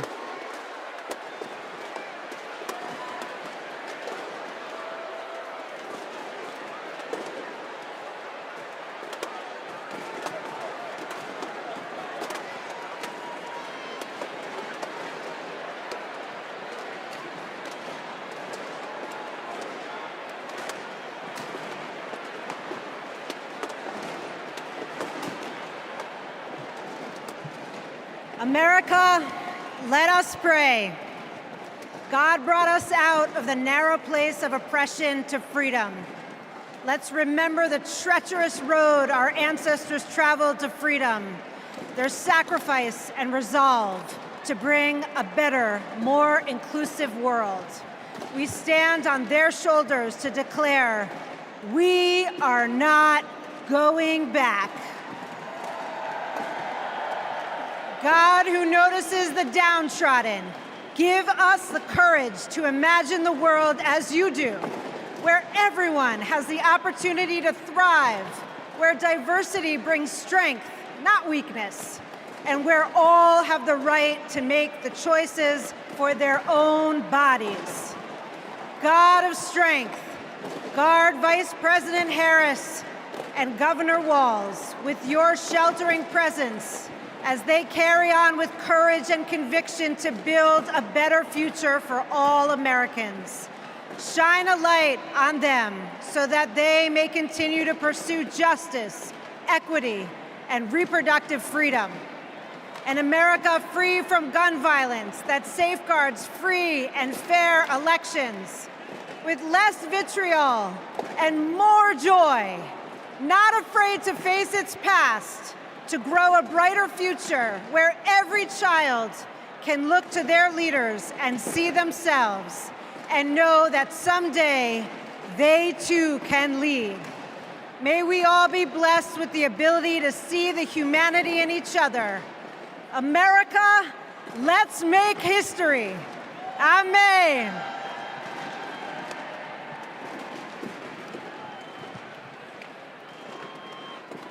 As we close this convention, we ask that the Creator bestow blessings on Vice President Harris and Governor Walz, and upon the bright future they will bring to the people of America. A future where our nation lives its motto of e pluribus unum, bringing together in civility and dignity the diversity that has built this great nation. E pluribus unum, one nation that embraces us all, every race, creed, or color, regardless of sexual orientation, gender or gender expression, rich and poor, old and young, urban and rural. A future, oh God, for every American, where the humanity of all persons will be affirmed and celebrated, where every American has the opportunity and freedom to pursue those inalienable rights of life, liberty, and the pursuit of happiness. A future, oh God, where we live in peace and joy, where we set aside our rancor and division, where we heal our differences and celebrate our common purposes as one nation, one American community, that great city on a hill that serves as a beacon for all the people and all the nations. This is a journey we begin today, and we pray that the Almighty God will guide us on this path today, tomorrow, and for all the generations to come. Amen and amen.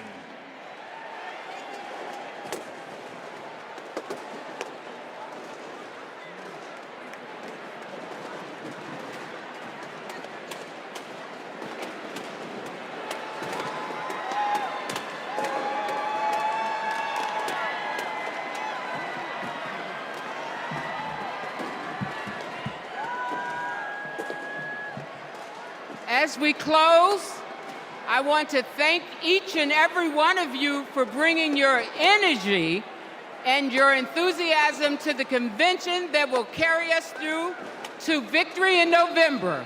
Look around. You're surrounded by people from every corner of the country who traveled here because they believe in our mission. We know that unity is our strength. We know that the issues we've highlighted this week are not abstract. We know what's at stake, and we bring that with us and this beginning. Over the next 75 days, we will mobilize like never before to show America what we as Democrats stand for. Together, we will fight for our rights, our freedom, and our democracy. Together, we will elect Democrats up and down the ballot. Together, we will win. Win that, as we know, we have to further business to come before the convention. I am now proud to adjourn the 49th Democratic National Convention. Thank you, Chicago.